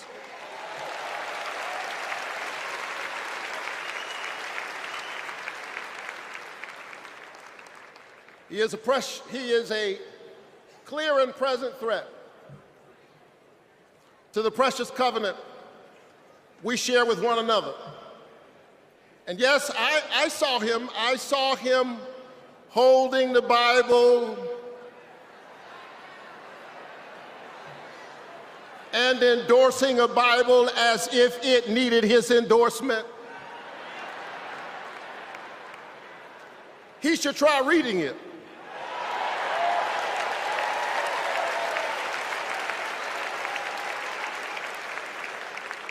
It says, do justice, love kindness, and walk humbly with your God. He should try reading it. It says, love your neighbor as yourself. It says, inasmuch as you've done it unto the least of these, you have done it also unto me.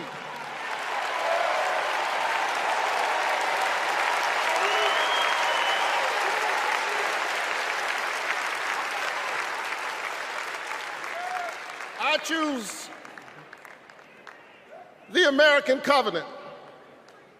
E pluribus unum, out of many one. I choose January 5th. I choose a nation that provides a path for ordinary people and gives every child a chance.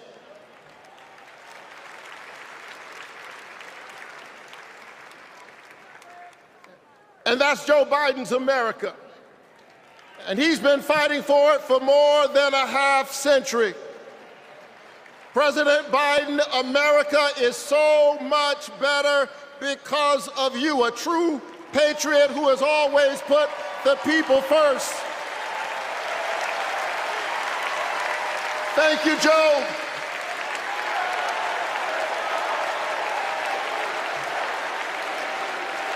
Thank you, Joe.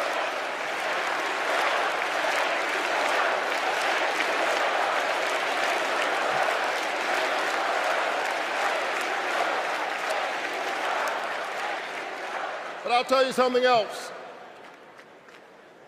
Not only is that Joe Biden's America, that's Kamala Harris's America.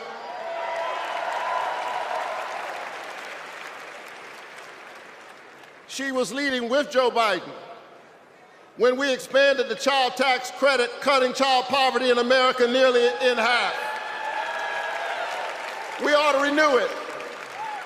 She cast a tie-breaking vote for my bill capping the cost of insulin to no more than $35 per month for seniors.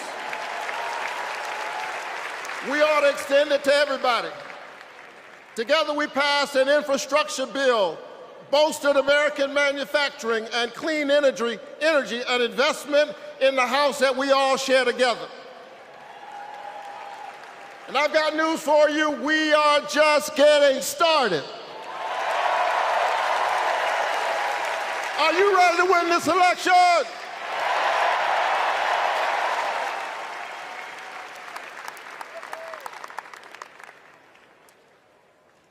Kamala Harris and Tim Walz represent the new way forward.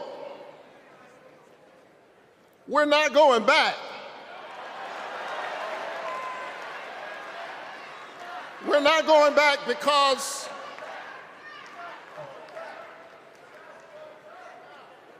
we are the United States of America. We always dream about the future.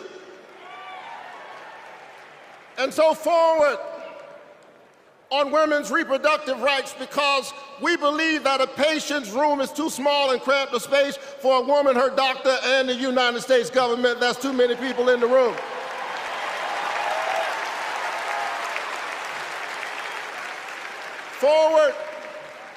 Forward on worker rights, because most people do not mind working, they just want to share in the prosperity that they are creating for others. Forward on voting rights, forward on affordable housing and access to health care. We are moving forward.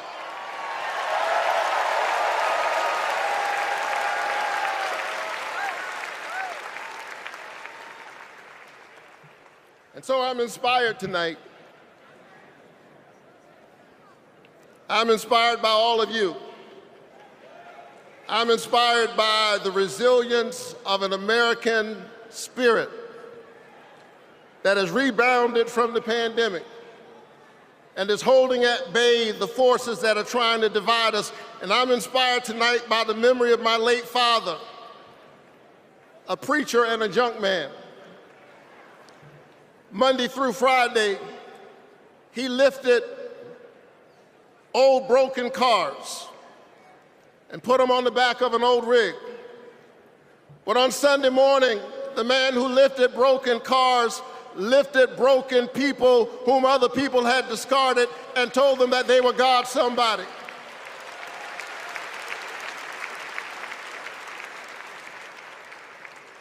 My dad discovered strength in the broken places, a power made perfect in weakness. And so I'm convinced tonight that we can lift the broken even as we climb. I'm convinced tonight that we can heal sick bodies. We can heal the wounds that divide us. We can heal a planet in peril. We can heal the land.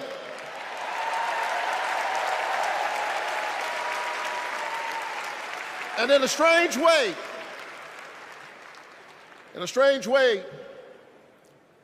the pandemic taught us how. A contagious airborne disease means that I have a personal stake in the health of my neighbor.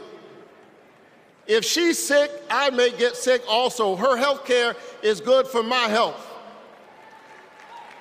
I'm just trying to tell you that we are as close in our humanity as a cough. I need my neighbor's children to be okay so that my children will be okay. I need all of my neighbor's children to be okay. Poor inner city children in Atlanta and poor children of Appalachia. I need the poor children of Israel and the poor children of Gaza. I need Israelis and Palestinians. I need those in the Congo, those in Haiti, those in Ukraine. I need American children on both sides of the track to be okay. Because we are all God's children. And so let's stand together. Let's work together. Let's organize together. Let's pray together. Let's stand together. Let's heal the land. God bless you. Keep the faith and keep looking up.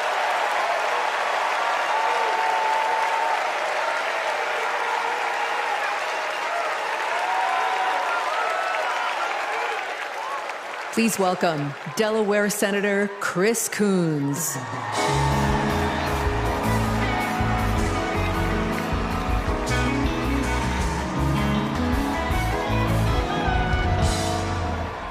Good evening, folks. Good evening, America. Good evening, Chicago. Are there any Democrats in the room tonight? Folks, we are on the verge of making history. We are on the verge of an historic election. And I want to talk with you for just a few minutes about my dear friend, our president, Joe Biden. Joe Biden's mom had a saying: "You are defined by your courage, and you are redeemed by your loyalty." 4 years ago, I had the honor of helping introduce Joe Biden to our national convention. I spoke about Joe's faith, his love of family, his determination to restore the soul of our nation. Back in 2020, America was nearly flat on our back from a deadly pandemic, an economic collapse, and then in January, an assault on our democracy. All of this, because the drama and chaos of our former president had knocked us down. But folks, Joe Biden's courage, Joe Biden's faith in us, Joe Biden's determination to heal the soul of our nation gave us hope and gave us confidence. Someone who has himself been knocked down by life time and again. Joe Biden knows the grit and determination of the American people. He believed in us, and Joe Biden helped us get back up again.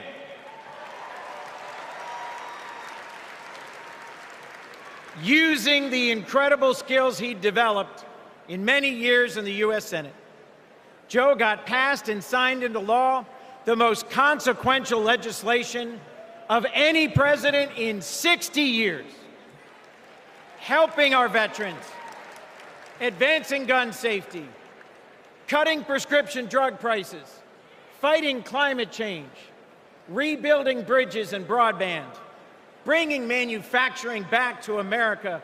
Together, Joe and Kamala helped rebuild our economy from the middle up, from the bottom up, and the middle out, not from the top down. And they made our families safer and our country stronger at home and abroad. Today, we are so much better off because they believed in us in our democracy. And our incredible First Lady, Jill Biden. Our incredible First Lady, Jill Biden. Our incredible First Lady, Jill Biden,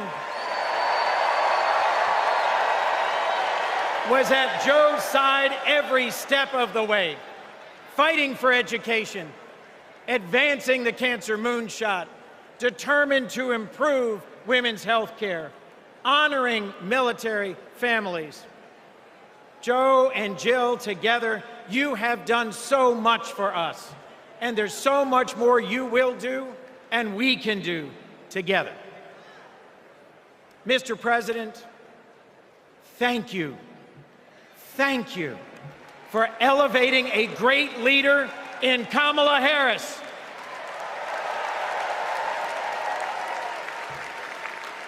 Vice President Harris, thank you for choosing a great running mate with a heart for the middle class like yours in Sergeant, Congressman, Coach, Governor Tim Walz.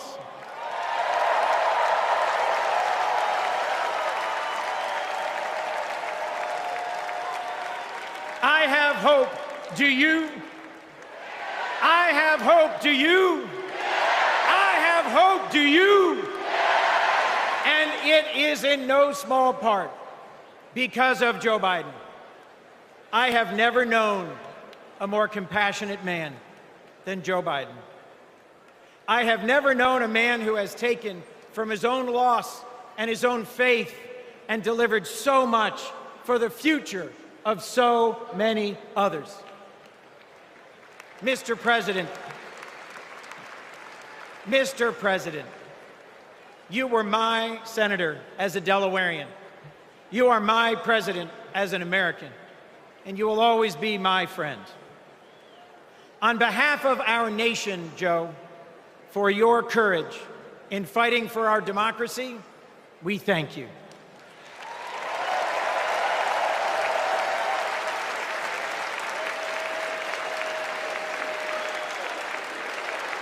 On behalf of our Democratic Party, for your loyalty in fighting for our democratic values, we thank you.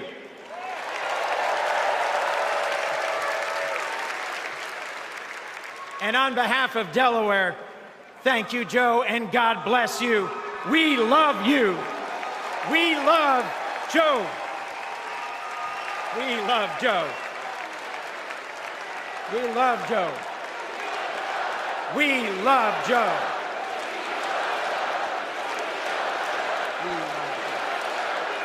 Thank you all. We love Joe. God bless you, and thank you very much.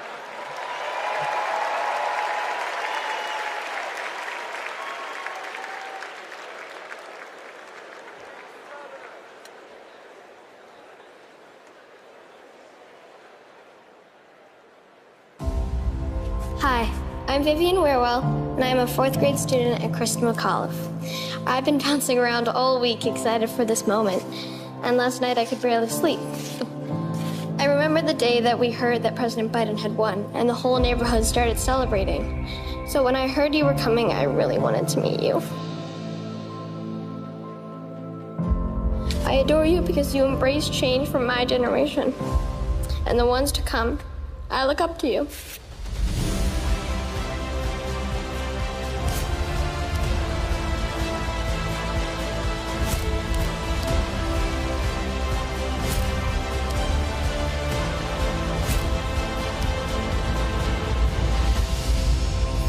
Now it is my honor to introduce our First Lady, Dr. Jill Biden.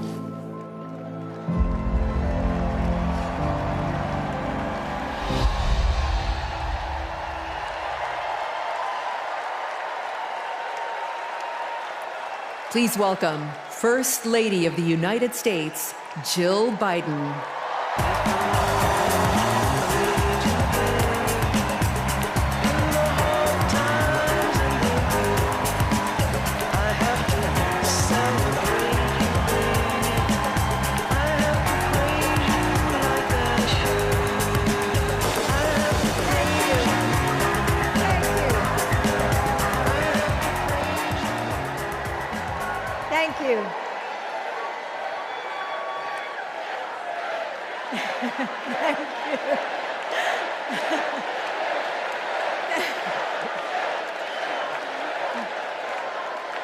Thank you. Thank you so much. Love you too. Joe and I have been together for almost 50 years. And still, there are moments when I fall in love with him all over again. Like when I handed him our baby Ashley for the first time and saw the smile that lit up his face. Or on nights after an exhausting day working in the Senate, when he would read one more bedtime story just because the kids asked. When he stops on a rope line because he sees someone grieving who needs to know that everything is going to be all right one day. Or to encourage that child with a stutter to find the confidence she needs. Those moments when I'm reminded of all he's accomplished in the name of something bigger than himself. Receiving the Medal of Freedom with humility.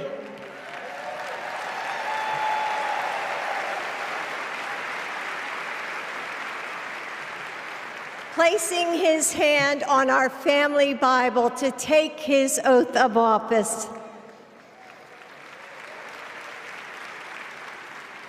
And weeks ago, when I saw him dig deep into his soul and decide to no longer seek re-election and endorse Kamala Harris.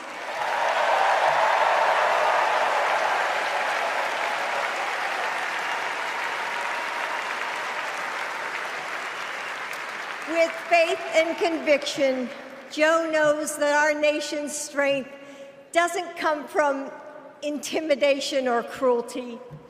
It comes from the small acts of kindness that heal deep wounds, from service to the communities that make us who we are, from love of a country that shines with promise and renewal.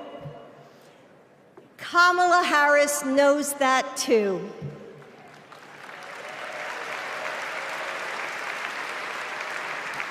Our son, Beau, first worked with Kamala when he was Attorney General of Delaware.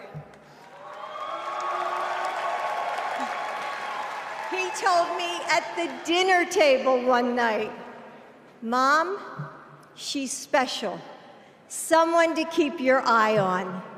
And he was right. Joe and I know Kamala. We have seen her courage, her determination, and her leadership up close. Kamala and Tim, you will win.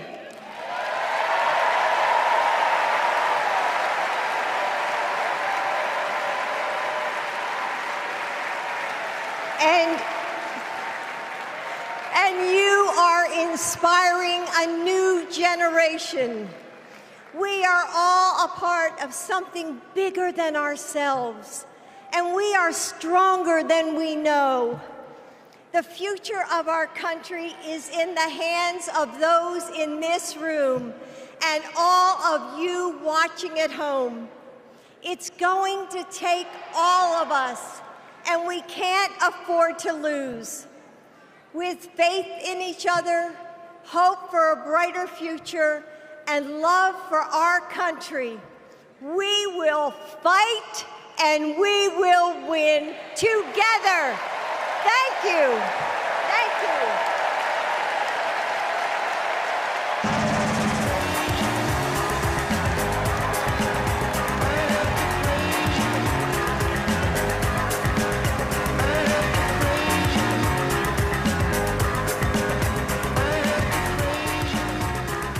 Please welcome First Daughter, Ashley Biden.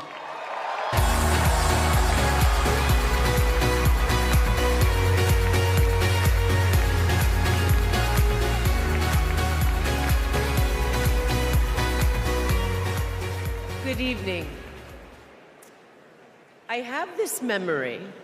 It's the eve of my 8th birthday. Dad is still in D.C., tending to urgent matters in the Senate.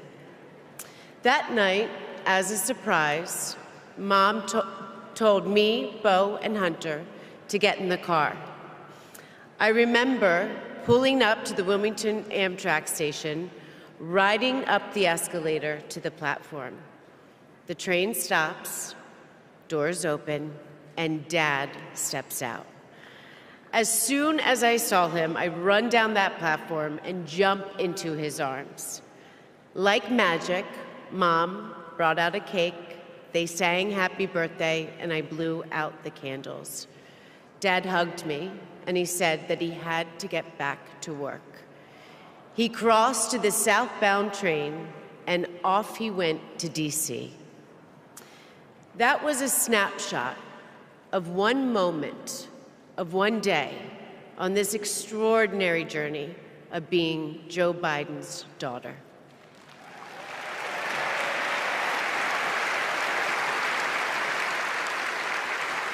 Joe Biden is the OG girl dad. He told me I could be anything and I could do anything. As a child, I would sit on the leather chair in his office doing my homework, and he would sit next to me doing his work, drafting the Violence Against Women Act.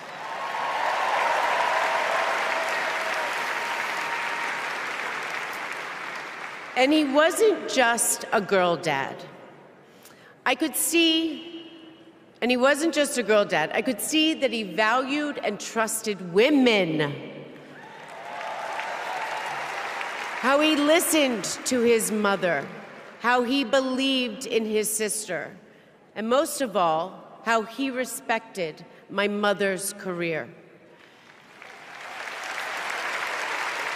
Dad was always there, doing everything he could to be a true partner to her. Dad, you always tell us, but we don't tell you enough, that you are the love of our lives and the life of our love.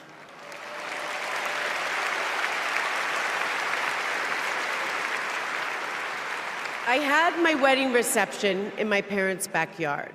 At the time, my dad was vice president. But he was also that dad who literally set up the entire reception. He was riding around in his John Deere four-wheeler, fixing the place settings, arranging the plants, and by the way, he was very emotional. I thought that I would be a mess, but he was the one crying, and I was the one who had to comfort him. Before he walked me down the aisle, he turned to me and said that he would always be my best friend. All these years later, Dad, you are still my best friend. His example in service inspired my career. I'm a social worker in Philadelphia.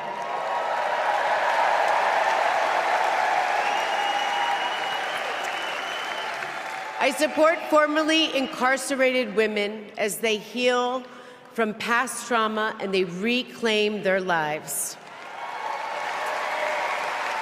Dad always told me that I was no better than anybody else and nobody was better than me. He taught me that everyone deserves a fair shot and that we shouldn't leave anyone behind. That's what you learn from a fighter who has been underestimated his entire life. When I look at Dad, I see grace, strength, and humility. I see one of the most consequential leaders ever in history.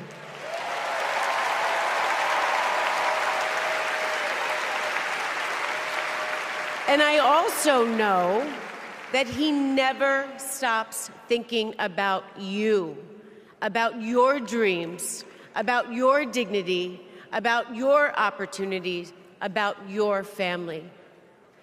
Dad knows that family is everything. When Hunter and I lost our brother Beau to cancer in 2015, the grief and the pain felt like it might never end. Dad had the capacity to step out of his own pain and absorb ours. And I know that Beau is here with us tonight, as he is always with us.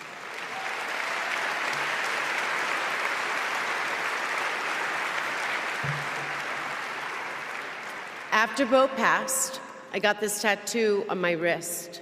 It says, "Courage, dear heart." A reminder to myself to keep going, to get back up, like my dad has always done. He has taught me that a courageous heart is a miraculous thing. A courageous heart can heal a family. A courageous heart can heal a nation, and maybe even the world. And now, this election requires the courageous hearts of all of us. In 2020, my dad selected Kamala Harris to beat Donald Trump. And he knows in 2024, she will beat Donald Trump again.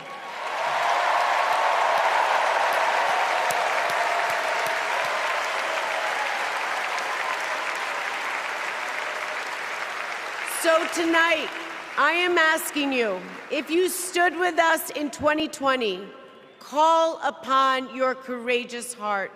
Stand with us today. Work harder than you have ever worked before in your life. This is the fight of our lifetime. Our freedom, our democracy, our reproductive rights. All of this, all of it is on the ballot. And I know together we can do this because my dad helped show us the way. And now I would like to introduce my father, your 46th President of the United States, Joe Biden.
Thank you, thank you, thank you.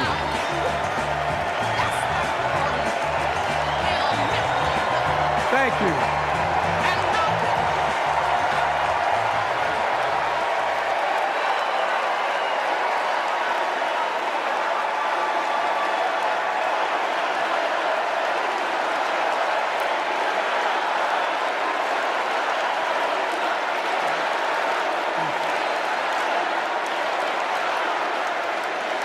Thank you, thank you, thank you.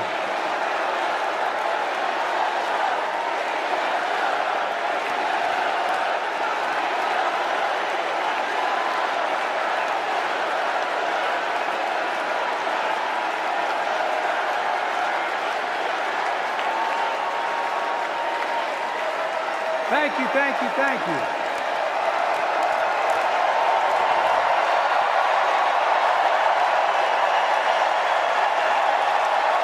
Thank you.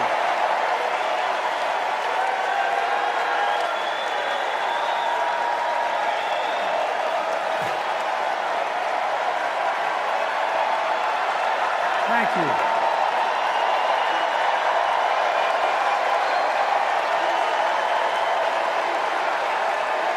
Thank you. I love you. Thank you.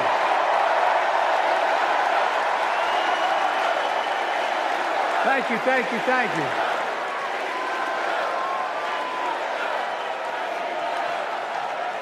That was my daughter.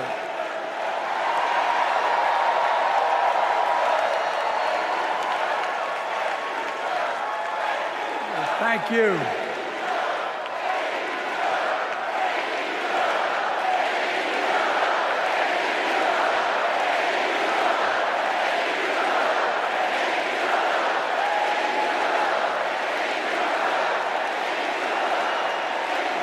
Thank you, thank you, thank you. Thank you. Thank you for so. I tell you what.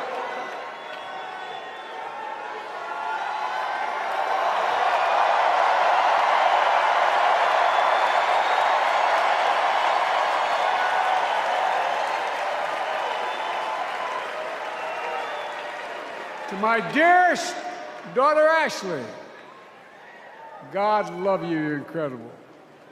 Thank you for that introduction and for being my courageous heart, along with Hunter and our entire family, and especially our rock, Jill.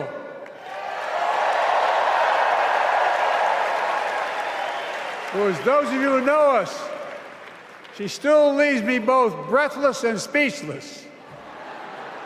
Everybody knows her. I love her more than she loves me. She walks down the stairs and I still get that going boom, boom, boom. Y'all will know me. No, I'm not kidding. Let's give a special round of applause to our First Lady, Jill Biden.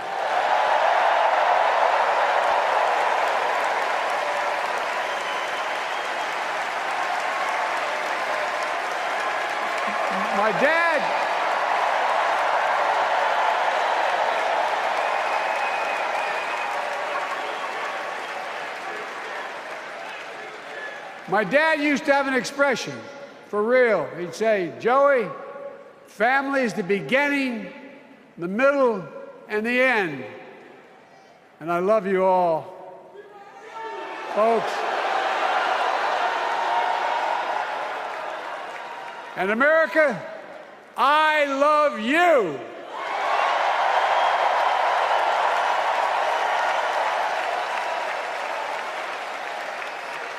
Folks, let me ask you.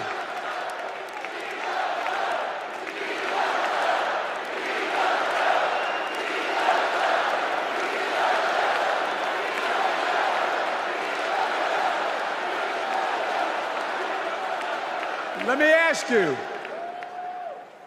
Are you ready to vote for freedom?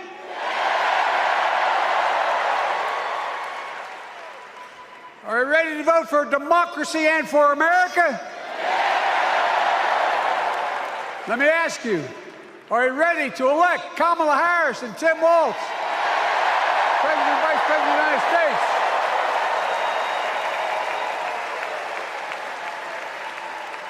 My fellow Democrats, my fellow Americans, nearly 4 years ago, in winter, on the steps of the Capitol on a cold January day, I raised my right hand and I swore an oath to you and to God to preserve, protect, and defend the Constitution and to faithfully execute the office of the President of the United States.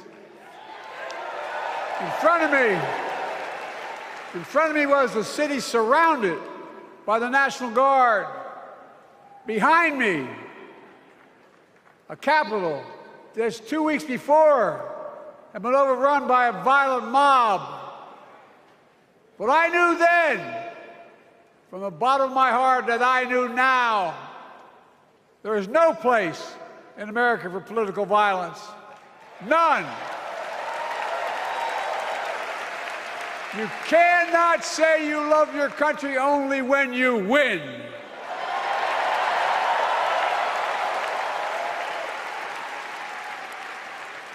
In that moment, I wasn't looking to the past. I was looking to the future. I spoke of the work at hand, the moment we had to meet. It was, as I told you then, a winter of peril and possibility. Of peril and possibility. We're in the grip of a once-in-a-century pandemic, historic joblessness, a call for racial justice long overdue, clear and present threats to our very democracy. Thank you.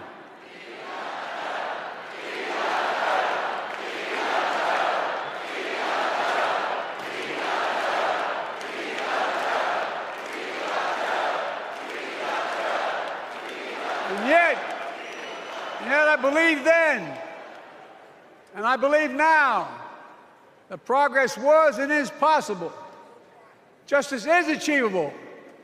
And our best days are not behind us, they're before us.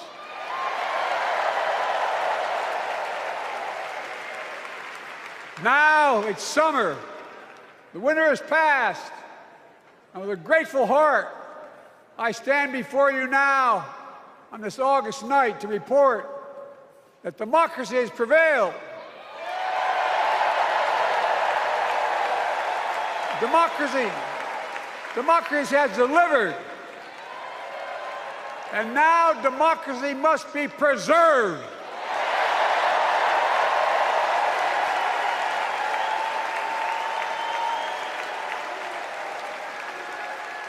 You've heard me say it before.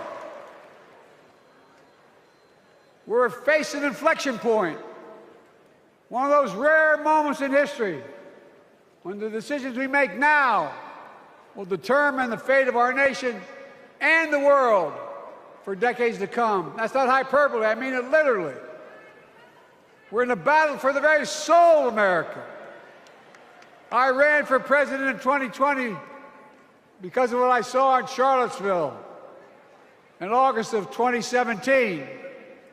Extremists coming out of the woods, carrying torches, their veins bulging from their necks, carrying Nazi swastikas, and chanting the same exact anti-Semitic bile that was heard in Germany in the early 30s.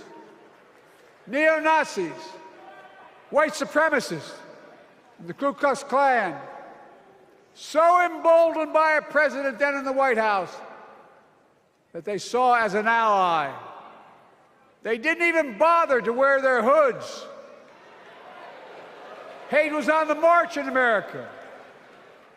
Old ghosts and new garments, stirring up the oldest divisions, stoking the oldest fears, giving oxygen to the oldest forces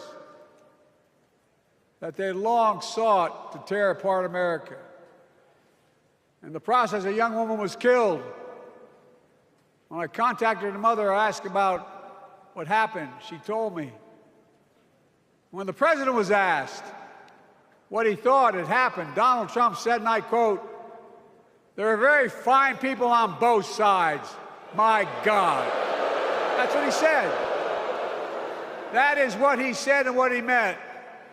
That's when I realized, had to listen to the admonition of my dead son, I could not stay in the sidelines.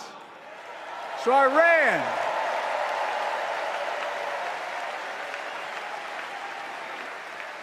Because I had no intention of running again. I just lost part of my soul.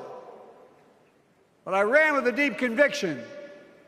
In America, I know and believe in an America where honesty, dignity, decency still matter.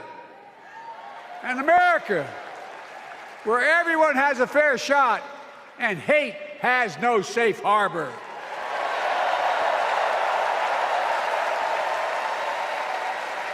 An America where the fundamental creed of this nation, that all of us are created equal, is still very much alive.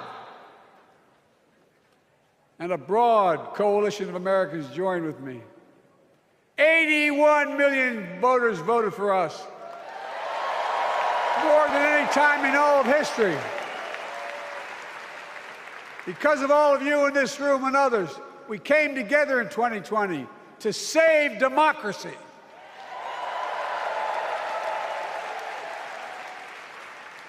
As your president, I've been determined to keep America moving forward, not going back, to stand against hate and violence in all its forms, to be a nation where we not only live with but thrive on diversity, demonizing no one, leaving no one behind, and becoming the nation that we profess to be. I also ran to rebuild the backbone of America, the middle class.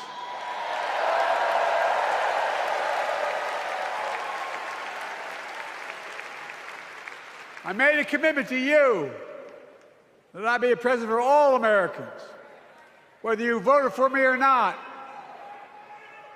We have done that. Studies show the major bills we have passed actually delivered more to red states than blue, because the job of the president is to deliver to all of America.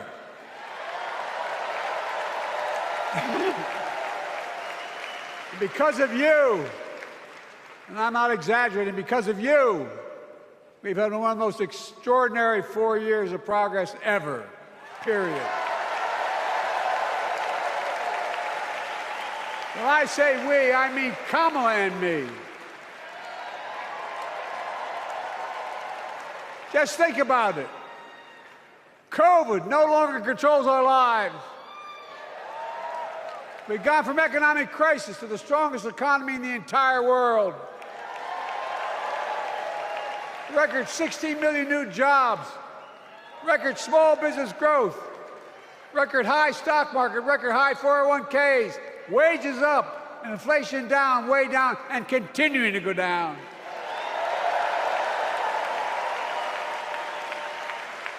The smallest racial wealth gap in 20 years. And yes, we both know we have more to do, but we're moving in the right direction. More Americans have peace of mind that comes from having health insurance. More Americans have health insurance today than ever before in American history.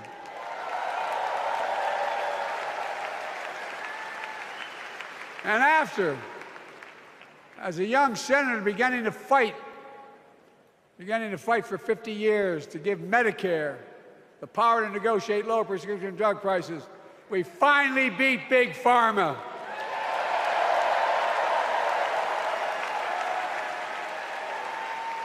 And guess who cast the tie-breaking vote? Vice President, soon-to-be President Kamala Harris.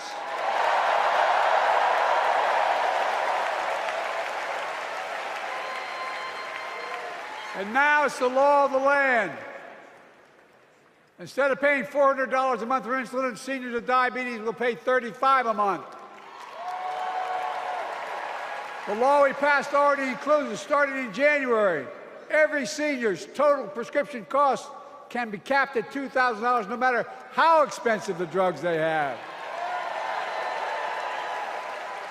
And what we don't focus on, and our Republican friends don't seem to understand, our reforms don't just save seniors money, they save the American taxpayers money. You know what we just passed saves? It saved $160 billion over the next decade. That's not hyperbole. It's because Medicare no longer has to pay those exorbitant prices to the big pharma. But look, thank you, Kamala, too. Look, folks, how can we have the strongest economy in the world without the best infrastructure in the world? Donald Trump promised Infrastructure Week every week for 4 years, and he never built a damn thing.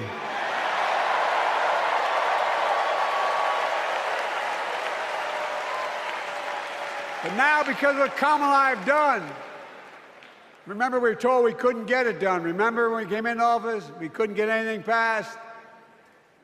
But right now, we're giving America an infrastructure decade, not week. We're modernizing our roads, our bridges, our ports, our airports, our trains, our buses.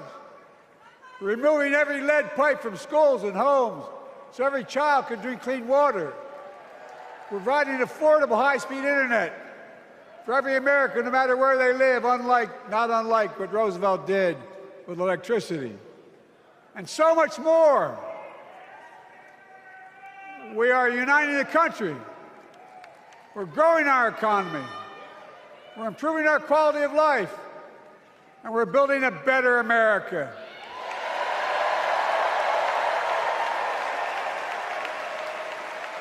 Because that's who we are. How can we be the strongest nation in the world without leading the world in science and technology? After years of importing 90% of our semiconductor chips from abroad, which America invented those chips, our Chips and Science Act meant that private companies from around the world are now investing literally tens of billions of dollars to build new chip factories right here in America.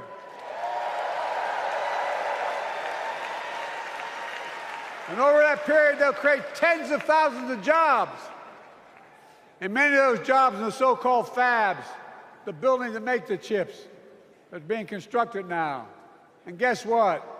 The average salary in those fabs, size of a football field, will be over $100,000 a year, and you don't need a college degree.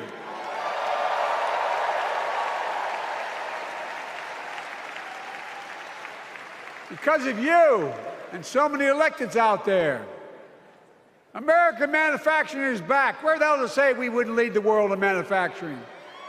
800,000 new manufacturing jobs.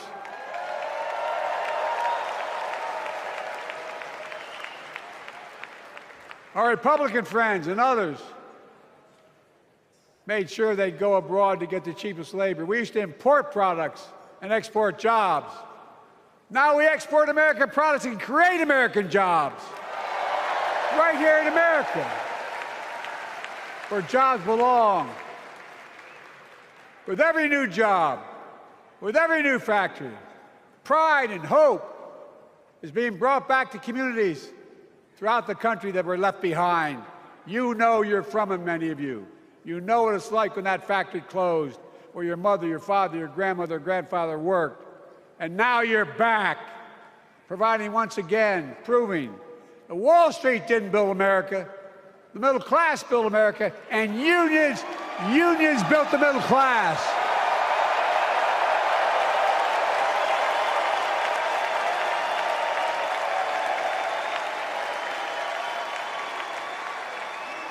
It's been my view since I came to the Senate. And that's why I'm proud to have been the first president to walk a picket line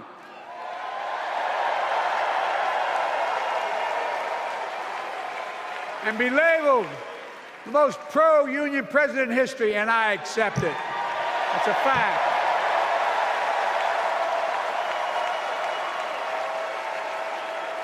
Because when unions do well, we all do well.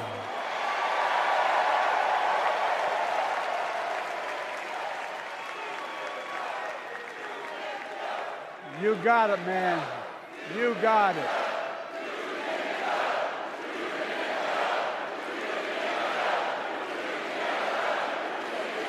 I agree. I'm proud. Look, remember we told we couldn't get anything done because we couldn't get anything done in the Congress? Well, with your support, we passed the most significant climate law in the history of mankind.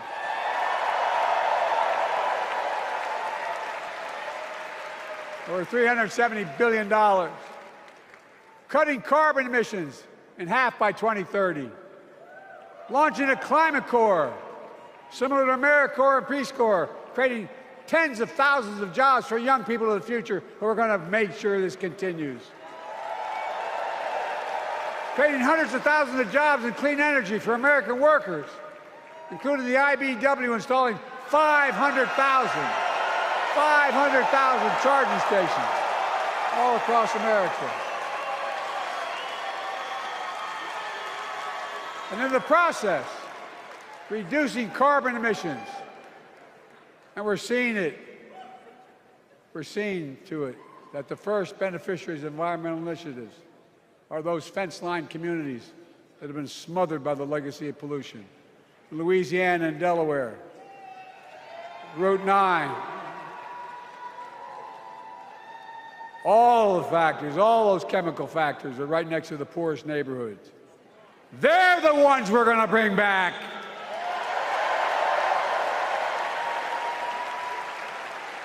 And how? How can we be the greatest nation in the world without the best education system in the world? Donald Trump and the Republican friends, they not only can't think, they can't read very well. Seriously, think about it. Look at their Project 2025. They want to do away with the Department of Education. Well, during the pandemic, Kamala and I helped states and cities get back their schools back open. And we gave public school teachers a raise.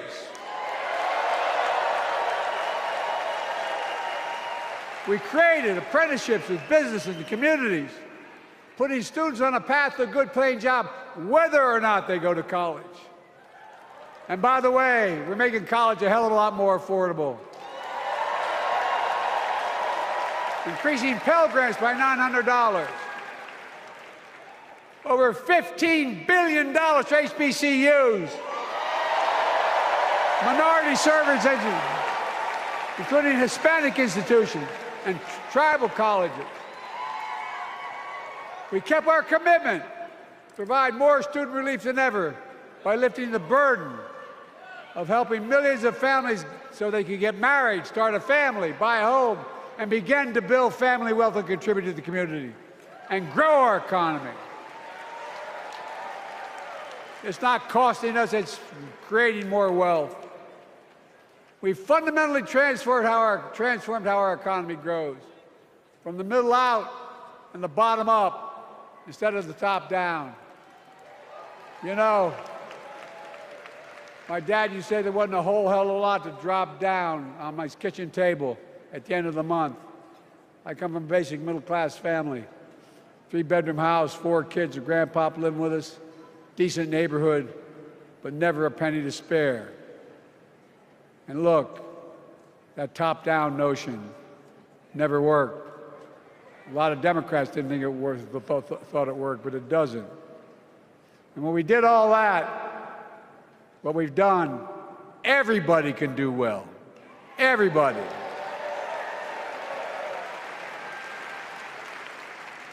Donald Trump calls America a failing nation.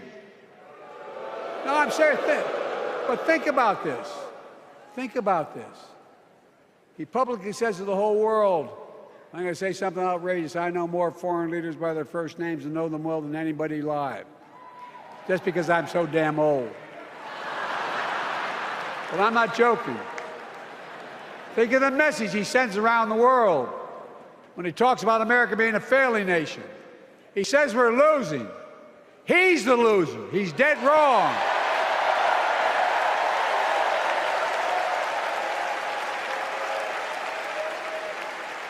Many of you are very successful people who travel the world. Name me a country in the world that doesn't think we're the leading nation in the world. Without America, not a joke, think about it. I'm being literal. Who could lead the world other than the United States of America? Well, guess what? America's winning, and the world's better off for it. America's more prosperous, and Americans are safer today than under Donald Trump. Trump continues to lie about crime in America, like everything else. Guess what? On his watch, the murder rate went up 30%, the biggest increase in history. Meanwhile, we made the largest investment, Kamala and I, in public safety ever. Now, the murder rate is falling faster than any time in history.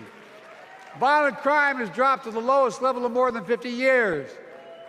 And crime will keep coming down when we put a prosecutor in the Oval Office instead of a convicted felon.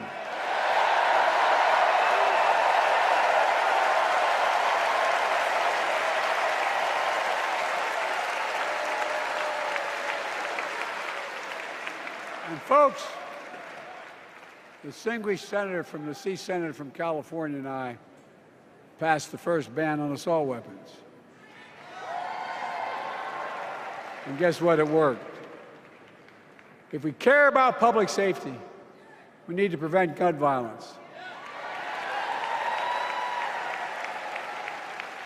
And what makes me ashamed when I travel the world, which I do, more children in America are killed by a gunshot than any other cause in the United States. More die from a bullet than cancer, accidents, or anything else in the United States of America. My God. That's why Kamala and I are proud. We beat the NRA when we passed the first major bipartisan gun safety law in 30 years.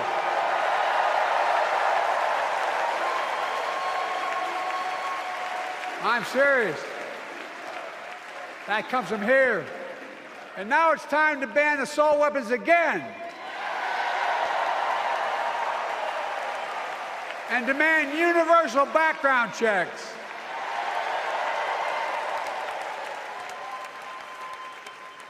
It's hard. I never thought I'd stand before a crowd of Democrats and refer to a president as a liar so many times. No, I'm not trying to be funny. It's sad. Trump continues to lie about the border. Here's what he won't tell you. Trump killed the strongest bipartisan border deal in the history of the United States that we negotiated with the Senate Republicans. It took 4 weeks. Once it passed, and never acknowledged the most expansive border change in American history. He called senators to say, don't support the bipartisan bill, because he said it would help me politically and hurt him politically. My God. No, I'm serious. Think about it. Not a joke. Ask even the press who doesn't like me. They'll tell you that's true. Typically, Trump, once again, putting himself first and America last. Then I had to take executive action. The result of the executive action I took, border encounters have dropped over 50%. In fact, there are fewer border crossings today than when Donald Trump left office. And unlike Trump, we will not demonize immigrants, saying they're the poison of blood of America. Poison the blood of our country. Kamala and I are committed to strengthening legal immigration, including protecting dreamers and more.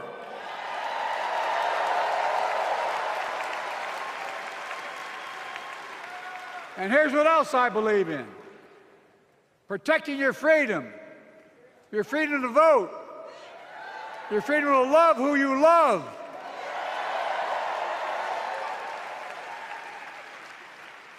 And your freedom to choose.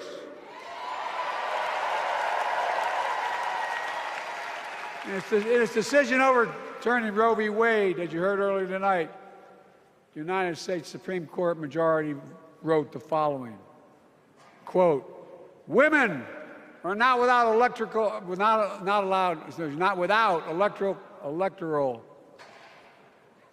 or political power. No kidding. MAGA Republicans found out the power of women in 2022. And Donald Trump is going to find out the power of women in 2024. Watch.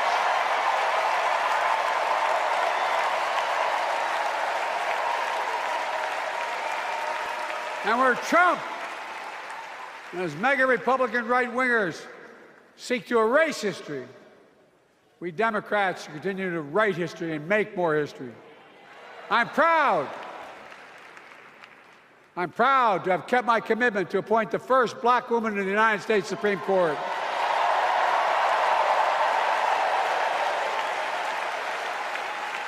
Ketanji Brown Jackson, a symbol for every young woman in America that you can do anything. I'm proud that I've kept my commitment to have an administration that looks like America and that taps in to the full talent of our nation. The most diverse cabinet in history, including the first black woman in South Asian descent to serve as vice president. And will soon serve as the 47th president of the United States.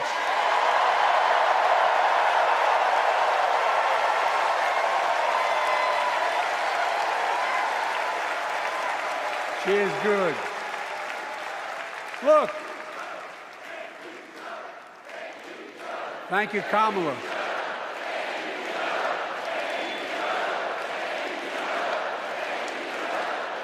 Folks, I've long said we have many obligations as a nation, but I got in trouble years ago for saying I'd make no apologies.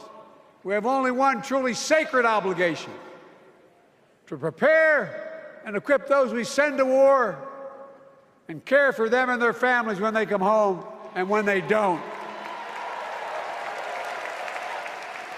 That's why I'm so proud to have written and signed the PACT Act, one of the most significant laws ever, helping veterans and their families exposed to toxic materials like burn pits in Agent Orange. I was around during the Vietnam War. It's hard. Nobody was able to prove that there's illness was the consequence of Agent Orange. And no one was able to prove initially that because they lived in burn pits like my son lived next to in Iraq for a year, that is the cause of their illness. But because of the PACT Act, a surviving spouse with 2 children is now eligible for a stipend of about $3,000 a month. And those children who lost a parent are eligible for tuition benefits to go to college and to get job training. It's already helping over 1 million veterans and their families just so far. Well, I love them, and I'm so proud of my son's service. We get it, but guess who doesn't get it and doesn't respect our veterans? We know from his own chief of staff, the 4-star General John Kelly, that Trump, when in Europe, would not go to the grave sites in France. The brave service members who gave their lives to this country. He called them suckers and losers. Who in the hell does he think he is? Who does he think he is? There's no words for a person. They are not the words of a person not worthy of being commander-in-chief, period. Not then, not now, and not ever. I mean that. I mean that from the bottom of my heart.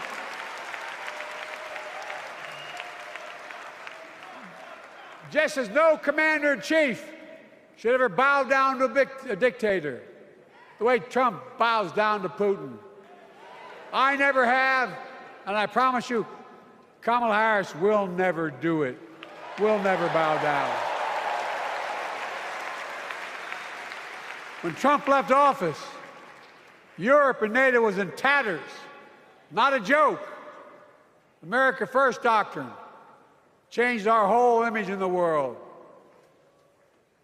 Well, they gave the hours, about 190 hours sum total, leaving my counterparts or heads of state in Europe to strengthen NATO. We did. We united Europe like it hadn't been united for years, adding Finland and Sweden to NATO. 10 days before he died, Henry Kissinger called and said, not since Napoleon has Europe not looked over their shoulder at Russia with dread until now. Until now. Well, guess what? Putin thought he'd take Kyiv in 3 days. 3 years later, Ukraine is still free.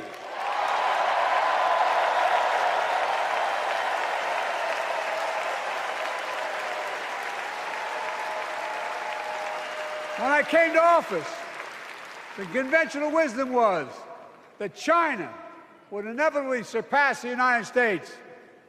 They haven't noticed. No one's saying that now.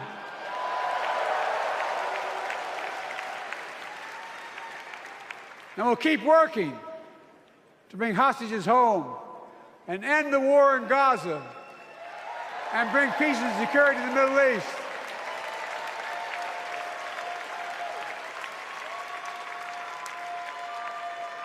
As you know, I wrote a peace treaty for Gaza. A few days ago, I put forward a proposal that brought us closer to doing that than we've done since October 7th. We're working around the clock, my Secretary of State, to prevent a wider war and reunite hostages with their families and surge humanitarian health and food assistance into Gaza now. To end the civilian suffering of the Palestinian people, and finally deliver a ceasefire and end this war.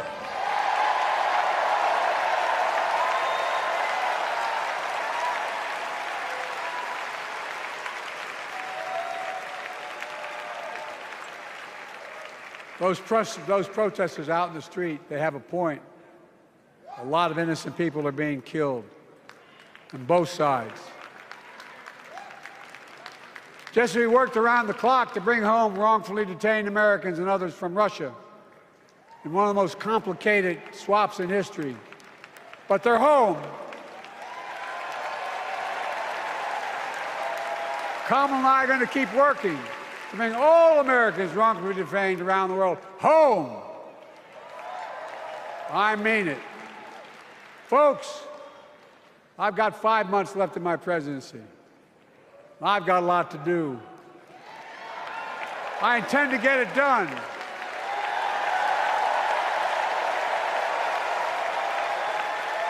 It's been the honor of my lifetime to serve as your president. I love the job, but I love my country more. I love my country more. And all this talk about how I'm angry at all those people who said I should step down, that's not true.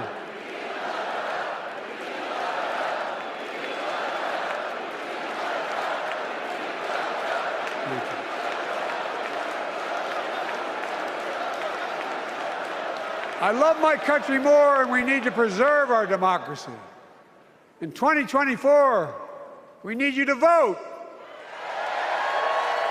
We need you to keep the Senate. We need you to win back the House of Representatives.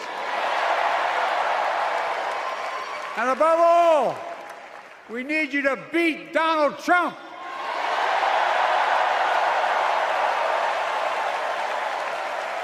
And elect Kamala and Tim President and Vice President of the United States of America. Look, they'll continue to lead America forward, creating more jobs, standing up for workers, growing the economy, lower the cost to American families so they just have a little more breathing room. We've made incredible progress, but we have more work to do. And Kamala and Tim will continue to take on corporate greed and bring down cost of food. They'll keep taking on Big Pharma, making insulin $35 a month, not just for seniors, but for everyone in America. And capping prescription drug costs at a total of $2,000, not just for seniors, but for everyone. And folks, that's going to save America again tens of billions of dollars. Folks, they'll make housing more affordable, building 3 million new homes, providing $25,000 down payment assistance for the first-time home buyer, more than the 10 we approved. Donald Trump wants a new tax on imported goods, food, gas, clothing, and more. You know what that will cost the average family, according to the experts? $3,900 a year in a tax. No, it's a fact. Kamala and Tim will make the child care tax credit permanent.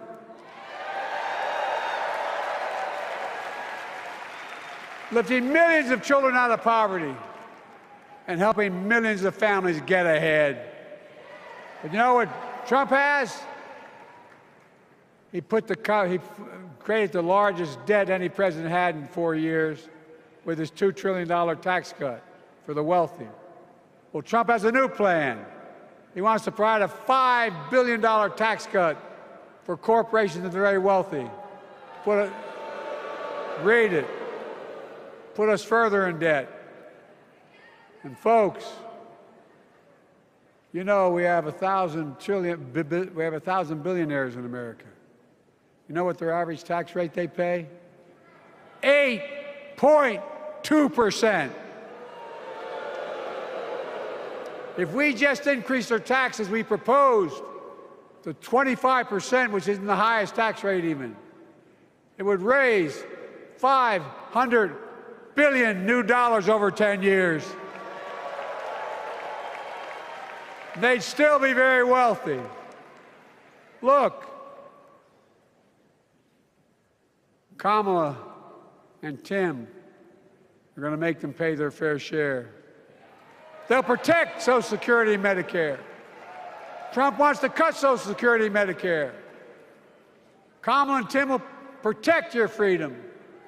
They'll protect your your right to vote. They'll protect your civil rights.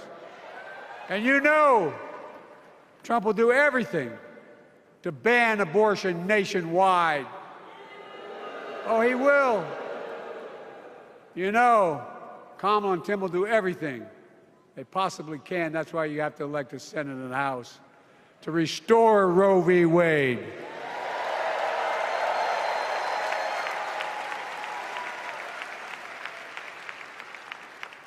The ancient Greeks taught us that character is destiny.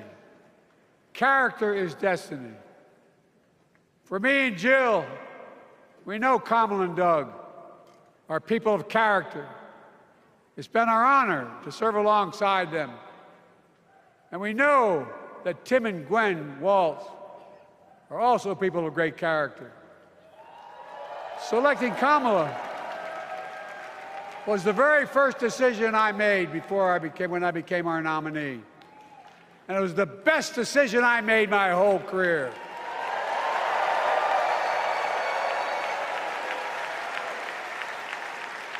We've not only gotten to know each other, we've become close friends.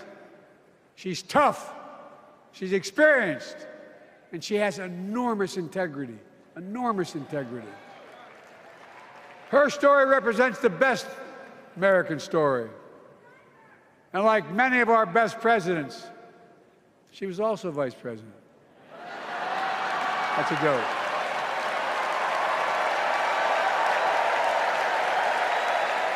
But she'll be a president our children can look up to. She'll be a president respected by world leaders because she already is. She'll be a president we can all be proud of. And she will be a historic president who puts her stamp on America's future.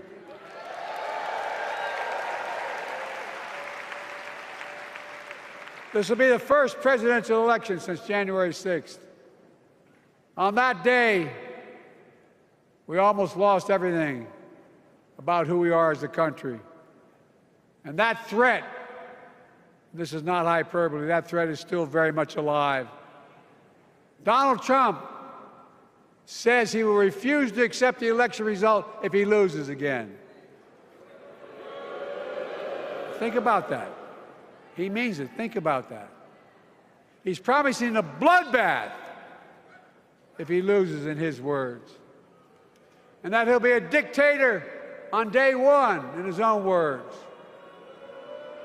By the way, this sucker means it. No, I'm not joking. Think about it. Anybody else said that in the past, you'd think he was crazy. He is crazy, but you'd think it was an exaggeration, but he means it. We can't let that happen.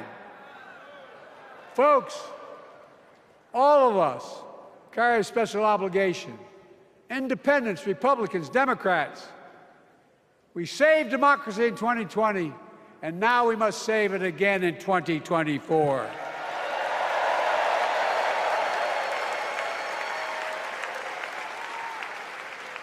The vote of each of us cast this year will determine whether democracy and freedom will prevail. It's that simple. It's that serious. And the power is literally in your hands. History is in your hands. Not hyperbole. It's in your hands. America's future is in your hands. Let me close with this. Nowhere else in the world could a kid with a stutter and modest beginnings in Scranton, Pennsylvania, and Claymont, Delaware, grow up to sit behind the resolute desk in the Oval Office.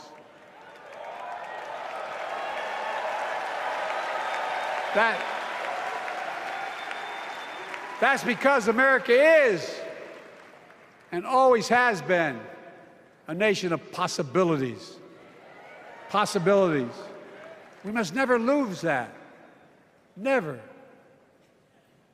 Kamala and Tim understand that this nation must continue to be a place of possibilities, not just for the few of us, but for all of us. So join me in promising your whole heart to this effort, and where my heart will be. I promise I'll be the best volunteer Harrison Walz has Cam ever seen.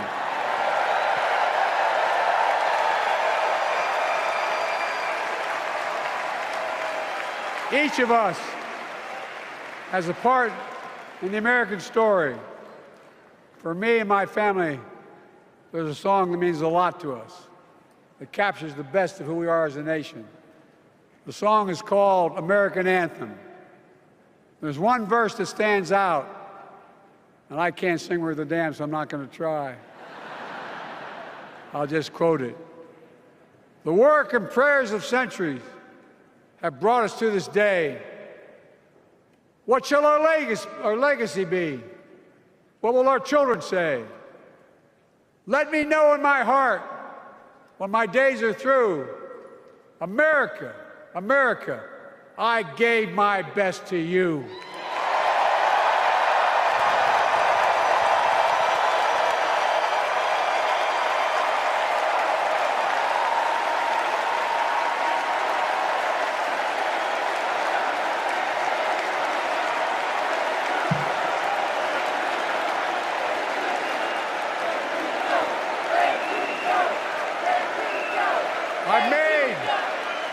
I've made a lot of mistakes in my career, but I gave my best to you. For 50 years, like many of you, I've given my heart and soul to our nation. And I've been blessed a million times in return with the support of the American people. I've either been too young to be in the Senate because I wasn't 30 yet, and too old to stay as president. But I hope you know how grateful I am to all of you. I can honestly say, and I mean this from the bottom, give you my word as a Biden, I can honestly say I'm more optimistic about the future than I was when I was elected as a 29-year-old United States Senator. I mean it. Folks, We just have to remember who we are. We're the United States of America.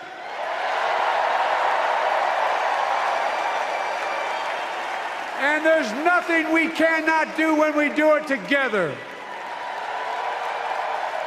God bless you all, and may God protect our troops. Thank you.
Please stand if you are able for this evening's benediction, offered by Rabbi Michael Beals and Pastor Cindy Rudolph.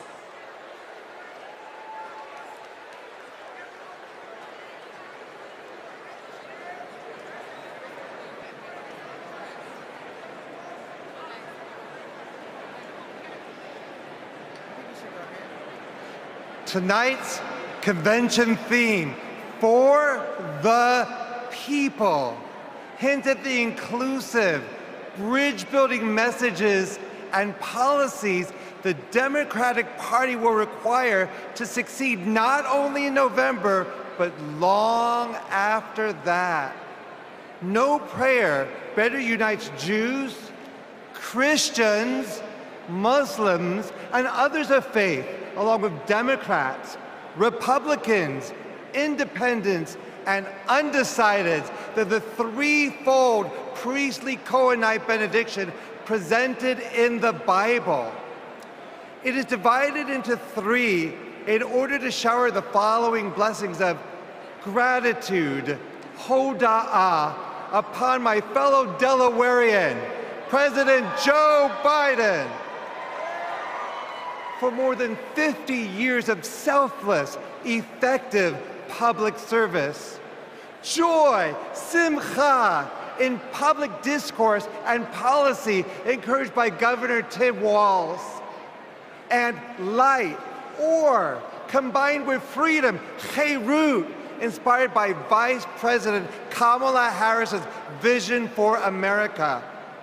Please respond in unity with a heartfelt Amen after each of these three ancient Hebrew benedictions. Yevarechecha Adonai v'yishmerecha. May God bless you and protect you. Ya'er Adonai panav elecha v'yichoneka. May God deal kindly and graciously with you. Yesadnai panav elecha v'yisem lecha shalom. May God turn toward you and grant you that most precious gift, the gifting of wholeness and the gift of peace. And let us say a heartfelt Amen.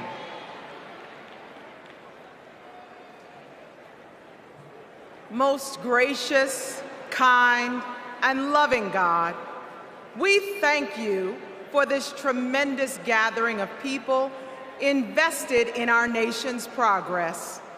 Lord, as we look upon our leadership, we see what you require of us: to do justice, like the justice Vice President Harris has championed her entire career; to love mercy, like the mercy Governor Walz has modeled as a lifelong public servant and educator; and to walk humbly, like the humility President Biden has embodied with decades of outstanding servant leadership. Oh God, as we strive to work for the people, we pray you will unite our nation. Help us to choose hope over hostility, compassion over callousness, and liberty over tyranny. We recognize that we are living through paradoxical times, times that are precarious yet promising. But through God who gives us beauty for ashes, all things are possible.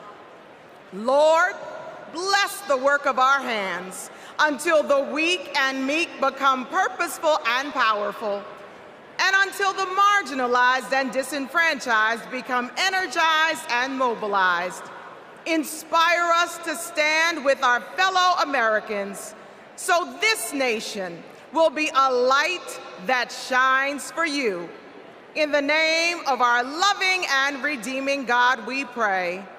Amen.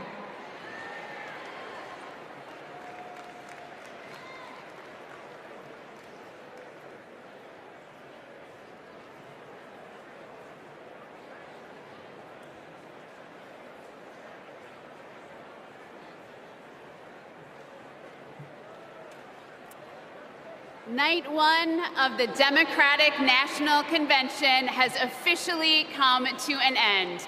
What an incredible day. Thank you, President Biden, from the bottom of my heart. You have restored the soul of our nation. You have given us all hope. The chair will now entertain a motion to recess our convention until Tuesday, August 20th at 6 p.m. Is there a second? All in favor, please signify by saying aye. All opposed? The ayes have it. We'll see you tomorrow night, everybody.